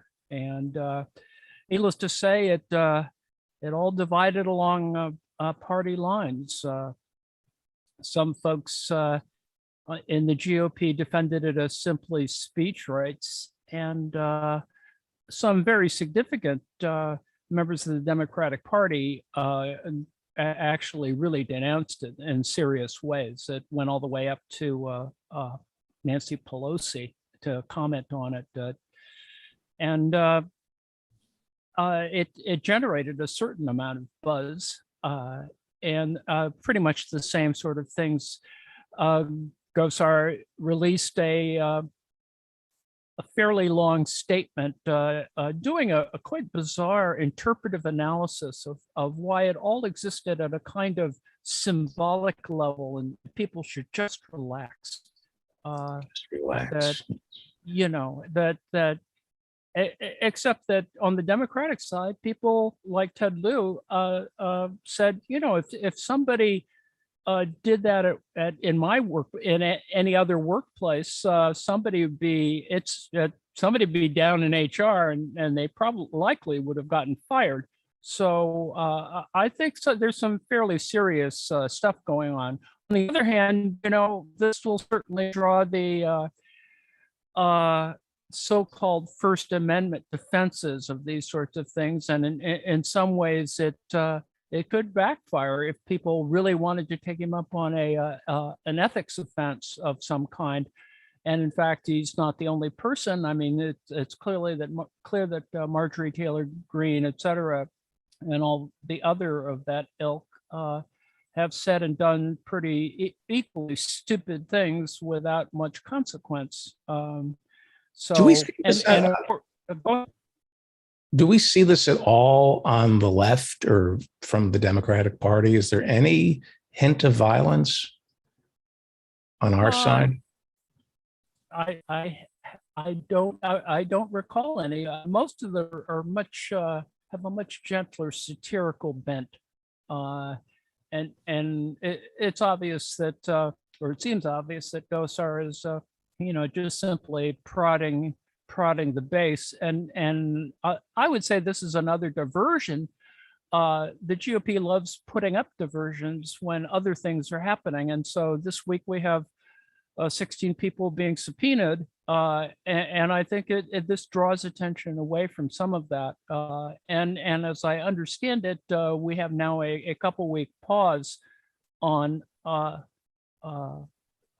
the files that the National Archives files that that will be made available to the select committee. It's unfortunate that that there is still delays occurring to try and get that to those files to the committee. So a federal judge ruled that he had to turn over those papers, but now there's been a new delay. As I understand it, there's been a pause that's been put in at the appellate level, and the ultimate result, I think, could be that the Trump lawyers will attempt to bring this forward to get some sort of stay at in the Supreme Court. So we'll see whether. Are they setting the stage for 2022 to be a referendum on Trump in terms of the January 6th committee? I doubt we're going to see Build Back Better any better. If it passes, it won't be something they can run on. They're going to have to run on Trump bad, right? The Democrats build up this January 6th commission. I'm going to guess so, but I'm sure there are other opinions on this. I think it is all about timing. I think the current timetable is that sometime in the spring, there's supposed to be a preliminary report. And, that'll be exactly the same time when various candidates are going to be sort of revving up their campaigns. If the Trumps get indicted, which they should have been already, if Garland or the guy replacing Cyrus Vance here in New York, or he's working with the Attorney General, if the Trumps get indicted next year, is that good for, I would assume that's good for the Republicans. That would animate the base. Wouldn't that guarantee Pelosi loses the House? Well, I think it's a matter of timing. I mean, if the financial, the New York financial indictments come forward in whatever way they're going to come forward, if they come first, that might not be the case. And in Georgia, we might see there's a grand jury looking into Trump trying to throw the election there, right? Right. Well, and the people complaining that it took very long. Well, I think they were just waiting for the election to be over. I mean, there's all kinds of reasons for doing stuff, and the delay in Georgia was simply to be able to get a new was a district attorney, or they had to change mayors and all that stuff. I think a lot of other things were in the way, aside from the usual GOP side of the operation. I actually have some confidence that something is going to occur, and I'm going to assume that the Democrats have a plan. If they don't have a plan, we're really in trouble. Right. Professor Jonathan Bick, Professor Marianne Cummings, it is the midterms are less than a year away. In 6 months, no indictment. What happens? There's no indictment of Trump in Georgia, no indictment from Merrick Garland, no indictment from the Manhattan District Attorney, no indictment from the state attorney general in 6 months. What does that tell you if Trump isn't on trial in 6 months? It's going to make running against Trump in the 2022 midterms difficult, isn't it? If he is such a menace, you would expect the Democrats who control the Justice Department to do something about it. It's quite clear that he incited a riot, to say the least, if not a attempted takeover of the United States government. So,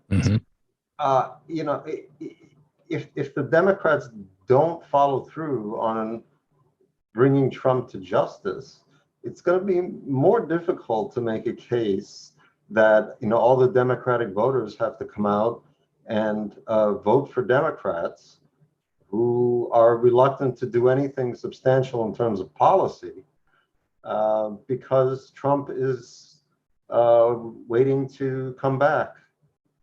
So when we read, most of us don't follow it this closely. When we hear that there's a January 6th select committee looking into what happened on January 6th, that's not the Justice Department looking to prosecute anybody. It has nothing to do with Merrick Garland at all. No, I mean, I've been worried about Merrick Garland because he is so quiet. I don't know if he's feeling all right, if he knows that he's the Attorney General of the United States. He's quite a disappointment. Professor Marianne Cummings, when Sonny Liston went down in Lewiston, Muhammad Ali screamed, get up and fight. We're putting on a show here. They're propping the Democrats. Are they propping up Trump? They need to keep him going because otherwise they have to run on what? You have to unmute yourself, Professor Marianne. You think I would have learned that after a year and a half? Yeah, they're running. They want to run against Trump. It took me a year and a half to agree with you, so we're even. Okay. But I think what Professor John just said was correct. I mean, yeah, there's nothing coming out of the January 6th committee, but more important, there's nothing being done on Green New Deal. I just saw the marketplace for next year on the Obama exchange, what the insurance companies did with all of the increase in the subsidies they got. They jacked up the plan, the deductible from my plan from $7,600 to $8,700. Now this is a bronze plan, but I mean it's otherwise known as like close to $9,000, which means that since I don't go to doctors, I don't have health care. I just need the insurance card to be able to get into national labs. I mean, I am paying these premiums just so whenever Fermilab comes open, I can go and work there, and that's what it is. It's a shakedown racket of the highest order. I had dinner with an old friend of mine, and he's a Republican. Mm-hmm. I grew up with him, and he's telling me that he's paying $2,500 a month for his family's health insurance, and I said, so why aren't you for Medicare for all? And he said, I am in theory, but how do we get there? And I started laughing. I thought he was imitating the character. I thought, oh, you listened to me on Sam Cedar and he goes, no. He said, how do we do this? I would be for Medicare I just don't see, how do we pay for it? How do we get there? And I went, really? Anyway, it's, go ahead. Sorry. But that's okay because, Biden seems to be on top of things. I was just reading this morning where he now is saying that, I must confess that it was those $1,400 checks that went out to Americans, to working class Americans earlier this year. That's what's causing the spike in inflation. How dare he? Not the $4 trillion that went to the big, to be the investment class, not the billionaires getting all this money. They can just buy up everything in sight. No. It's of course it's people that are barely getting by, because they're not spending on food or rent or medical treatment, they're online all day long, you know, buying stuff. Right. Right. I it is really hard to not turn into Jimmy Dore and start hating the Democratic Party. It is really hard to, I mean, at the beginning of the show today, I was going after Pelosi and Biden, and I think, dear Lord, and West Exec. I mean, it's like this is a whole level of crime that is so much more dishonest than what the Republicans are doing. Well, you know, as Malcolm X said, at least, you know, with the right wingers, I know I'm dealing with a racist, and they're upfront about it. You know, the Democrats, they pretend that they're not when they really are, and will stab you in the back. By the way, I wasn't kidding. I really thought that picture you posted of Nancy Pelosi officiating at the Getty Heiress wedding, I thought that was photoshopped. No. I was stunned when that was a real picture. Nope. Now, can I be catty? I think she got Botoxed for that very occasion because she's looking kind of good. You know, she's looking good in that photograph. She is. So you see that? I have another. Yeah, well, I saw that. Yeah. This is Joe Manchin. He was at the wedding. What he likes to do is he likes to take a dump in the sink at weddings. That was about as surreal as Danny Davis officiating, and this did really happen. Danny Davis was officiating at some Washington ceremony, DC ceremony, crowning the Reverend Sun Myung Moon and his wife. That really did happen, you know, honorary king and queen of the galaxy or whatever. I mean, it was just a bizarre thing as I've ever seen. Now, look at this is the wedding party. This is embarrassing. All the members of Ivy Getty's wedding party all got the same design from Ross Dress for Less. What are the odds that they would all end up looking? All right, done. I hate these people. My mother's going, why are you making fun of them? She's had a tragic life. Yeah, I'm sure she has. Poor little rich girl. Yeah, but that's the problem when these guys, Nancy and the leadership are rubbing elbows with those people when it comes to setting policy and business. I'm sorry, my cat's butt. Hey, don't pull a Joe Manchin here. Anyway. I asked Shahid Buttar if he got an invite to the Getty.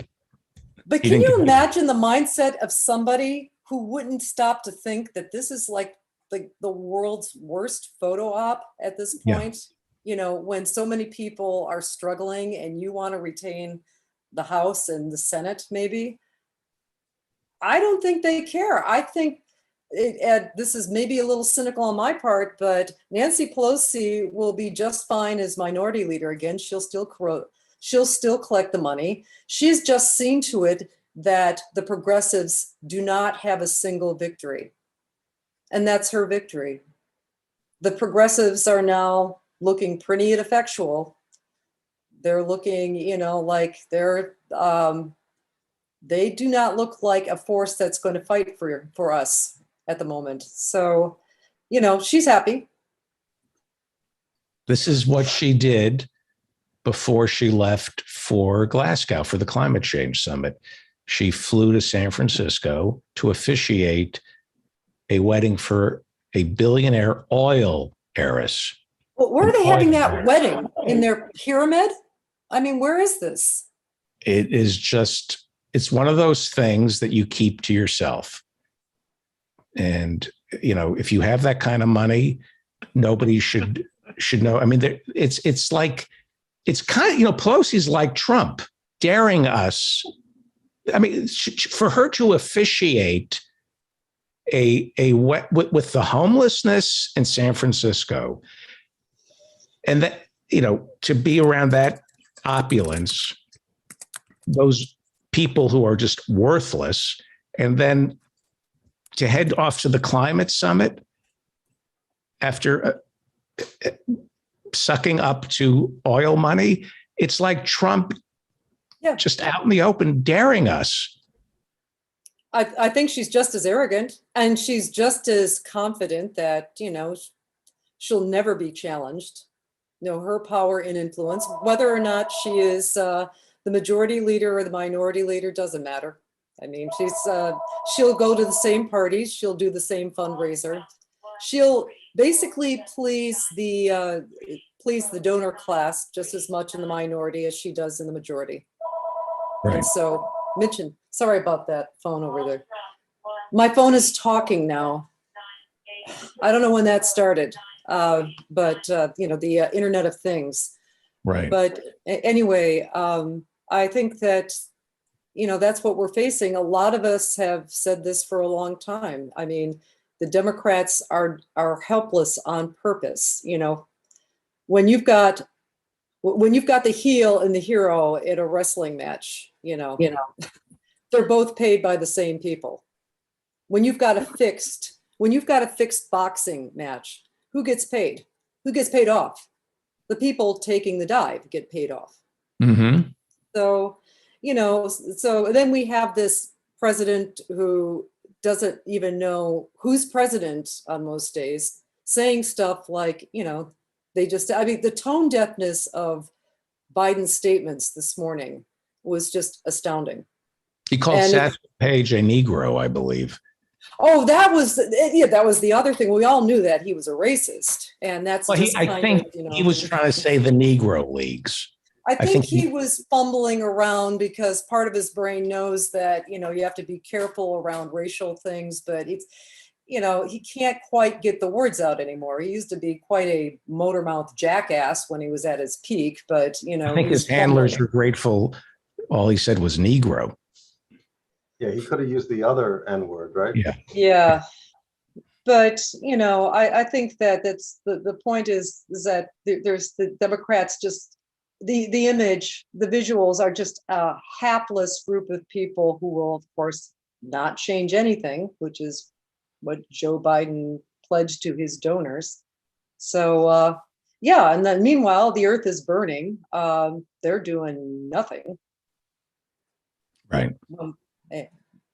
And one of Let's go around the circle. Professor Jonathan Bick. So there's a new wrinkle in the Build Back Better Act drama. It looks like they don't want to rely on the Senate parliamentarian for this one. They've come up with another option, which involves the Congressional Budget Office. The CBO. The CBO. So the Build Back Better Act includes increased funding for Internal Revenue Service enforcement, particularly going after very wealthy people and corporations. The White House and the Treasury have taken this extra revenue into account when saying that the legislation will raise enough money to fully offset spending. But the Congressional Budget Office seems likely to not count this revenue source.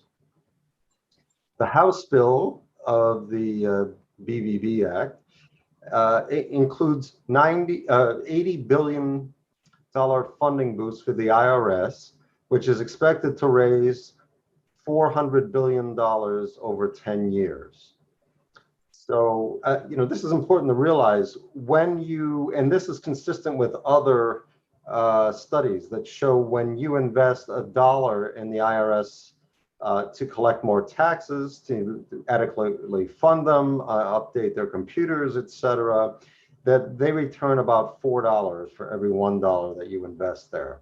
So it's just, leaving money on the table and allowing people to get away by stealing the tax money from the American people. And this is largely done by wealthy people and corporations who can afford high-priced tax attorneys and so forth. Right. The chief tax counsel for the Democratic majority on the House Ways and Means Committee suggested Tuesday that the CBO will instead limit its analysis of the IRS plan to a footnote in its official report. That's because revenue expected from that increased funding of the IRS would not be scorable under rules guiding official government estimates, he said. It's entirely possible that the difference between this bill being paid for and not being paid for is the difference between those two numbers. The number of the increased revenue on the one hand, if they included that in the score, and the other number which would exclude that, which is apparently what they're going to do. So if we remember last week, there were 5 corporate Democrats in the House: Josh Gottheimer, Stephanie Murphy, Kathleen Rice, and Kurt Schrader, who reneged on a long-standing agreement to pass the bipartisan physical infrastructure bill, along with the social infrastructure bill, or Build Back Better bill, simultaneously, insisting at the last minute that they would not vote for Build Back Better until they received fiscal information from the CBO that is consistent with existing estimates. Now, they didn't have this problem when they were voting for the bipartisan bill, which actually adds $250 billion to the deficit. Yeah. Wasn't a problem with that bill. Right. But seems to be a big problem with the Build Back Better bill. Say that again, please. It's really important. Yeah. The CBO estimated earlier this year that the $550 billion bipartisan infrastructure bill will add $256 billion to the deficit. So it will add more than half of the cost of the bill to the deficit. And, you know, AOC, Bernie Sanders, the majority staff director for Sanders, all pointed out that the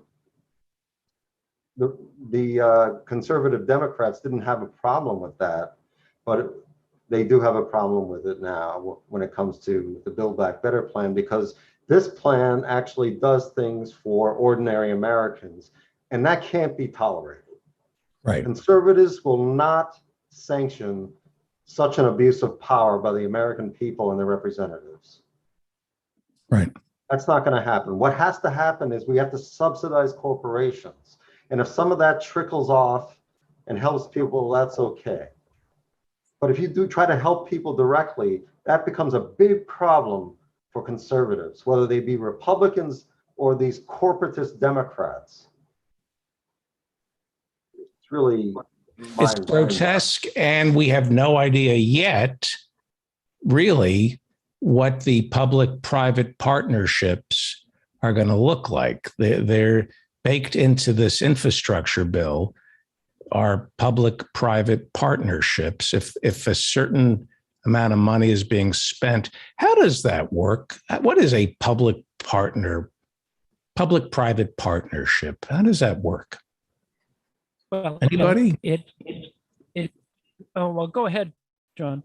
No, please, Annalee, I think you're probably do a better job. One of the issues of public-private partnerships is that you might think that they are 50-50 in terms of, supporting or resource, but the problem is that they are always asymmetric. The state picks up a lot more of the costs.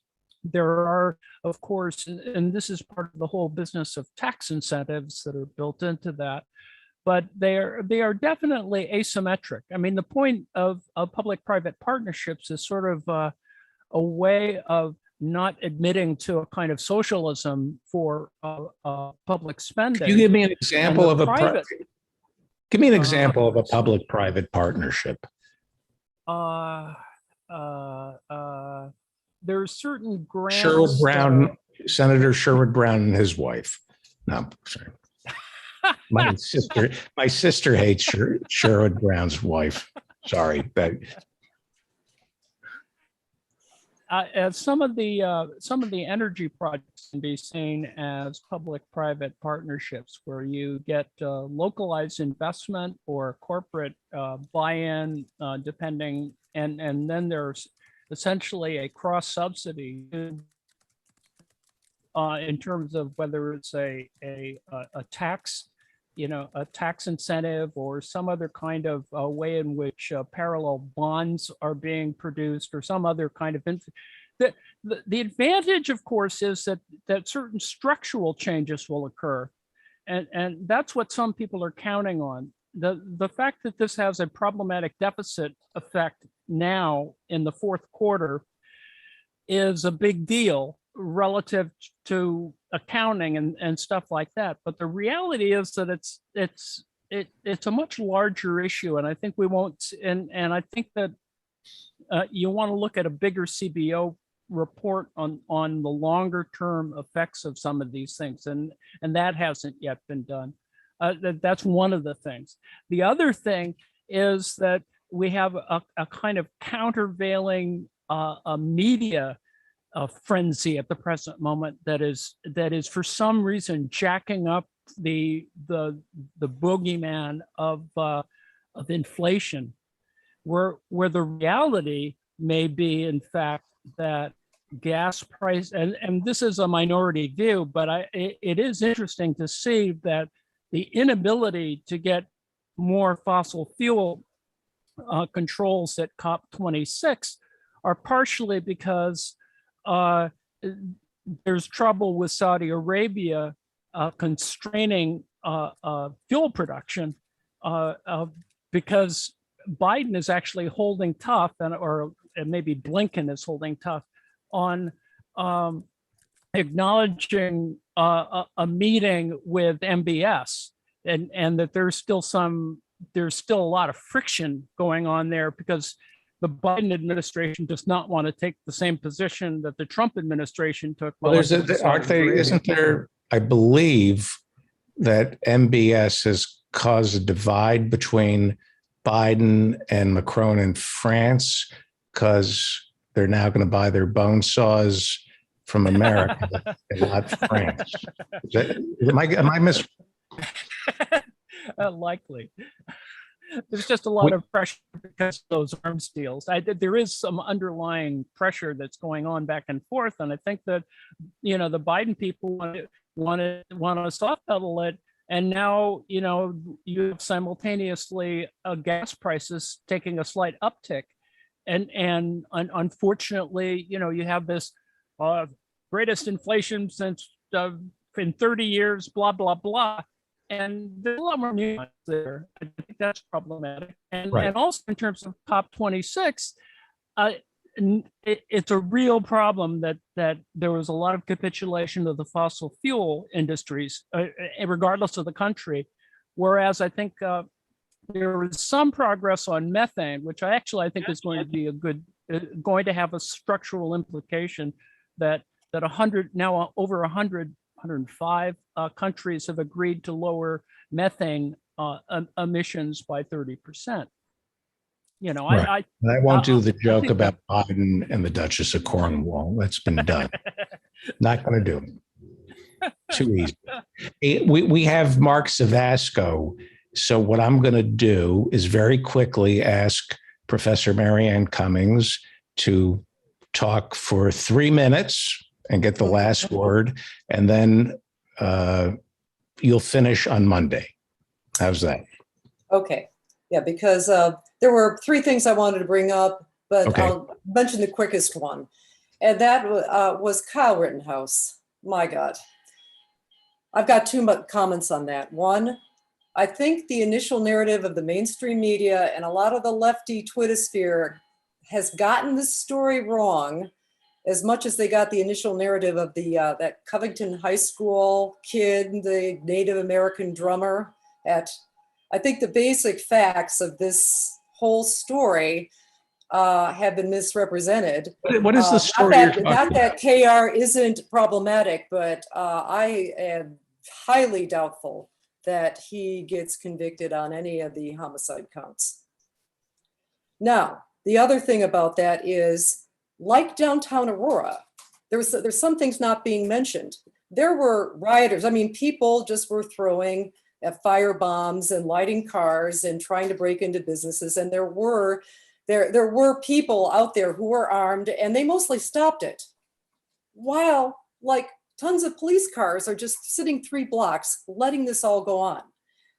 When we had our Black Lives Rally March here in Aurora, and we made kind of semi-national news because it was quite a big march, it turned out. I was taking care of a friend that evening, but the Progressives of Kane County were one of the organizers. They did arrest a lot of people. It was mostly the protesters. I didn't realize that they had tear gassed when they'd started out from a mall and marched 4 miles downtown Aurora, where they had the mayor and the police chief speak. And that was all fine. But the police, again, started intimidating the crowd of very peaceful, well-behaved protesters 2 blocks down. There are these people who are calling themselves Antifa, just destroying the southern part of downtown Aurora. Now, the left has always had a problem with this narrative. Some of the left have been justifying all this, property destruction. And I have to tell you that what soured people locally here on Black Lives Matter, some, wasn't the defund the police or anything like that. It was the fact that half the downtown was trashed. Businesses just opening up out of COVID last year. Some of them had to close permanently.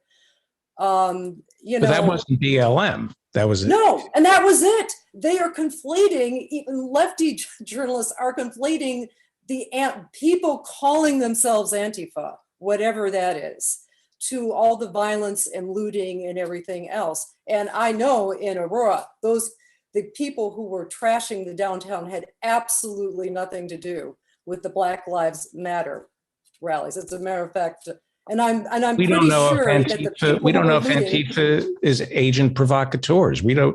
Absolutely. That's my point.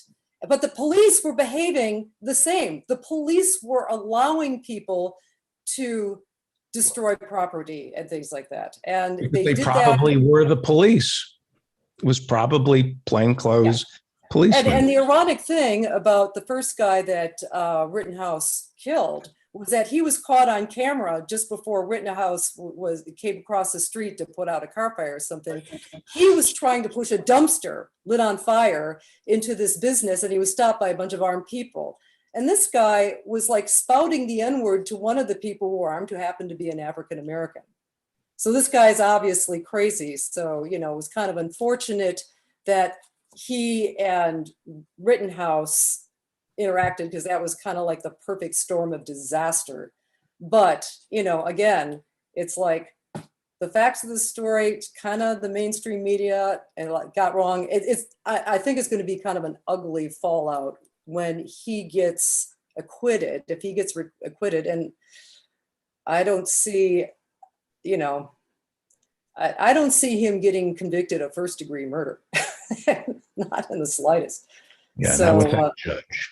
Not with that judge. Well, even without that judge, I mean, the reason it's all on camera, on about 20 different cameras, is because people were filming the confrontation between the people who called themselves Antifa and the people protecting this one store. And so you've got about 20 different videos of the first killing, and at least that many of the second one, where he's trying to get to the police cops who are doing nothing.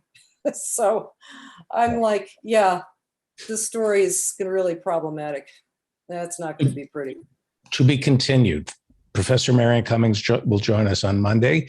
You're listening to the David Feldman Show. I want to thank Professor Ann Lee. I want to thank Professor Jonathan Bick. I want to thank Professor Marian Cummings. Professor Adnan Hussein couldn't make it tonight, but I would prefer to say that we didn't have time for him. What I would like to do now is, well, I see that we have Alan Minsky and Professor Harvey J. Kaye, and I am going to invite Mark Savasco, and I'm going to go over the ground rules here. Mark Savasco is Chief of Staff for Congressman Ted Lieu, and Harvey J. Kaye, Professor Harvey J. Kaye, is author of Take Hold of Our History, and FDR and Democracy. And Alan Minsky is executive director of Progressive Democrats of America. I was going to do one-on-one with Mark and then bring you guys in, but this is even better. So let me state up front that I have Mark on the show to defend all the actions of the Democratic Party and anything that you do not like about the Democratic Party, take it out on Mark Savasco. This is the Pelosi wedding, go to Getty, all that stuff. Mark said to me, I will defend the reason Mark Savasco is here is he is Congressman Ted Lieu's chief of staff. Congressman Ted Lieu is Howie Klein's favorite congressperson. And we have Mark on for a civics class. He is not going to defend the indefensible. No, I don't want to. I want to find out what's going on. I have a reputation to maintain. I'm sorry. And to be here with somebody who works with a Democratic member of Congress cannot enhance my reputation. By the way, Professor Harvey J.K., great. Was it Luke Savage who interviewed you over Jacobin? Yes, right. Okay. Do you want to give us a landscape instead of? Sorry. Let me explain. I'm for the first time ever, I'm doing this show with you from St. Louis. You're in Upside Down World. You're in St. Louis. Am I upside? Right. Yeah, I grew up there. It had to be Upside Down World. Yeah, the mess you left behind. The mess you left behind is still evident, Alan. I can tell you that. Okay. No, seriously. So I'm on an iPad, not on my computer. Just keep that shot. Thank you. And Mark, please don't misunderstand. I actually do. I realized this morning that I actually do belong to the Democratic Party. All right, there you go. Okay. Professor Harvey J.K. Mark was interviewed over at Jacobin a couple of days ago and talking about, he was asked to compare the infrastructure bill to FDR and what FDR did in the New Deal. And we'll get to that in a second. What I would like to do is ask you. And for the record also, Ted and I follow each other on Twitter for what that's worth. Right. Very good. And I think we follow Ted, and I think Ted follows us too. So we're all. And I believe the Progressive Democrats of America support Ted Lieu. Is that correct? Well, we have, I think, endorsed him every time he's run for Congress. We haven't announced our endorsements because who knows the size of these districts these days, right? Where they're cut and where they're drawn. So we haven't endorsed anybody for the U.S. House of Representatives. I wholly anticipate that we will be endorsing Ted Lieu again. Okay. I'd like to ask you a couple of questions about what's going on because you are very generous with your time. Sure. And that to me, you're talking. Are you talking to me or are you talking to Mark? I'm talking to Mark, and I figured we would all ask him questions. And everybody's generous with their time. We appreciate.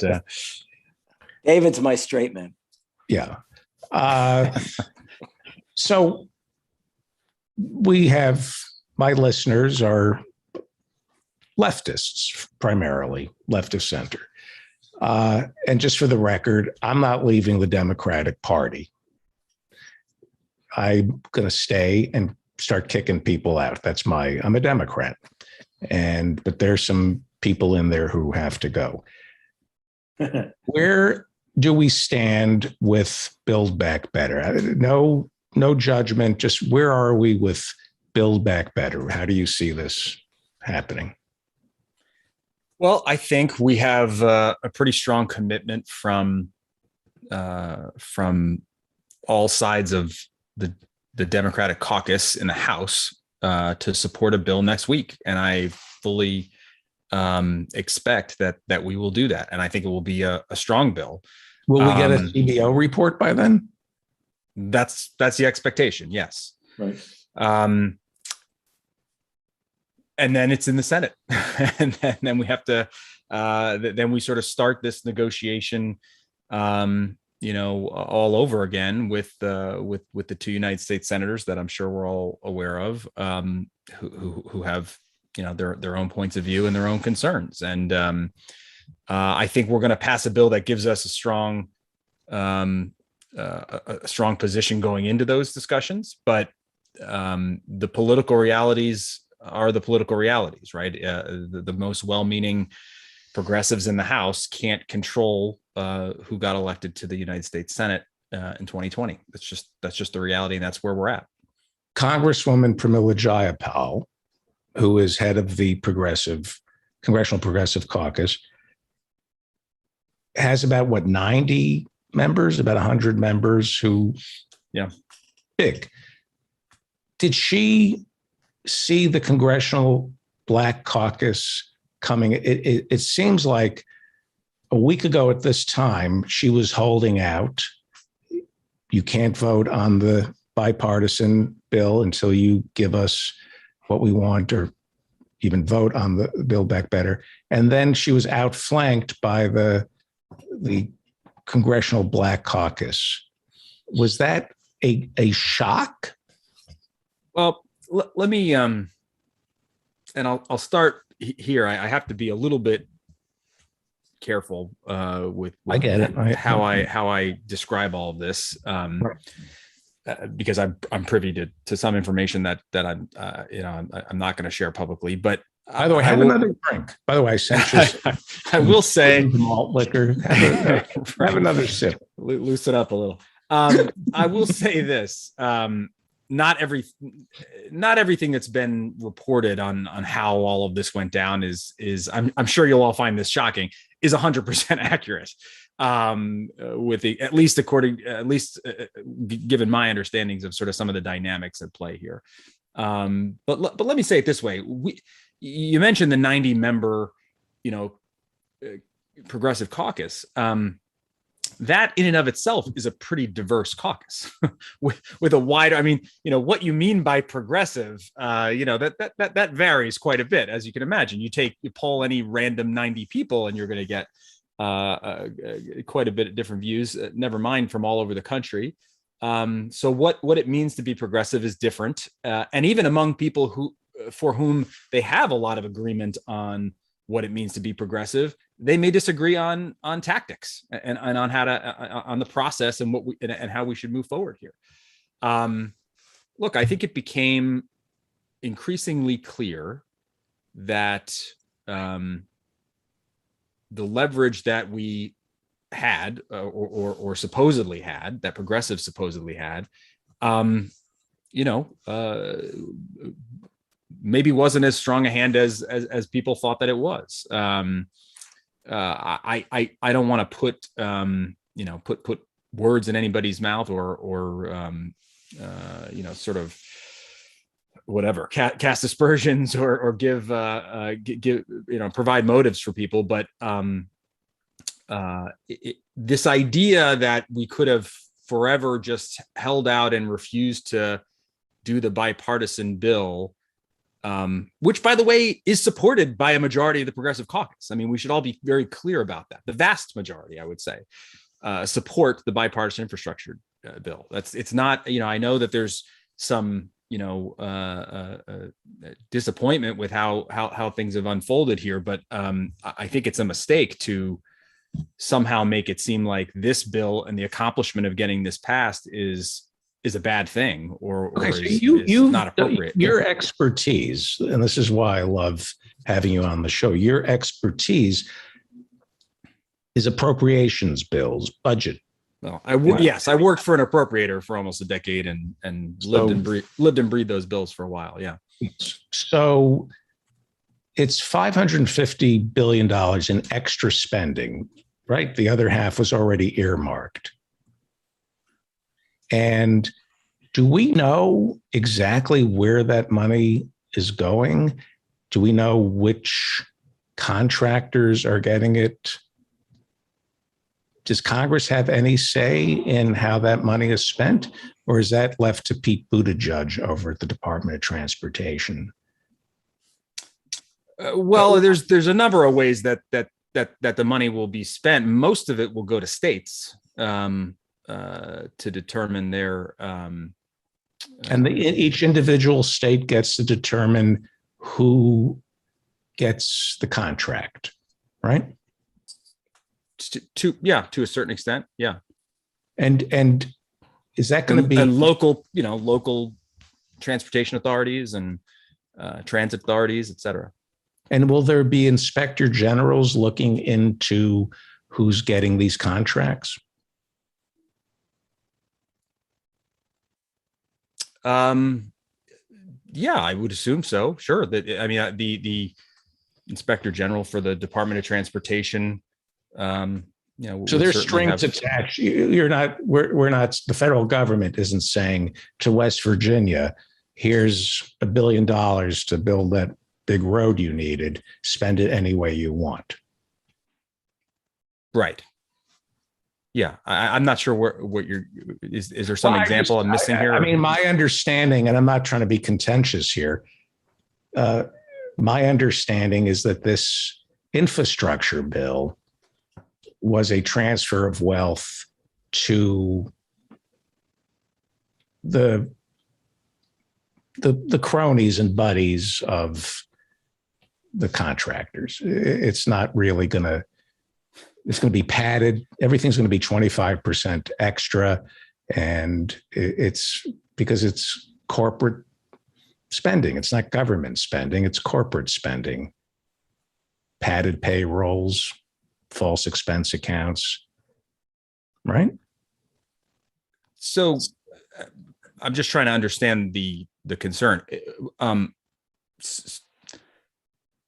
So what would the alternative be? What would well, again, I'm not trying to be contentious with you. It's just, I'm just trying to understand the concern here. The concern is that the money is going to be wasted the same way it got wasted in Afghanistan, the same way it got wasted in Iraq, and Big Dig Boston. That they always see the thing that, again, I'm not trying to be contentious. We're always told government is inefficient, but it's the corporations that make it so, because the government pays these corporations to do the work of the government, and then the corporations take advantage of the government by overcharging. So I'm just curious how we make sure that these corporations are not bilking us. Well, look, I appreciate it. I mean, I think I understand the concern. I'm just not really sure what else was on the table. Should we have created an army of government construction workers to build all of the projects? Okay, I mean, that's so fine. That's that's certainly a position. You can have it. I'm not sure we would have been able to pass that. As you saw, we're fighting over. Right, I know that. Barely get the stuff we're getting through. So I get it. We could talk all day about what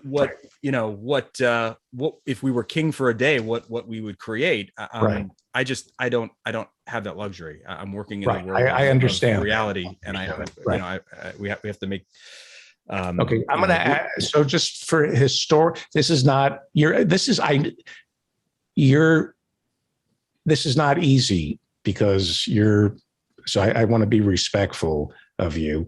Professor Harvey J.K., I know, is chomping at the bit to talk about the CCC.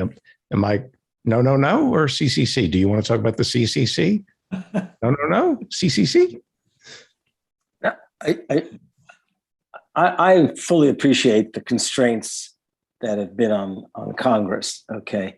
But I actually would say that it is a tragic fact that the infrastructure bill, and even for that matter, for whatever extent more infrastructure is included in the Build Back Better, it's a really tragic fact that what David's referring to as corporate spending is the fact that government will hand over money to private contractors. And the private contractor, we don't know what kinds of regulations are imposed upon those contractors. For example, I'd like to ask three simple questions. First of all, is a set minimum wage is there a set minimum wage for what anyone involved in the work on this infrastructure plan would be? In other words, does it indicate it must be $15 at least as a minimum wage? That's my first question. Yeah, I think that's right. I'd have to go back and double check, but I'm pretty sure federal contractors. So that would include this kind of work on Build Back Better. So that would be minimum wage. Sure. By the way, the vast majority of the workers who are going to be working on these projects are going to make far greater than the minimum wage. But just to be clear, these are high paying. Which is great. Yeah. Right. Which is great. I mean, great question. And okay, great the second question. Doesn't even matter if it's true, Mark. Great. Great. Yeah, well, we'll hold you to it. We'll definitely hold you to it. Okay, the second thing is, look forward to reading the IG report. Well, the second thing is it in the bill that that workers who are involved in such labors will be covered by some kind of healthcare plan? No, I don't believe so. I don't. Yeah, and so. that to me is a terrible failing. This even the bipartisan infrastructure bill, and I'll come to my third question in a moment, should have included certain kinds of guarantees if this was meant to be the first step towards dramatically improving working people's lives. And the third question, and I'm quite serious about this, is there a stipulation that any company receiving such grants must recognize the right of workers to organize and bargain collectively? No questions asked. That's a good question. Generally, we do have the Davis-Bacon provisions in any of these in any kind of federal what is that? But I don't know what that means. I mean, essentially, what? Yeah, Mark, I'm not asking this question to put you on the spot. Sure. No, that's a good. That is a good question. And because I have been making this argument ever since Biden took office, and I'm not going to make an editorial remark about Biden right now, but I do think that Yes, I am. Let me make it clear. I think the administration has utterly wasted a year. And in fact, I know you agree with me, but I don't expect you to agree with me publicly. The fact is that when they saw the opposition coming from the likes of Manchin, from Manchin and Sinema, and the fact that they couldn't even get $15 minimum wage into the American Rescue Plan, those kinds of things, I feared this coming year. But even more importantly, that they really did fail to promote this and engage Americans in demanding it. Now, so I've always said that if Biden is half serious about the kinds of things he's said moderately along the way, he would immediately sign 3 executive orders after these bills are passed. The first one is to guarantee at least a $15, maybe an $18 or $20 minimum wage to anyone receiving any kind of payment from these bills. 2, that all workers involved in Build Back Better will be covered by Medicare. Okay, again, that's a sort of opening. And 3rd, that these workers must receive the same rights of that were accorded once upon a time to public employees in my own state of Wisconsin. That is collective bargaining rights. I mean, if that stuff doesn't happen, then the next point is this will not be the political initiative that it should be. Out of these bills, this should turn the Democrats into victors in 2022. And if they don't have those kinds of things in there, it ain't going to happen. Okay, so please convey that to Ted Lieu, to try to convey it to Biden somehow or other. Biden, they just don't seem to get it inside of the White House. I know that I don't know everything going on, but they just don't seem to get it. They have missed numerous opportunities to make history, and they're not doing it. Right. Davis-Bacon, did you say? Mm-hmm. What is that? I have no idea what that is. They pay it means that on public works projects, the projects pay the wage that prevailed locally, was how it was originally written, I think. And now I think that it's been tightened up to be along the lines of what Mark said around wages. And then as far as the right with Davis-Bacon protecting labor law and the right to organize, I think just the general, albeit now federally rather weak, right to organize statutes apply for federal contract work. I think that's correct, Mark. I'm going to have Alan ask you a question in a second, but Mark, you've done 10 years of appropriations. It is not uncommon for the federal government to give money with strings attached. Correct? I think the federal government only gives money with strings attached. Right. I'm not aware of it. Right. And those strings can be on social issues where you have to hire a certain number of protected classes. I mean, give me an example of strings that have been attached. Speed limit, right? You can't get, unless you lower the speed limit to 55 during the oil crisis, you don't get your road money, right? What are some examples? Yeah, I think actually the drinking age is one that's like that too, isn't it? Where you don't get your federal highway money, I think, unless the drinking age is 21, which is why all the states have it at 21. So there are ways to. We don't need a revolution in this country. We just need to rewrite the tax code and rewrite these appropriations bills to, right? I mean, you could affect, for example, on voting rights. Could you attach certain riders to an appropriations bill to withhold money if certain states do make it harder for people of color to vote? In other words, you wouldn't have to pass the John Lewis Voting Rights Act. You could tack something onto a spending bill that would deny Georgia money if it doesn't do such and such when it comes to voting, right? Hypothetically, there are some issues with that. I mean, number one being just the internal committee structure. Generally speaking, the authorizing committees don't appreciate it when we do what's called authorizing and appropriations bills, although it is sort of done all the time. It's generally sort of around the edges. So something on, like voting rights would be a pretty big step. The other thing is it's only linked to that year's funding, right? So then you'd have to get it through. This is the Hyde Amendment type stuff, right? This is the thing they talk about with the Hyde Amendment every year. Tell us what the Hyde Amendment It prevents federal funding for any abortions, even overseas. And actually, we got rid of it in the last. And that's an appropriations bill. That's right. It's appropriations provision every year. And so that's the downside of doing it, right? If you don't have it in sort of the federal statute, if it's just appropriations language, then it sort of runs out with the fiscal year.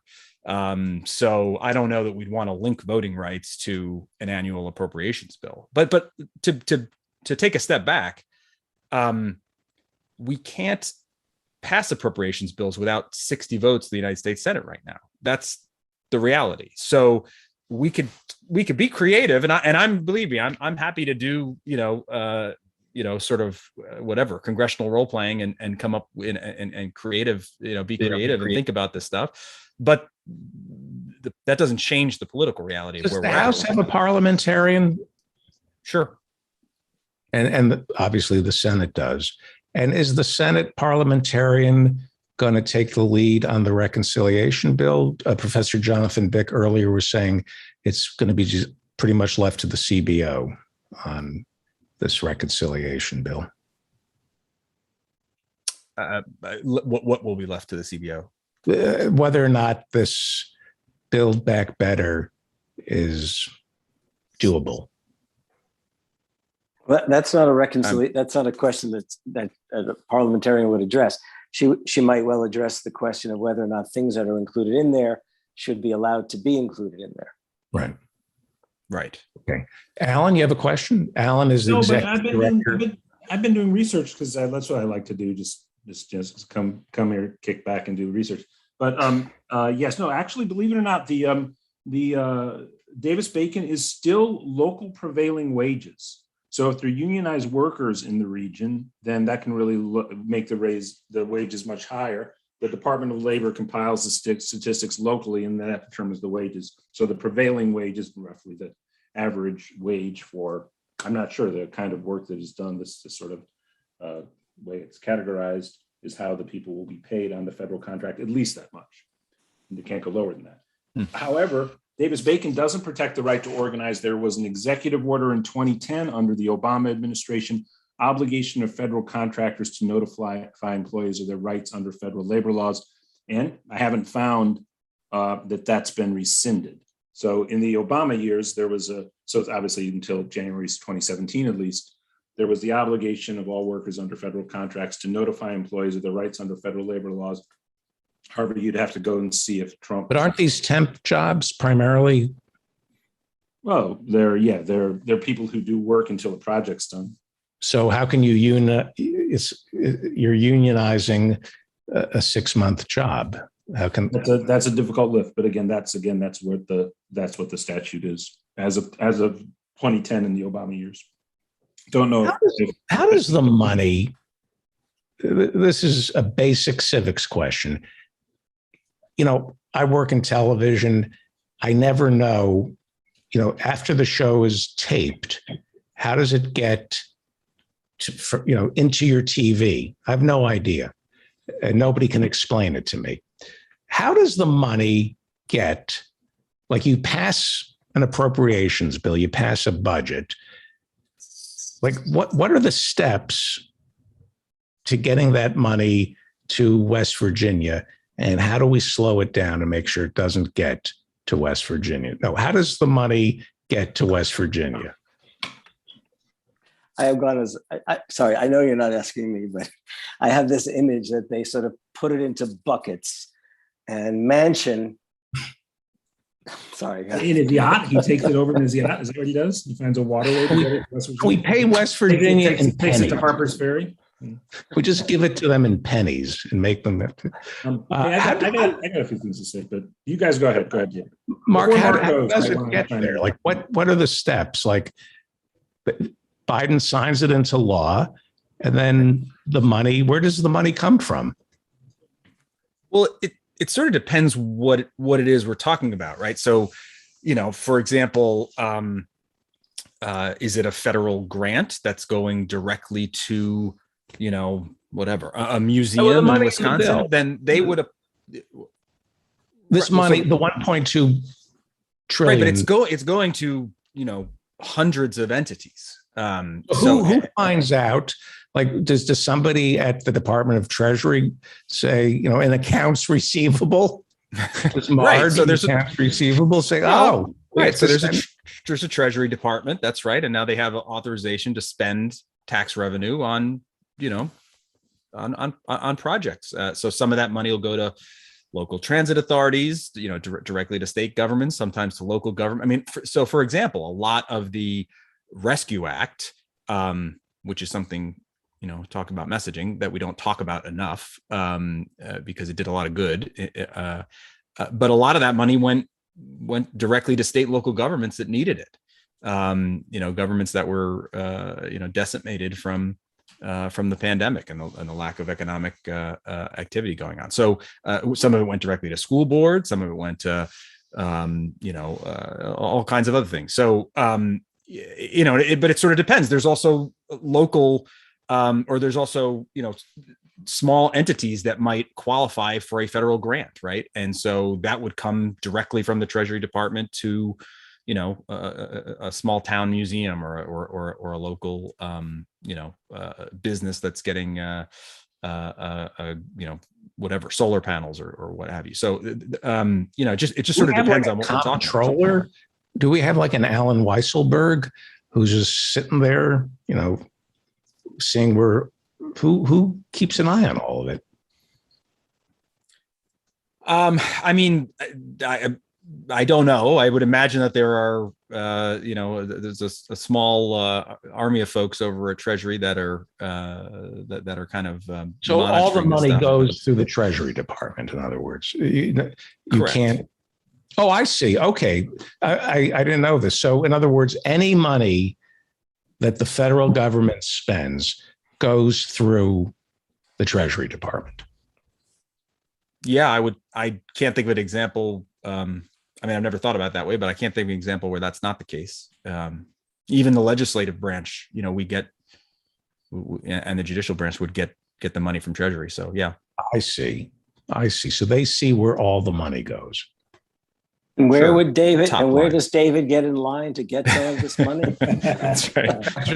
We're gonna set him up. We're gonna set him up with a nice bipartisan infrastructure deal contract. And he's Hey, speaking, this is what I want to say too, per Howie Klein and the Praise for Ted Lieu's office.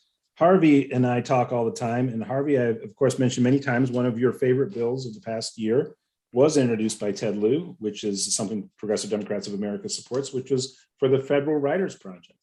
This is your champion here, Harvey. Probably the most explicitly New Deal-esque piece of legislation that was introduced in the 117th Congress. taken right out of the New Deal. We just stole it from right out of FDR's playbook. So yeah, and Harvey's a historian of the New Deal, and then also I got to say, Mark, I'm going to have to loop back in with you via Dorothy and everybody. But that proposal that Brahim brought forward, I know it wasn't going to make it in this bill. That is, looking at what's happening at COP and the progress that has to be made, and even since Peter was on, the sort of way methane and a greater understanding of what methane is doing to global climate rise. So that project is something PDA, a little bit offbeat for PDA, but we would love to lift that as well. So we'll be back in touch with the office about that one. no, absolutely. We were just at our staff meeting on Monday, and I was telling people I'm pretty dissatisfied with how slowly. And it's understandable. There's, obviously people have been busy with Build Back Better and everything else, but I was not happy with how slowly some of our friends at Ways and Means were moving. So I think we may just do this bill on our own and introduce it just to get the conversation started and see if we can get somebody else to take it off. But it's a great idea, and we happy are to come back and talk about it. Brilliant. And we are so connected with climate scientists who do backflips over that. So they're excited. Hey, I do want to ask one question though about things going slow. And I know this is about the Senate, but obviously this is something everybody's paying attention to, which is voting rights. And there are only 3 more weeks that the Senate is scheduled to meet in 2021. If we get to 2022 and there are no voting rights, I think the catastrophe the Democratic Party is going to face in the 2022 midterms is so significant. And I do, you can comment on all this how you like, but I suppose the question is, obviously, this is the Senate. We know the people who are going to be reluctant to go for a filibuster carve out, but are you confident that that will be achieved? And then if there's a broader question, which is the Democratic Party has to understand, given the primary results of the last 2 cycles, that they need progressives to come out and vote, or they're going to get slaughtered in 2022. They're not going to do very well in 2024. So what's your sense of that generally about the party embracing the progressive wing of the party more than previously? But first to the question about the filibuster, given your thoughts on that. Yeah. Well, second part first, you're speaking my language. There's not and frankly, Congressman Lieu's language, there's not a leadership meeting or a conversation at the DCCC or elsewhere where one or the other of us is not stressing the fact that you don't win elections without exciting your base and without giving people something to be for. Now, look, it's also true that fear and voting against something is also a very strong motivator. We probably were the beneficiaries of that in 2018, and maybe the recipients of it just recently, or even in 2010 most recently. Sometimes you can scare your opponent, but the truth is you got to give people something to be excited about, and we feel that intimately, obviously, in our district, which is pretty progressive, and so we need their support. We need to keep people excited, and so Ted's always talking about that. So, and it's also true that we've got to we've got to win independents too, and moderates, and people who are kind of just the progressive base alone is not enough to carry a national election. That's also a reality, and so we've got to do things that are common sense and that actually help people. But to your first point on voting rights, I couldn't agree more. It's absolutely something that that's been a major focus of leadership. I don't know if I've ever if there's one single topic that I've heard the speaker or others talk about more, and their dissatisfaction with the Senate's action on it. Look, I think some of the hope is that when Manchin worked on this bill, that ultimately failed, couldn't get the votes, even though he had some Republicans who had shown some interest. I think the hope there was that this would be kind of a, whatever, wake up call or just a proving the theory of the case that these guys are not going to negotiate in good faith, and give him the cover that he sort of would maybe feel that he needs back home to, in this narrow case. We're not asking him to kill the entire, although I mean, I would ask him to do that. I would be happy to kill a filibuster. It's not in the Constitution, and frankly, it's pretty stupid. But take that aside, if you are an adherent to the inherent value of the filibuster, which apparently Senator Manchin is, the hope would be that you could maybe be convinced that in the narrow case of voting rights, to be able to to bucket and to just go with a simple majority in the United States Senate. But again, we find ourselves, I mean, I'd be interested to hear Professor JK. I don't know the exact answer to this, but I would imagine that FDR, when he was president, and passing New Deal era legislation, had fairly large majorities of Democrats in both the House and the Senate. I'm not sure that he ever had a 3-vote margin in the House and a 0-vote margin in the United States Senate. So again, we find ourselves back to the same predicament of it's up to 1 or 2 people in the U.S. Senate, we've only got so many arrows in the quiver to deal with them. But I actually don't know the answer to that question, but I'd be interested to know what the majorities were for Democrats. In the 30s, the majorities of Democrats were great. However, people often fail to consider the fact that a sizable portion of, the Southern Democrats were white supremacists and reactionary anti-labor union, they were as reactionary as they come. Okay, it was a vile political order in the South. So every bill that the Democrats proposed, the chairs of the committees, who were lifelong Democratic congressmen and senators, basically National Labor Relations Act, Social Security Act, both of them excluded occupations, household workers and agricultural workers. And that was because, of course, the 14th Amendment would have prevented them from legislating specifically by race. So FDR didn't have a hard time getting things through. The question was, could he get them through as he originally envisioned them? And the compromises were terrible. Okay, and it took a good generation before agricultural workers and household workers would have become eligible. When it required Truman and Eisenhower played a major role in expanding them to include them. The thing is that that people always use the FDR example as proof that Biden can't redo FDR. Okay, because he doesn't have those kind of numbers. But it's also the case, and you're young enough to learn this and make a difference ultimately, and that is that this is 45 years of Democrats turning their backs on working people. 45 years, goes back to Carter. And as a consequence, after 45 years, a lot of working people, and a large part of the white working class in particular, just don't trust Democrats. Period. And the way to come back is not necessarily, I'm sure you realize this, is not to be timid. Okay. It's imperative that the Democratic Party, if they have any intention of winning in the future, actually act like FDR Democrats, even if they can't legislate. Now, what does that mean? It means they have to win back the support of working people by showing, number one, not only that they're willing to fight for them, they have to encourage working people to fight with them for these kinds of things. And I'm just going to make this observation, and you're the only person I can tell right now because you're here representing a congressman. The Democrats don't seem to trust their fellow citizens. The Republicans seem to at least pretend to trust their fellow citizens because they're willing to rouse them and rile them up. Democrats just don't do that. And I think that is one of the only ways in which we can start coming back. And it's just a shame that it's been so quiet these past 9 months.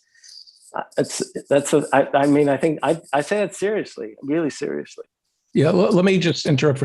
Professor K, your microphone is scraping against your turtleneck. So if you could hold it. Yeah. You want me to go bare chested? Not again. Not in front of Mark Tabasco. Do you see the microphone? It's dripping. Yeah, if you could hold it out a little. Professor K, what did Roosevelt accomplish in his first 2 years? Because we always talk about his midterms being so. Well, the first 100 days were unprecedented and have never been matched. Okay, so you've got the National Industrial Recovery Act, which included collective bargaining as a right. I don't know. I heard the last president say many, many times that he was the greatest president. Oh, you're right. The first 100 days were phenomenal. I think he said, best ever. So I just let's give both sides that Mark. I want to give both sides. Okay. You know what? That's delicious. So sides to that story. Let's hear Professor Harvey J. Kaye's. So the National Industrial Recovery Act, the Agricultural Adjustment Act, the creation of the CCC. I mean, those things alone. But what year was Social Security? No, that's the second New Deal. That's in 1935. Really? Yeah. So the Social Security came up in 35. But keep in mind, they were so successful in the first 2 years in encouraging Americans to believe in them, okay, that what they did is they then pursued the second New Deal, okay? And that was crucial. And they already had the House. They then literally, it was hard to find Republicans after 1934. Right. Period. Okay. So were they half measures? You say that, well, like not, with African Americans, with Social Security. Okay, well, hold on. Here's another interesting thing. People further to the left, even than I, say, oh, well, FDR ignored African Americans. He didn't do anything about getting them the right to vote, blah, blah, blah. But what people don't realize is that both the NIRA and the AAA provided for systems in which workers, and especially interesting in agriculture, small farms enabled Blacks who owned those farms to vote on agricultural economic questions as part of the Agricultural Adjustment Act. And in fact, it's interesting that there are lots of letters that were written, to the White House and other places saying, this is the first time I got to vote. Okay, so when people say Blacks, were left out, they weren't left out, but given the constraints, they could vote on economic questions locally. They couldn't vote on political questions. How many? Ironic. Yeah, African Americans were not voting in large numbers in the South. Absolutely. And was that voting rights ever an issue? Were they introducing voting rights acts? So in the course of the 30s, there were Blacks who were organizing to try to secure. Remember, the right was already there. It was the refusal to recognize the right. I mean, look, even now, African American people of a certain age have the right to vote. The fact is that there are obstructions to enabling them to vote. The Republicans are now reproducing, in their own fashion, the Jim Crow era, basically, when they're doing everything in their power to keep working people from voting, to keep students from voting. Voter suppression is just taken on a new form. There was something else I was going to say. During World War II, a big question arose about whether or not GIs were going to get to vote. And bills were introduced in Congress to guarantee overseas, especially overseas GIs, the right to vote. And needless to say, there was opposition from two sources. From Republicans who knew damn well that those GIs who had come through the Great Depression and the New Deal were going to vote for Roosevelt, and they didn't want it to happen. But it was also Southern whites did not want soldiers to vote because they knew it would be the first time that there were 1 million African Americans in uniform during World War II, and a lot of them were overseas. And this would have enabled them to vote when they couldn't have voted at home. So I think it took 2 soldier vote bills to finally get it through. And FDR pushed hard. And I think it's in 44 the one made it through. I'd have to go back, but the point is, yes, there were those kinds of bills. And in 1944, FDR, October 44, stood out and called for guaranteeing the right to vote to all Americans who are eligible by age and citizenship. Mark, how are you doing on time? I'm fine. You have small kids, but they're asleep. No, I just want to remind you. So, you've been so. It's just a good, yeah. Why does everyone in Washington, D.C. live in places with lots of good white bookshelves behind them? That's what I want to know. This is my one, yeah. Yeah. The debt ceiling, is it December 3rd? It comes up for a vote? Yeah, the dates are somewhat fungible, but yeah. So we're going to be early December. So we're going to, this is the narrative I'm to expect.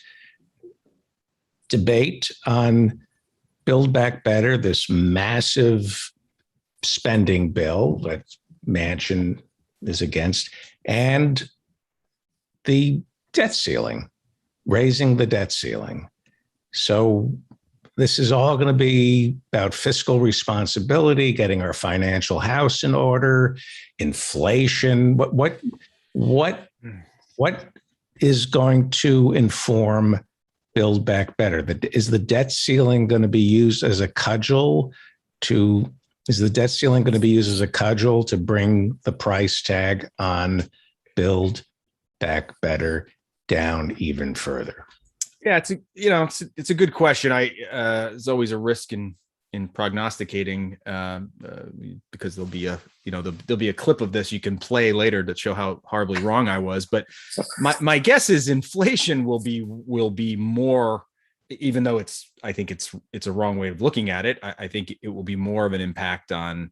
You've already seen sort of Manchin out there saying, there are concerns about inflation and the cost of this bill, which is of course ridiculous because obviously the Build Back Better Act, which hasn't been passed yet, isn't impacting inflation, which is happening now. But 2, it's also a bill that's fully paid for, and may actually even reduce the deficit. So it shouldn't really, and at least in a sort of traditional sense of looking at the way inflation works, shouldn't really be having too much of a stress on it. It's mostly a supply chain issue, as I understand it. But the debt ceiling, interestingly enough, it could actually be an impetus to get something done. Now, I don't know what ultimately what that package would look like, but if Republicans really do, fulfill their threat of not ever voting for, to increase the debt limit, then the only way we'll be able to do it is through reconciliation without having the 60 votes in the Senate. So, so it could be part of a reconciliation package. I say that though, I think you probably, going back to what I was saying before about narrow exceptions to getting rid of the filibuster, you might see an exception for something like that. I could see Manchin and Sinema being convinced that, in order to preserve the full faith and credit of the United States. I mean, it's absolutely absurd that we even have to have this discussion, right? They've raised it several times under Trump. They've had no problem raising it in the past. They are just using this as a political ploy to have the discussion. Could they get rid of the debt ceiling? Is that a rule? No, it's not a rule. We could pass it. We could tie it. We could tie the debt limit to spending, or others have suggested, just tying it to inflation or tying it to other things that. You just get rid of the debt ceiling. Is that a Senate rule, a House rule? Is it legislated? Is it? It's right now. I believe it's the way the statute is written, and we could change that. And there are bills to change that. But you would need 60 votes. But again, you get to the same problem where everything you want to do needs 60 votes in the Senate. So, you get rid of the filibuster, then you can do it. Correct, but you need 60 votes or you need 50 votes to get rid of the filibuster. So you need 2 votes. Unanimous Democratic agreement. Yes, I mean, I absolutely appreciate the frustration, and I share it. I don't want to put you on the research. No, I'm just saying, for everybody that shouts about, believe me, especially as a House guy, who believes the House is, the better chamber. The Senate, the filibuster is ridiculous. I have a question for Professor K, but I first want to ask you a question that's linked to this question. So my question for you, Mark, is what would happen? I happen to think we all have roles to play to keep this democracy going. Unfortunately, some of these roles are not being cast, like the angry left inside the House of Representatives. I think there should be angry leftists with lots of power in the Senate and the House. We don't have any angry leftists, but we do have the Freedom Caucus, remnants of the Tea Party. They're all in your chat room, dude. They're all in my chat room. They should be running for office. So there is a role for brinksmanship that we see from the left. We see brinksmanship on the right. We see, Mark Meadows, and we don't have scary leftists, and we need them. So what would happen if there were 7 scary leftists in the not too distant future? We will have some scary leftists, I hope, who might say, you know what? No debt. We're not going to raise the debt ceiling because this money is going to defense contractors. Would it suit the left to be obstructionists? Would that help? Because we don't really see any leftists as obstructionists. Wouldn't it benefit the left if we said, you know what, Manchin, you want this bill? I'm not talking about this last bill, but in the future, you want this bill? You're not getting it. We're blocking it. We're not raising the debt ceiling. And if we shut the government down, if the left, does the military still get paid? Does Social Security still go out? When you shut the government down, who really suffers when the government gets shut down? Does Social Security get paid? Do VA benefits get paid? Is there a way to shut the government down so the 99% isn't screwed, just the defense contractors? I happen to have a view that I think government should work, and I don't think I don't have any interest in being part of the left's version of the Tea Party and holding the country hostage on things. But if they did, could you shut the government? You've been on appropriations committees. Is it possible to shut the government down from the left and say the Social Security checks will go out, the VA benefits will go out, the contractors aren't going to get paid? We're going to is there a way to shut the government down so the right people get paid and the wrong people don't? No. What happens when you shut the government? Does Social Security go out if you shut down the government? Yes. It does. Do VA benefits go out?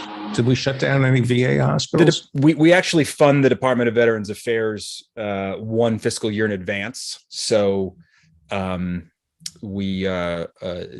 tend to get at least the hospitals and those things would be open. But the Treasury Department work if we shut the government down.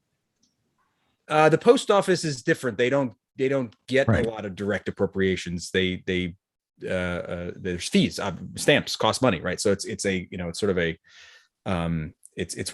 not considered discretionary spending, and so it's not it's not necessarily subject. Although they would be heard eventually because we do subsidize some of that work with discretionary money. But the point is, look, I maybe this isn't the most popular view for the audience, but I happen to think that we should make the government work. I think we prove our case by by being effective and by doing things right. I don't think people care all that much about the size of government. If I'm being honest, I think a lot of the Republican. You're not answering my question. You're not answering okay. Sorry. Go ahead. I'm grateful that you're here, and it's a rude question.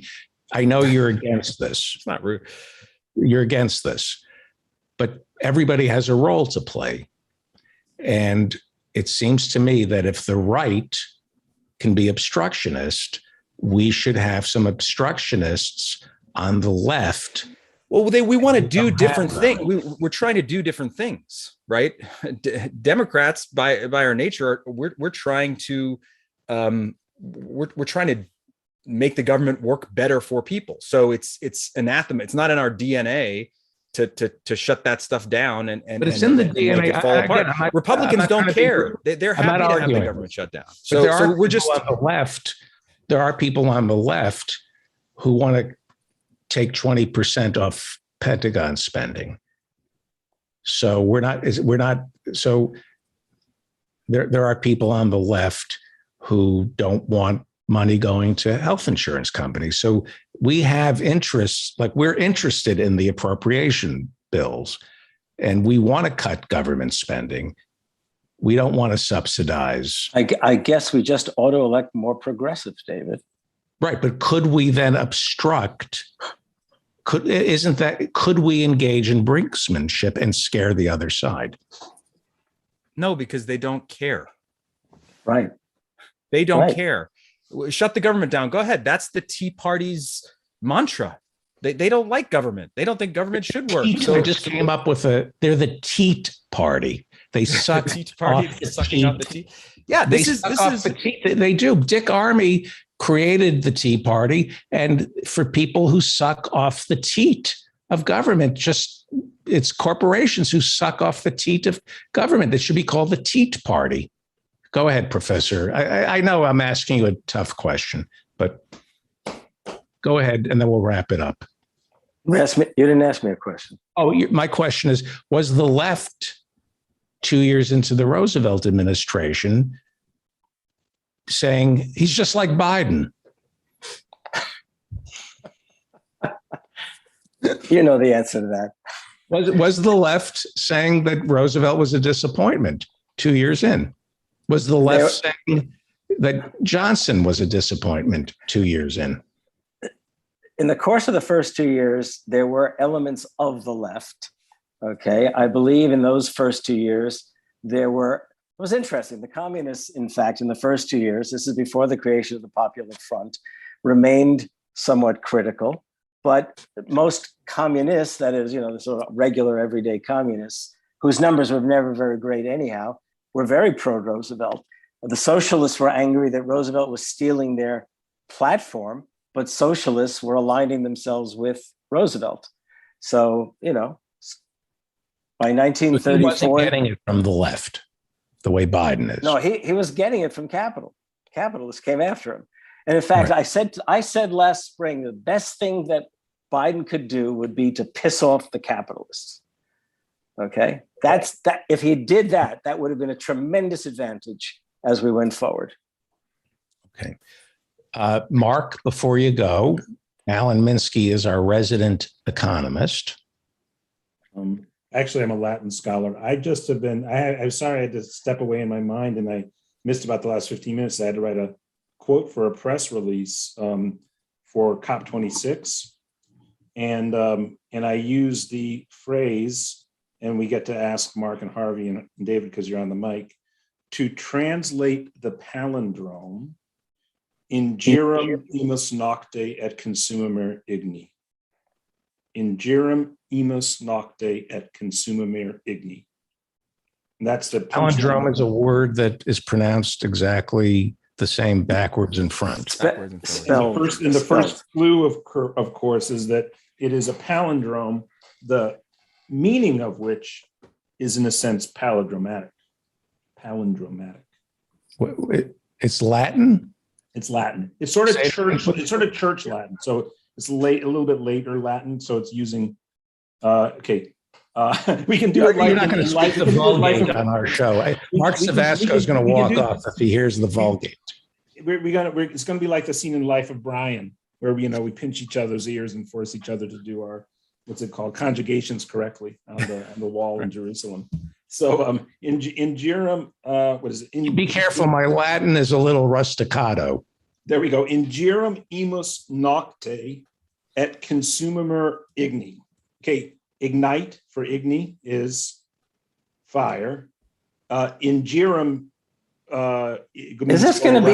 Is this going to be that song? Come on, baby, light my fire. Is that what you're looking for? It's very close to it. Okay, so it means round and round we go in the night and are consumed by fire. So that is my summary of what I feel is the inadequacy of the conference. Is a Latin palindrome. In Jerem nocte imus.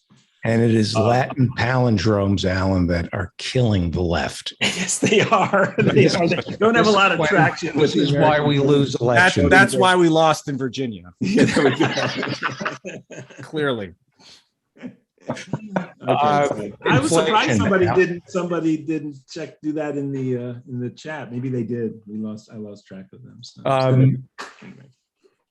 Inflation, Alan. Asking me about inflation? Yes. It's partly supply chains, and so that will come down. It's also the Saudis are sort of doing like the Saudis do and sort of messing with the world, and then it is somewhat upward pressure on not just wages, but a slight lessening in the need for the working class to accept low wage jobs. Because there was a sort of deleveraging that occurred during the pandemic. Right. Mark, thank you for some pent up demand here too. Right. From the pandemic, right? People are buying now. But it's important that you mention the Saudis. The inflation in the price of fuel oil is much higher than the inflation in the things that would seem to be caught up in the supply chain. Yep. Yeah. But we're going to raise the price on the supply chain. On the supply chain, I know it's not Ted Lieu's district, but one of the most phenomenal sites in the world right now is the Port of Los Angeles and Long Beach. Yeah, it is just a sight to behold for the 21st century so far. Yeah. Hey, Mark, thank you for coming by. I would imagine the town halls that the congressman goes to are reminiscent of 2010, and my audience is very frustrated with what's going on. I know you're frustrated, and it's hard to have you're very patient and you listen, and when you come on the show, you're going to get complaints about everything. But I hope you keep coming back. No, I'm happy to do it and happy to have the discussion. And my normal disclaimer stands, which is if I said anything that annoyed you tonight, that was all me and has nothing to do with the congressman's views on anything. Right. I want him to let me keep coming back. So yeah, don't take it out on him if you disagree with me. Just my 2 cents. Right. You're amazing, and I'm very appreciative. And thank you. And how do we follow you on Twitter? Mark Savasco, right? M Savasco or at M Savasco. Yep. And you have a very funny Twitter feed, by the way. I'm just trying to emulate the boss. Thank you. Mark, I did send Mark a note on direct message. I hope he takes a look. Oh, good. I will take a look at that before I sign off. Thank you, Professor. Good to see you, Alan. Good to see you. We'll be in touch. Good to see you, Mark. Yeah. Okay. And Professor Harvey J.K., follow him on Twitter at Harvey J.K. Alan Minsky, Executive Director of the Progressive Democrats of America. It's PDA America. Wrapping it up, Savasco's great. And, he can't tell us, what he feels, and he does a great job. And so thank you. Any final thoughts before we wrap it up for tonight? Just on Mark and Ted's office and everything, I think both of them are allies, serious allies. They're really willing to look at some creative public policy approaches to the issues that are facing the world. Ted's really measured guy with a real, just a hard guy to face, I'll tell you that. And and also both guys are really bright. But per the what you were saying, David, and it wouldn't be Mark or Ted's what they see as their roles, but we certainly need people screaming and shouting about things. Right. Do you know there are more homeless people in my city council district than there are in any city in the United States except for New York, Chicago, and of course the totality of Los Angeles, more than any other city. 40,000 people in because I live in the city council district that includes, which is a ways from here, includes Skid Row, quite a ways. And it's just an off the charts. I mean, what's a barbarian society like? And boy, Rosa Luxemburg maybe got that right. Right. And people like Jeffrey Katzenberg wring their hands, and nobody will say out loud that this is the fault of realtors. This is the fault. It is in the best interests of the realtors to keep the prices of homes and apartments as unaffordable as possible. They want higher rents. They want higher rents. Why are we consulting realtors, people who own real estate, to solve homelessness? They are the cause of homelessness. We need to build not affordable housing, free housing, the way even the evil Robert Moses did. There are people, even Robert Moses built free housing, not affordable health care, free health care, not affordable housing, free housing. Yeah, some people quip, and I know this is not the proper term for 2020, but that people come here from poor countries and they'll see Skid Row, and people will say, this is like a third world country, and it's like, no, it's much worse. I mean, shanty towns are shanty towns. This is way more horrible than shanty towns, is what's going on in the streets of Los Angeles in the city council district. But it's also, David, it's not just realtors. They're also doing the bidding for private homeowners in Los Angeles. And we have to be honest about that. And in that sense, also, my daughter told me they cleaned out the homeless encampment in front of the Department of Veterans Affairs out in Los Angeles. You mean out near Wilshire? That's probably true. Sure. Yeah. This is like MacArthur and Eisenhower being told to clear out the Hoovervilles. I mean, it's something else. Yeah. Professor K, I know we have to wrap this up. What is missing is clarity. They put layer upon layer of argument and complication on a very simple problem, which is homelessness. And there's a very simple solution. There are people who don't have a place to live. Now, we're told it's complicated because these people are mentally ill. Well, you put me on the streets. I'm not going to take my meds, and I'm mentally ill. I'm going to get really mentally ill. You put kids and parents on the street. They're going to be they need a safe, clean place to live. It's what we used to do, right, Professor K? We had public housing. Right. That's right. That's right. You had public housing. You had rent control. You're right. So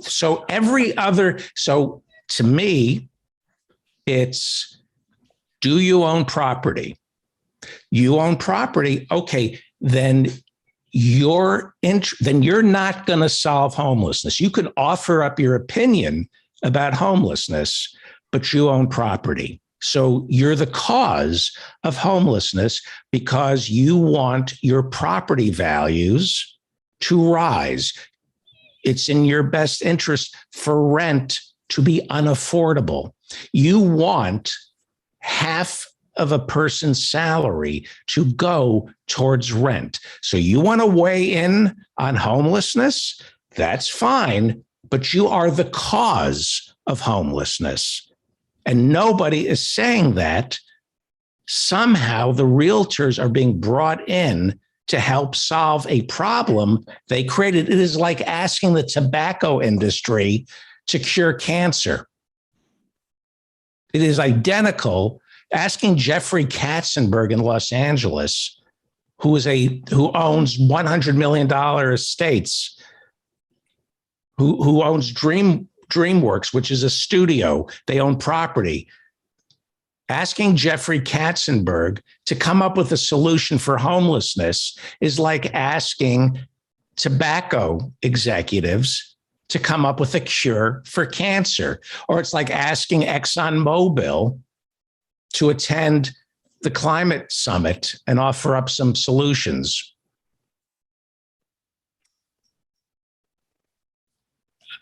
Right? Yeah, absolutely. Absolutely. You can hear me, right? Yeah, it's just okay. No, absolutely. Now, look, David, the contradictions are so glaring. And then the so-called news media has the audacity in the wake of Virginia to immediately fall into line with the argument that it's all the progressives' fault. Yeah. That damn progressive Terry McAuliffe. Yeah. Here's Joe Manchin. This is Joe Manchin at Ivy Getty's wedding. And all people are focusing on is the dress that he wore, not the fact that Joe Manchin was at Ivy Getty's wedding. I mean, the hypocrisy. It was Gavin Newsom who was at his wedding. Gavin Newsom was at Ivy Getty's wedding. Speaking of Latin, her first name is Forgetty, right? Ivy Getty. It's Forget. But did you see Pelosi, Professor K? Mm-hmm. That's a real picture. That is a real picture. Mm-hmm. What is this event? The Getty Heirs wedding. Yeah, I don't pay attention to this shit. Sorry. Well, it's significant actually because the Gettys were huge sponsors of Gavin Newsom's political career all the way through. No, this is interesting. That's why I tune into this show to learn things. Yeah, no, and Harvey, actually, we should talk about that tomorrow because that's not when we're recording our spot for another piece, but we should talk independently. Sure, absolutely. Ivy Getty is the heir to the Getty oil fortune. The Gettys own San Francisco. They own Nancy Pelosi. They own Gavin Newsom. They own Kamala Harris. You don't get anywhere in San Francisco politics without kissing the ring of the Gettys. They are oil. They are big oil. I guess I don't know. Is Kamala Harris still in Washington? Is she still vice president? Yeah, she's oil and art, David. Art. Too. Oil and art. And Nancy Pelosi officiated the wedding. She's now at Glasgow. Gavin Newsom wouldn't go to Glasgow, but he went to the Getty wedding. He disappeared for 10 days and blamed it all on Halloween, which only takes up one day on the calendar, not 10. But Nancy Pelosi has time to officiate the wedding, the Getty wedding, and then go to Glasgow. Is that Harvey Epstein? Wait a minute. Was that Jeffrey Epstein? Guy, Jeffrey Epstein up the stairs? I'm trying to. No. Ivy, yeah. The other thing is, and then I'm going to wrap it up. Ivy, everybody feels sorry for Ivy Getty because her father purportedly died from a fentanyl overdose, drug addict. Why did he die from a drug overdose? Because the estate tax is not 100% in this country. Somehow we watch, we talk about the Getty curse. They're cursed because they're inheriting all this money. And liberate the billionaires. Liberate the billionaires, right? Seriously. Yeah. Liberate the billionaires. It's no way to live. Nancy Pelosi and Paul Pelosi, her criminal husband, who should be put in prison for insider trading, they have two daughters who stand to inherit $250,000, much of it in real estate. They don't have to work. Alexandria Pelosi making those stupid documentaries for HBO, trading off her parents' name. Where's their self-respect? Where's the self-respect? I gotta go. I have to go because the house has gone to sleep here. I gotta go. Ken Harvey, before you go, Ken, I'm very proud of myself, and I think the David Feldman show and Harvey, and you guys in the chat room all deserve. This is my favorite press release quote I've ever written. At least tonight, I feel that way. And Okay, go while another global climate conference comes and goes, scientists set the table with real hard information about our catastrophic reality.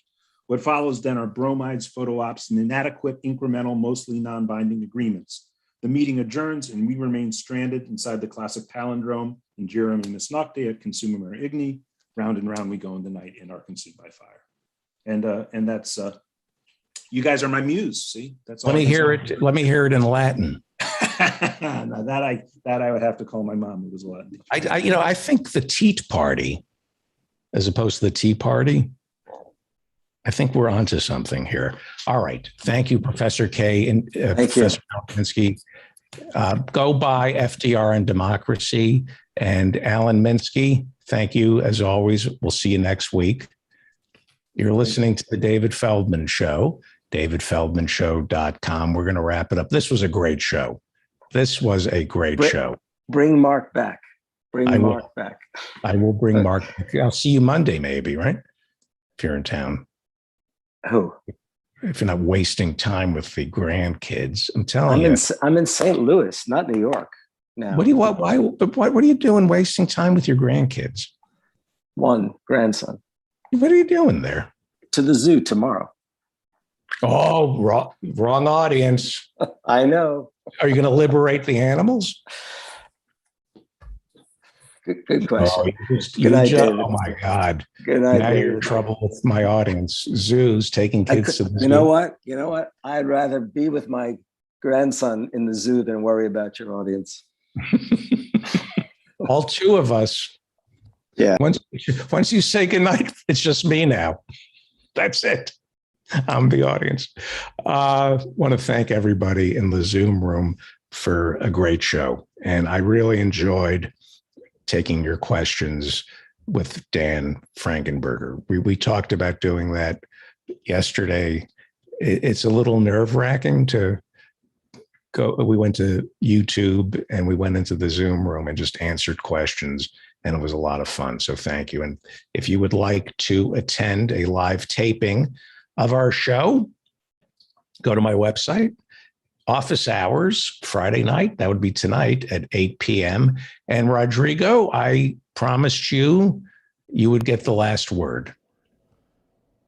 Hi, David. For those of you who are for those of you who are unfamiliar, Rodrigo, because he's not an American, I hate to make fun of you, but you've had to learn 4 languages. We as Americans find that so funny that somebody would have to learn 4 languages. We just speak English because we're Americans. We don't speak any other languages. It's so great to be an American. Anyway, what does the person who speaks, what silliness is coming out of the mind of somebody who has to learn 4 languages? I mean, I didn't have to learn 4 languages. Then why do it? In America, we go, why would you learn a language? What's the point of English? Is the lingua franca. English is the creme de la creme of all languages. Hello? Hi. Hi. What's on your mind? I wanted to ask Alan Minsky about the census. I don't know if he left. I guess He's gone. left. He's gone. Okay. So I wanted to talk about Mexico. I told you on Monday about the 1988 election of Where the Secretary of State fixed the election, right? Yes. And he didn't just fix the election against the winner. There was also the center-right Catholic candidate Manuel Cloutier. And 2 weeks ago, Manuel Bartlett said that the election was stolen, but the people who stole it were Carlos Salinas de Gortari, his future boss, and the center-right Catholic Party, the PAN, and the daughter of Manuel Cloutier, Tatiana, has decided that she is still with the Mexican president, which I shouldn't be surprised, but I'm a little bit surprised. Her brother was on the news talking about how it was a disgrace that this man was allowed to say these things, but Tatiana is still loyal to the Mexican president, which reminded me a lot of Ted Cruz saying that Donald Trump is a disgrace, saying that his father was the Zodiac killer, that his wife was a dog, and later he was phone Yeah, banking for he Trump. went after Heidi. Yep, he called Heidi a dog. Yes, he did. And people on the YouTube chat are saying that if I can speak faster, but I mean, it's literally mind-blowing that someone would say that your dad stole the election that I stole, and someone would still be loyal to that president. But anyway, do you know what happened with the 10-year redistricting that happens in the US every 10 years after the US Census? Well, they're doing the redistricting now, and then it goes into the courts, I'm sure, right?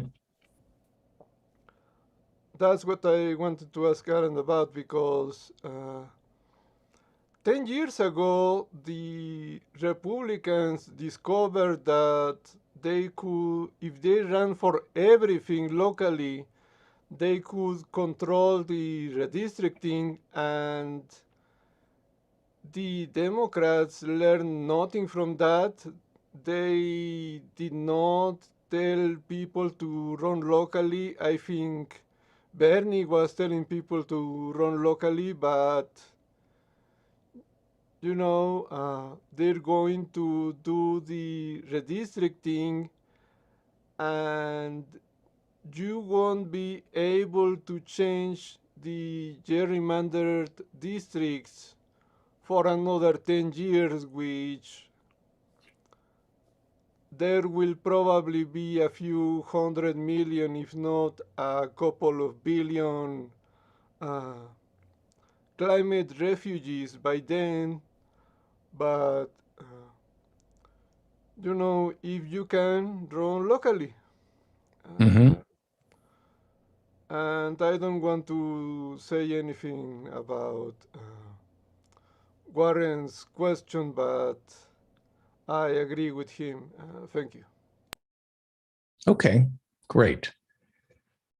All right. Thank you, Rodrigo. Am I going to see you at office hours?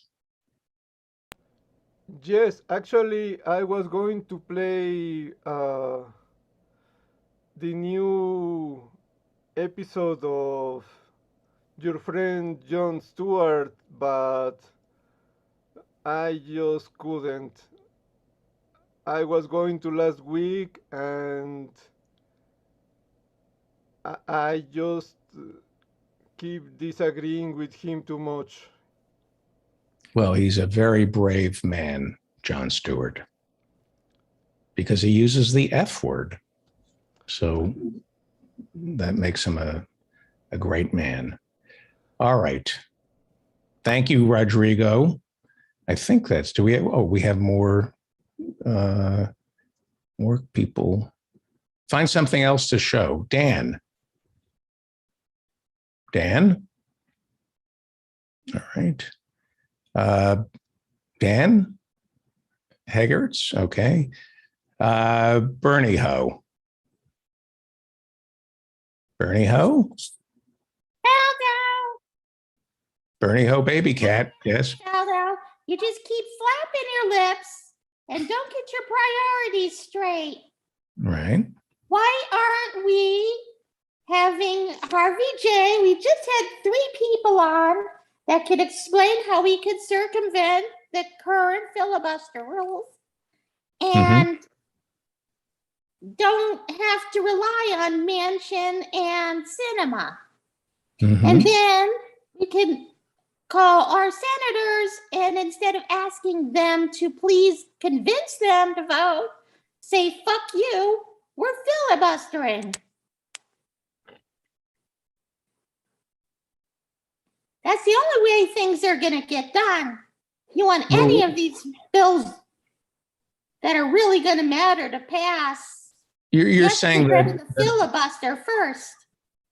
And there are ways to get rid of it, and there are people willing to do it. Are you saying the left should use the filibuster? The old filibuster that makes the minority have to come in and rotate. I believe that's why I was trying to get on to ask Harvey, Alan, and Mark exactly what the options are that are realistic and viable. And then we, the people and the skunks, can call our senators. Right. Okay. Well said. Next time. You better. Hey, did Paula Poundstone ever get in touch with you? No. Would you have her on the show? Sure. Because I offered her a $400 to Elaine Boozler's charity, pet charity. And there's a couple $100 in it for St. Jude's. Or should I say St. Dude's? Okay. Get cracking. Get cracking, Hump. All right. I'm going to have Liam on to reignite the passion. Fuck Liam. That's what I'm trying to get you to do. Oh, God. All right. Thank you, Bernie Ho, baby cat. That's Tell our. Hannah Fofana Banana I said hello. I will do that. Thank you. All right, fuck off. Thank you. That's good. I was worried. I thought, oh boy, I hope Bernie Ho is okay. Thank you for that. The fuck off part. Thank you. I was worried for a second. That's our show. I want to thank our guests. Let me make sure everybody's muted here, especially Bernie Ho. Sometimes she interrupts me. I want to thank the Invisible Ninja and Andy Brown moderating the conversation in the chat room. Thank you. I want to thank everybody who showed up today. Who were the guests on the show? Dan Frankenberger, Professor Ben Burgess, Dr. Philip Hirschenfeld, Ethan Hirschenfeld. Go watch Thug Thug Jew on YouTube. It's hysterical. Ethan's special. It's free on YouTube, Thug Thug Jew, and watch Give Them an Argument as well. It's a great podcast. And then I want to thank Emil Guillermo. Follow him over at Emil Amok on Twitter, and read him at ALDEF, the Asian American Legal Defense and Education Fund. Thank you to Barry W. Lynn, the Reverend Barry W. Lynn, and Dr. Joanne Lynn. Thank you to Mark Savasco over at Congressman Ted Lieu's office. Thank you to Professor Mary Ann Cummings, Professor Ann Lee, Professor Jonathan Bick. Thank you to Professor Harvey J. Kaye. Thank you to Alan Minsky. I think that covers everybody. Thank you to everyone who listens to this show. Please subscribe wherever you get these kind of nonsensical shows. I think we're on, you can get us everywhere. Pandora, iHeartRadio, Google Play, Spotify, iTunes. Please subscribe and give us a good review and share us with people. We're a little show for even littler minds. No, that's not the motto. What is it's a little show for big minds. We're not for everybody. So if you enjoyed any part of this show, please share it with some like-minded people. And we're on YouTube. Subscribe to our YouTube channel, please. YouTube is a great way to share this show. We have timestamps. So if there's a specific interview that you want to see and you don't want to listen to all 14 hours of an episode, go to YouTube, and with the timestamp and the time code, you can just click on the timestamp. It'll take you right to the conversation that you want to hear. Spotify also has that capability. Not on iTunes yet, but there are time codes in the description of every episode on every platform. Sometimes you have to scrub to the part of the show you want to listen to, but on YouTube and Spotify, you can just click on the time code and it'll take you to the chapter of your interest. Follow me on Twitter. We post highlights. Friend me on Facebook. Go to my website, sign up for the newsletter. I am slowly plowing through my emails, but I don't know. I may just end up trashing the entire email box for the show and starting anew. I apologize to people who've been emailing me. What we're trying to do, we had a meeting yesterday, and we're going to try to have some support staff here so I can, get outside and take care of that vitamin D deficiency. I'm David Feldman. Remember to stay strong, protect the weak. It's time right now for the David Feldman Show. He's talking politics and comedy too. Now tell a dirty joke if you want him to. He's just a lefty from way back. He's a union man with an Emmy for writing. Someday he's mad and he feels like fighting.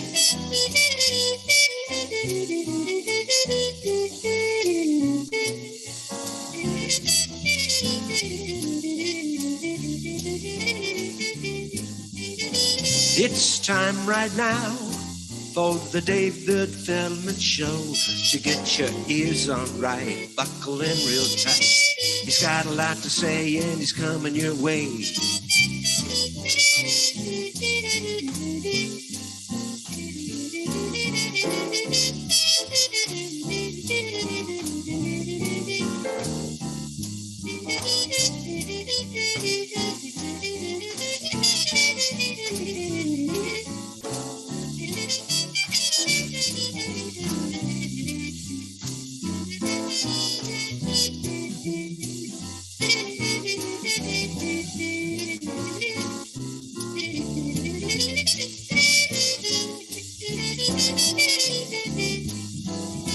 It's time right now for the David Feldman Show.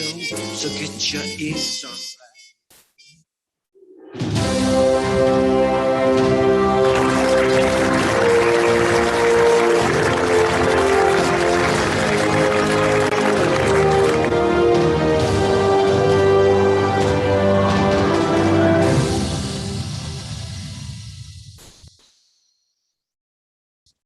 Thank you for listening. I screwed up. I was going to play the goat. Hang on. Where's the goat? Here we go. There's the goat and the monkey. The goat and the monkey. Look at the goat and the monkey. Look at them. Look at how cute that goat is. And look at the little monkey. Look at the monkey hanging on to the goat, waiting patiently for his turn at the fruit. Look at that stupid goat who doesn't even know the monkey is taking advantage of him. And look at that greedy monkey manipulating that stupid goat. Evil monkey. Evil monkey. What an evil monkey.